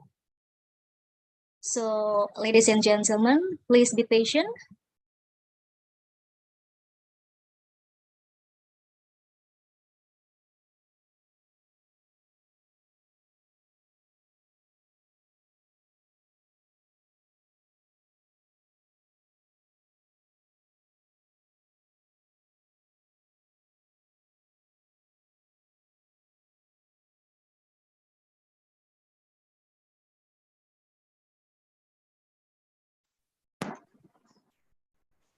Yes, Dr. Yeah, Hana. sorry, I Yes. think a network problem. Yeah, I think Okay. it's connected. It's very problematic here. Sorry for this inconvenience. So yeah, next I would like to say that able to solve unemployment. Unemployment is one of the common problems nowadays in this world, and we can see in this developing society as well, developed society as well. This unemployment issue is very important and dynamic issue now. The research says that half of the population consists of women. So unemployment of women and unequal opportunities in the place of work can be eradicated with the help of women empowerment. So if we can empower women, so the half of the population in this world can solve the unemployment issue. So like this with the men, women can also involve in this good working place they will get and help the men, same like others men are doing since long. So women, we should help women and eradicate this issue of unemployment by giving them chance to know about their intelligence. So women's empowerment plays a vital role, as we know. This is because without women empowerment, you will not be able to know about their intelligence of women.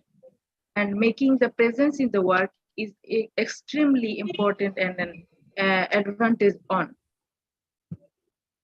Secondly, examine their talent. They should examine their own talent, and also the family members should examine their talents. Like some parents are not aware of the women's education and they are not allowed to receive any higher education, that women can go abroad and pursue education. Like in my case, I came from Bangladesh to Brunei for obtaining my PhD. So my parents allowed that and they encouraged me always. So like my parents, most of the parents in my country nowadays doing. So I wish and pray that all of the parents of a girl's parents should do the same thing. They should allow a girl, child, or girl or women to go abroad and obtain the higher education. The only way to overcome this problem is by knowing about their talents. And if they are allowed to take the responsibilities as men, they can showcase their talents to the society. So examine their talent is another important thing. So enhance the overall development of society. Women empowerment is one of the key terms of the overall development of the society. Is nothing wrong in taking part in the development of society, like in corporate world. Women are now playing several roles like engineering, medical. They are nowadays, women are very active as a pilot and many other challenging jobs women are now doing. So decent and productive work for women, it should be like, it could be to promote opportunities for women to obtain decent and productive work in conditions of freedom, inequality, security, and human dignity. So what should be our goal to establish equal employment rights for women in society? So there are some points that what should be the goal. So first of all, assessing the situation of women's participation, then the situation of gender gaps between men and women, still which is persist in a society, that women and men gaps, gender gaps is still we are having. Assessing the situation of wage gaps, as I said earlier, that men are getting more wage than women. Assessing the situation women still dominating, that is regional percentage of employment in informal economy from total employment percentage of women workers in the informal economy, like sub-Saharan Africa, 72 from 72 to 84%, Latin America 51 to 58%, Asia from 65%, North Africa 43 to 48%.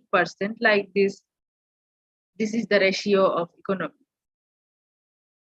So addressing gender equality in employment is good practices from the national level.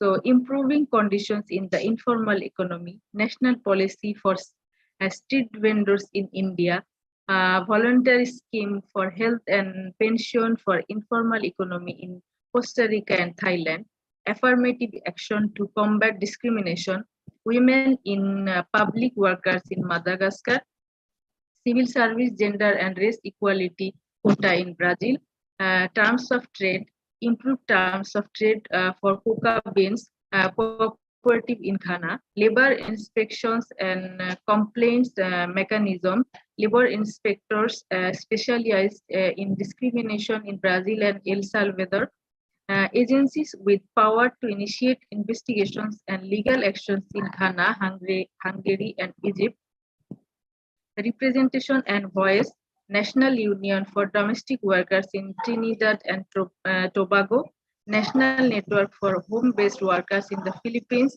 Workers' Opportunity Measures, and so on. So this is the thing. Also, we can say that the participation in civil society, including trade union and employers organization, is necessary also to get the success of any policy process.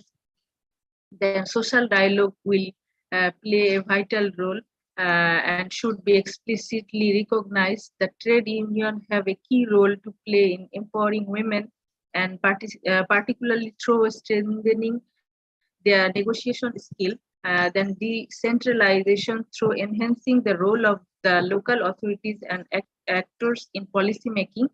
So all these things we should done nationally and internationally to empower women. So I just wrote some points from different countries' policy makers they did.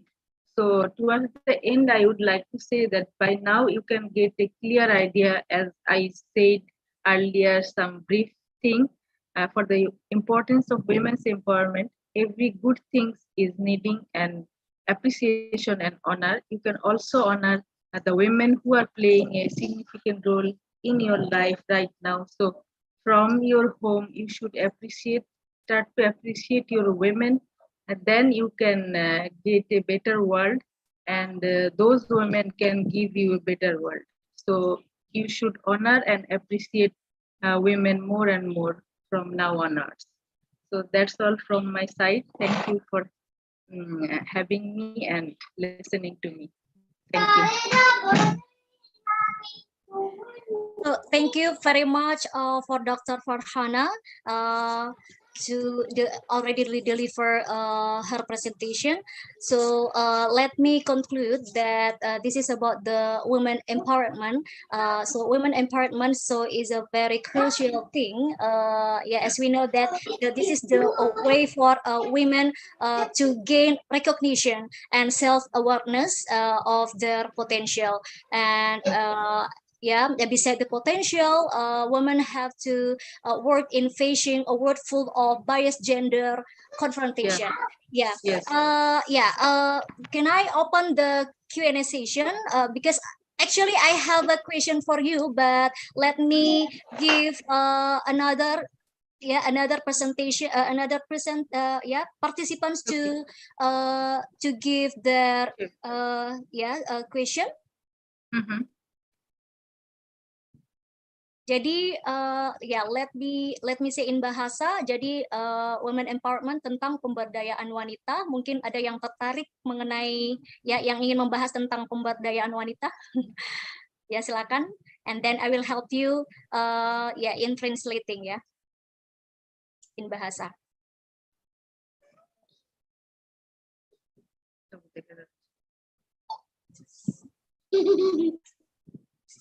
Any question? Ladies and gentlemen,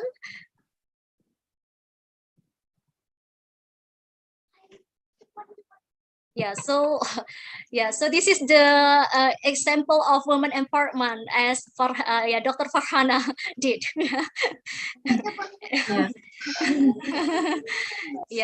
Because you have a lot of achievements, so that's the empowerful. Probably, participants here would like to share their question, please. please put in the chat box, or please use the raise hand. So, Dr. Farhana, are you with us?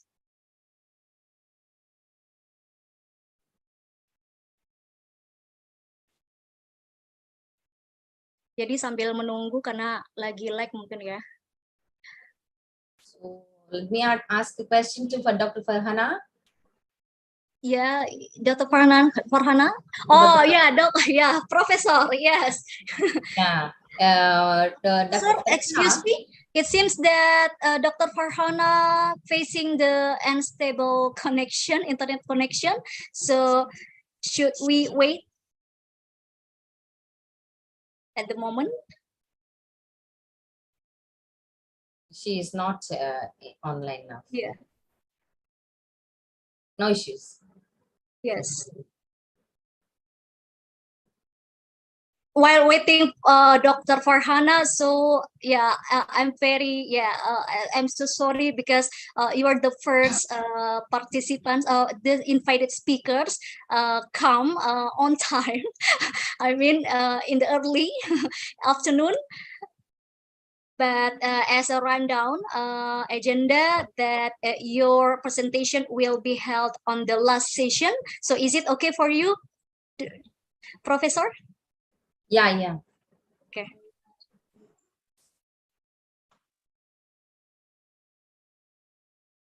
Anybody is there to present now? Yes.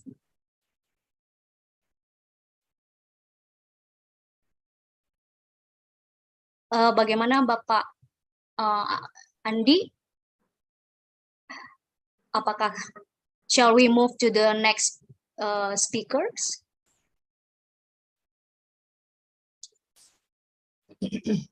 Pak Andi tidak masuk Zoom, Kak? Yeah. So shall we move to the next speaker? Yeah, yes, sure. Okay, because due to the inconvenience, sorry dear ma'am for the inconvenience. I got some. Oh, okay. I got some network issues. Yeah, we will wait a couple minutes.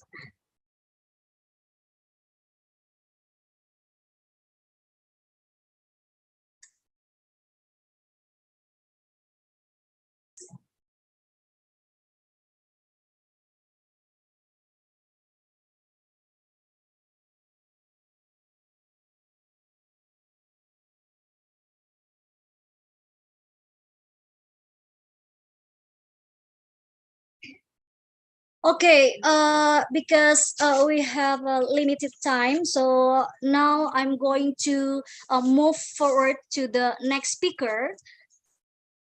Yeah, because it seems that Dr. Farhana is unable to join with us. So let's move to the next speaker. I will invite Professor Dr. Subhatra Cheladurai to present finally. Professor Dr. Subhatra Cheladurai. Yeah, am I pronounce your name correctly? Yeah, right. Okay, alhamdulillah. Yeah. Before you present your presentation, you deliver your material. So let me read your short biography or profile. Okay, ladies and gentlemen, Dr. Subhatra Cheladurai is a woman with ambition. So this is related to the woman empowerment, the previous one.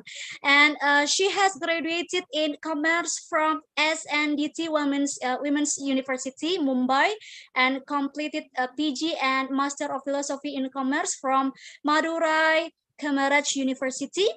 And she has been awarded with PhD in Commerce from Manon Maniam Sundaranyar University to Tirunelveli. Am I pronounced correct?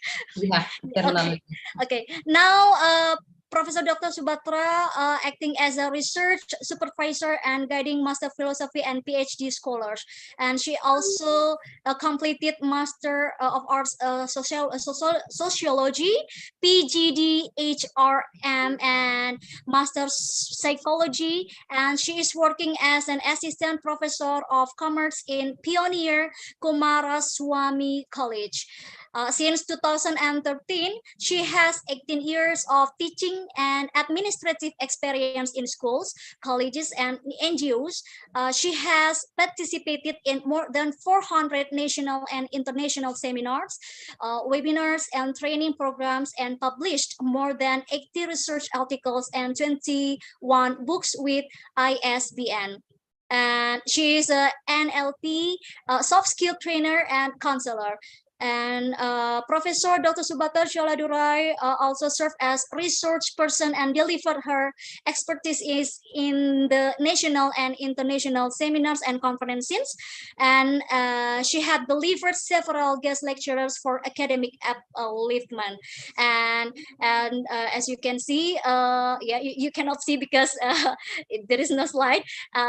Let me inform you that she had received Best Women Leader Award from Edukos Unite of Scholars as HEE 2021. Wow. And she had received also Asia and India Book of Record for publishing paper for maximum authors contributing in a book and COVID-19 and its impact. And she had received the Real Superwoman Award 2020. Wow. So yeah, so this is interesting, related to the previous topic, women, empowerment. And then she had received also Excellence in Academic and Research Development Award on National Teachers Day from an Institute of Higher Technology in Chennai, and Woman Achiever Award 2020 from Manon Maniam University, and Best Academian Award, Young Educator and Scholar Award, Para-Syrian Kalamene Award, Syria Arima Award. There's so many awards. Yeah, wow, so proud of you. Yeah. And then, ladies and gentlemen, because the time is limited, so please welcome Dr. Subhatra Choladurai. Time is yours. Yeah, thank you, and thanks a lot for your Dr. Rishma, for your nice introduction. And good evening, Indonesia from India. Let me share my screen.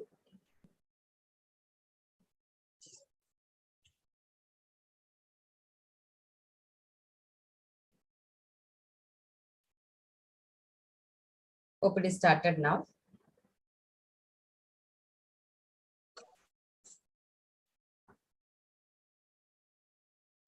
Okay. Yeah. Yeah. Greetings to the organizers of Sawerigading Indonesia. Heartfelt love and welcome to all the eminent speakers from the different countries who are sharing their views and highlights from different topics. And the participants assembled here virtually for the International Conference on Human Capacity Development and Sustainable Productivity Growth. As introduced by Madam, myself, Dr. Subhadra, I'm Assistant Professor in the Department of Commerce and as well as the founder and president of Cape Forum U Trust. And thanking Sawerigading for the wonderful collaboration, privileged to sign MOU with Sawerigading Indonesia. And today for this conference, I have selected to address on capacity building and productivity for sustainable development. As you all know what capacity building is, we can, in other words, we can say capacity development or capacity strengthening. It is the process as an improvement in an individual's organization facility or capability to produce, perform, or deploy. And the term capacity building and capacity development have often used interchangeably through various publications like OECD, DAC stated in 2006 that capacity development was a preferable term. And since 1950, International organizations, government, non-governmental organizations, and community use this concept of capacity building as a part of social and economic development. In national and subnational plans, even the UN development program defines itself by capacity development in the sense of how UNDP works to fulfill its mission. And the UN system applies it in almost every sector, including several of the Sustainable Development Goals. You might have seen the 17, Sustainable Development Goal 17. It advocates for enhanced international support for capacity building in developing countries for support national plans to implement the 2030 agenda. And here I'm going to highlight on focus on this presentation two major things: capacity building, the UNGP approach, and the productivity for sustainable development. Let's focus, look at capacity building, the UNGP approach. 2008 to 2013, a strategic plan for development, capacity building, is the organization's core contribution to development. And it promotes a capacity building approach to development in 166 countries. It's an active.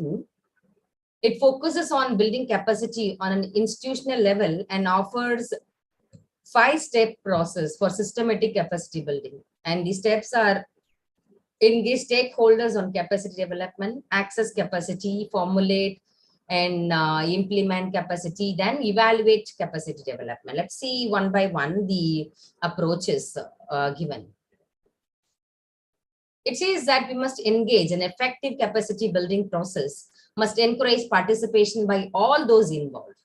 If the stakeholders are involved and share ownership in the process of development, they'll feel more responsible for the outcome and sustainability of the development. Engaging stakeholders who are directly affected by the situations allows for more effective decision making, and it also makes development work more transparent.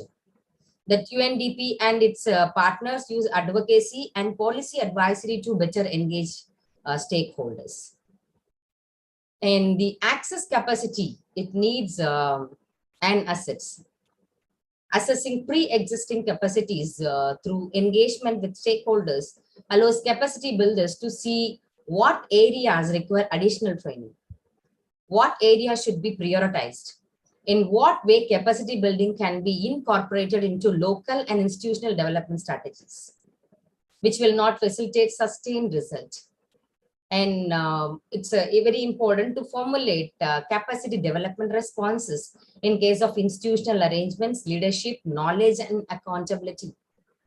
In case of institutional arrangements, assessments often find that institutions are inefficient because of bad or weak policies, procedures, resource management, organization, leadership, framework, and communication. And some network work to solve problem associated with institutional arrangements by developing human resource frameworks covering the policies and procedures for recruitment, deployment, transfer, incentive systems, skill development, performance evaluation system, and ethics and values. And this approach, UNDP approach, believes that the leadership by either an individual or an organization can catalyze the achievements of development objectives. The strong leadership allows for easier adoption to changes. Strong leaders can also influence people. We can say the different people's approach a different kind of leadership. And it uses coaching and mentoring programmers to help encourage the development of leadership skills such as priority setting, communication, and strategic planning. And this part, knowledge, is UNDP believes that the knowledge is the foundation of capacity. Or we can even say into two terms. One is the knowledge, and other one is the skill, we can say. The skill is the leadership. The skill is the accountability. The skill is the motivation. The skill is the training, which they acquire apart from their knowledge. Where the knowledge is the basic is the foundation for capacity. And it believes greater investment should be made in establishing strong education system and opportunities for continued learning and development of professional skills. It supports the engagements in post-secondary education reforms and continued learning and domestic knowledge services. It differs from the country to country, institution to institution, place to place. Whereas implement our capacity development responses, we must see how it is impacted.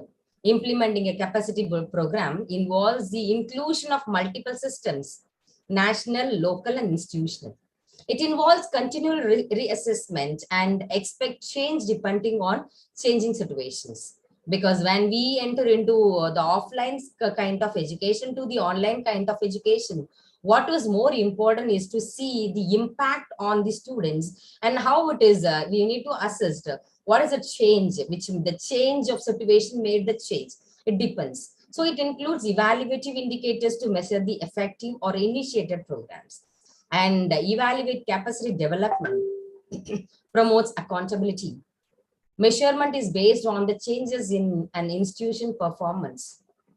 And evaluations are based on changes in performance based around 4 main issues like institutional arrangements, leadership, knowledge, and accountability.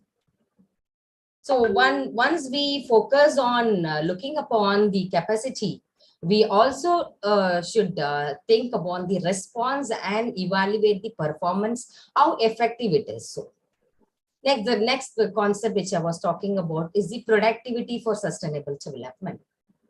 Sustainable development, as you all know what sustainability is. Economic growth and productivity development are intricately linked. It is linked to each other. They are two sides of the same coin. One cannot have a faster rate of economic growth without productivity improvement. Just as economic growth needs to be sustained, if a real impact is to be made, if it is important to ensure sustainable development with the higher productivity in all sectors of economy, not only in education, not only in industrial growth, in all sectors of economy, for a while, it is always easier to achieve short-term gains at the expense of long-term development.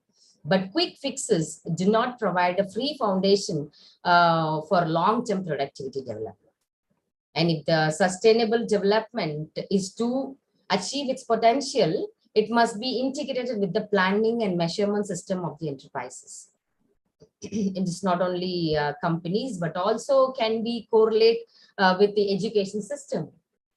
And there is a need for a comprehensive and holistic strategy, which involves the fullest mobilization of all our economic, social, cultural, and technological resources that saves lives, increases food yields, generate renewable energies for rural areas, especially for rural areas, and facilitate the adoption of clean production, etc. So when we focus on this rural areas, it is holistic approaches of development, not only in the case of a capacity development, but for the sustainability and the economic growth of a country. And the most widely accepted definition of the sustainable development is the one adopted by International Commission on Environment and Development. That is Brundtland Commission report 1987. It says that sustainable development meets the needs of the present without compromising the ability of future generations to meet their own needs. Without compromising the ability of the future generation. That is very important to be noted in case of sustainable development. And essentially, this sustainable development is built on 3 pillars of productivity: economic growth, ecological balance, and social progress. Economic growth, ecological balance, and social growth without affecting the ecology, its ecology also. We must balance the ecology and the economic progress and the social progress. And in order to achieve sustainable productivity development, it is necessary to address productivity issue at 3 levels. One is at national level, if it is for a country. One, it is at the national level to ensure that an overall environment productive to productivity enhancement is created.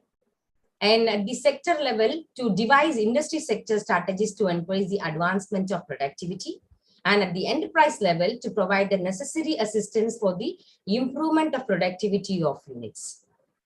If you consider the same kind of approach in education, One is at the national level, then institutional level, then at the overall organizer, university level or at the college level, and then come to the students levels too. So that we can see the improvement of, and we could see the outcome too. And the sustainable development, it provides decision makers with an additional benchmark against which the evolved strategies and performance can be assessed. That is, benchmarking policies that promote sustainable development provide a system to explore the commitment to the principles of sustainable development. And this benchmark information will be a vital starting point for companies, regulators, and the public as they explore new ways of working towards co-regulation partnership.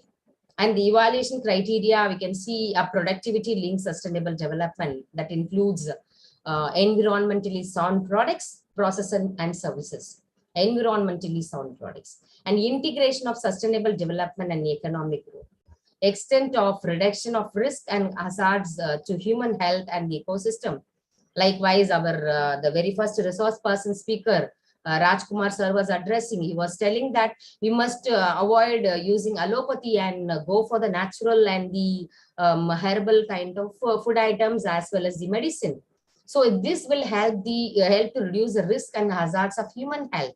And we going eco-based, and the community stakeholders' participation in sustainable development commitments. So because without the participation of the community and the stakeholders, we, the population, everyone, each and everyone is included. Ourselves, our family members, our each and every population of our country, including our students especially. So everyone should participate in the sustainable development commitments. That is surely going to contribute to productivity and the economic condition of any country, not only this country or any country. Any country, the sustainable growth will happen and it will be ensured. And the enterprises, particularly SMEs, often lack the knowledge and resources to make significant changes in their organization or technology, with incentives lacking and the financial benefits of going green remaining suspect. There is a need for more focus on ensuring that sustainable development is compatible with profitability. It's not that the one who is focusing on sustainable development of a country, a sustainable development of institution, sustainable development of industry.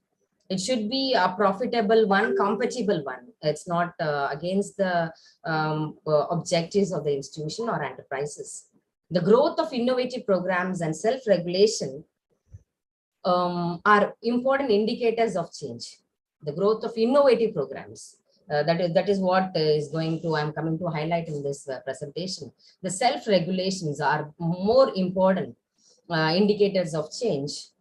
But the steps taken so far represent just the start of a complex and lengthy transition for sustainable enterprises. We want a better world, a better environment, peace and prosperity. But our path is fraught with enormous challenges, environmental, social, and economic. So our development effort must be completed by technological innovation that extend the reach of knowledge and learning to the remotest corners of the country. Remotest corners, addressing every person whenever they were addressing about online educations and some innovations, everybody was talking about the corners of the country, that is the rural people, then one who is not having access to internet and do not have access to electricity. And there are some places where people do not have even the access of electricity and they do not have the access of internet. Also, these kind of things should be much focused, and technological innovation will be followed by the technological advancement or at least the presence of technology in every place.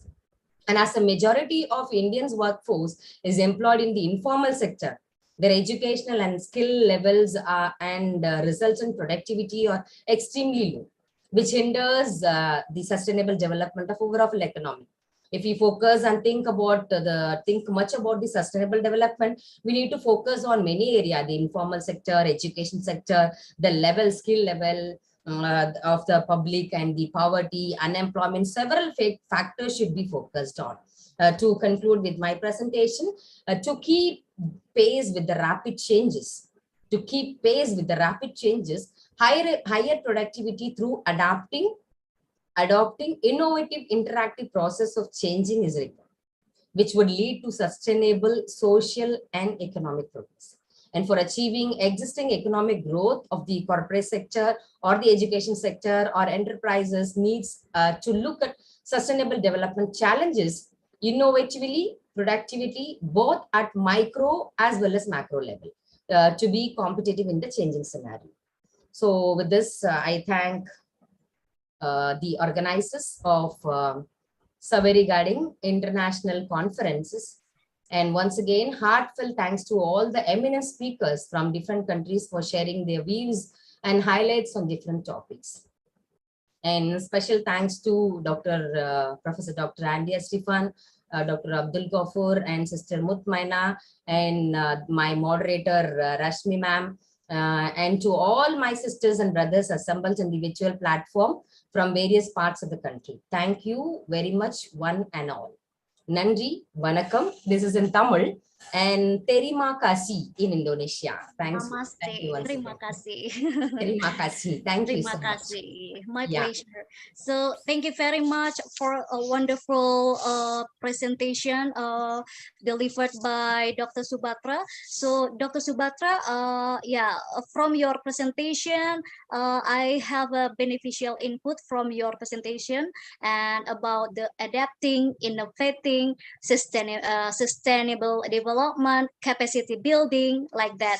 And let me conclude that your presentation and about the capacity building as a process that can increase the ability of a person and organization or a system to achieve the goals aspired to. And also capacity building as a process to do something or a series of movements, multi-level change in individuals, groups, or organizations and system in order to strengthen the adaptability of individuals and organizations so that they can respond to changes in the development.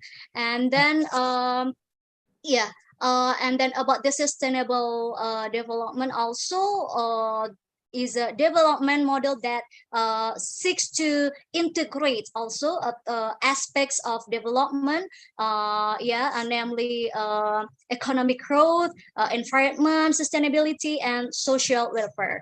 So I think so that's the highlighted that your material today. So it's a very give beneficial input for me, and I hope this is a very give beneficial input also for the audience. So ladies and gentlemen, I would like to open the Q&A session. So please raise your hands or put the question on the chat box. So I will read your questions later. Anyone?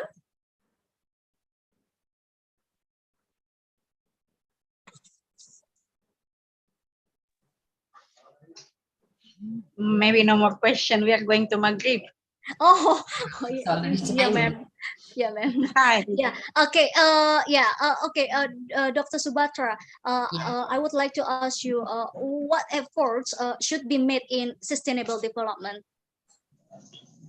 My effort as a teacher. Yes, as a teacher. To empower my students to be a competitive person or a versatile person, and also focus them to be a self-employed person that will contribute much to be an entrepreneur and self-employed that will certainly contribute to the economy. So as a part of teacher, not only it's my opinion, but it's a suggestion whoever assembled in this platform, it's to empower, and this capacity building is nothing but skill development. In social scientist terminology, it says capacity building, capacity development, human capacity development. Whereas in the common people, when they speak about human capacity development, they use the terminology called skill development among the youth and about the women. Actually, I was supposed to speak about the capacity building needed for youth and women. And the previous one was she was addressing about women empowerment. I was supposed to ask her about the women empowerment too. And this platform gave a wonderful insight and knowledge to each and everyone. Certainly, this is going to help every participants present here. Okay, so thank you very much. So that's for the individual point of view. So what about for the university point of view? Is there any role for your universities when it comes to the capacity building? Yeah, it's a role and responsibility of every university and every educational leaders to empower their teachers to make them competent to impart the skills to the students. So in that way, even the University Grant Commission from our college affiliated colleges, University Grant Commission and AICT, which affiliates the engineering colleges, every institutions, every that leading part is focusing mainly on empowering teachers, especially on technical skills, imparting technical skills to the teachers that will help the teachers to make the students a more empowered person and technically fit to be the competitive person to sustain a skillful person as a skillful person in this environment and this competitive world, we can say. Yes, so it's a very clear explanation, Dr. Subhatra. So thank you very much, Dr. Subhatra, for sharing with us, because we limited time to to go on this presentation, this session. So thank you very much once again, Dr. Subhatra. Thank And you. then I hope sama-sama. Yes, you're welcome. Sama-sama in bahasa. Yeah. So thank you. Namaste. Yeah. Namaste. Yeah. So ladies and gentlemen, so this is the last session for us to deliver the presentation, and now we come to the closing session. I'm Risma from Sawerigading University. From the deepest of my heart, I would like to express my apology for the inconvenience during the session, and on behalf of the committee, I would like to thank you all for the making time to join us here today, and I wish you all the pleasant day, and I wish you can get a beneficial input for all the speakers previously. And I think it's time for me to end up this session. Thank you very much, Dr. Subhatra and another invited speakers. And thank you very much for the kind attention. Assalamualaikum warahmatullahi wabarakatuh. Waalaikumsalam warahmatullahi wabarakatuh. Thank you very much. Maybe moderator you can remind to all of us, we have still have a session tomorrow. We have Professor Dr. Alexis from Philippines, and then Abdul Gobur, Dr.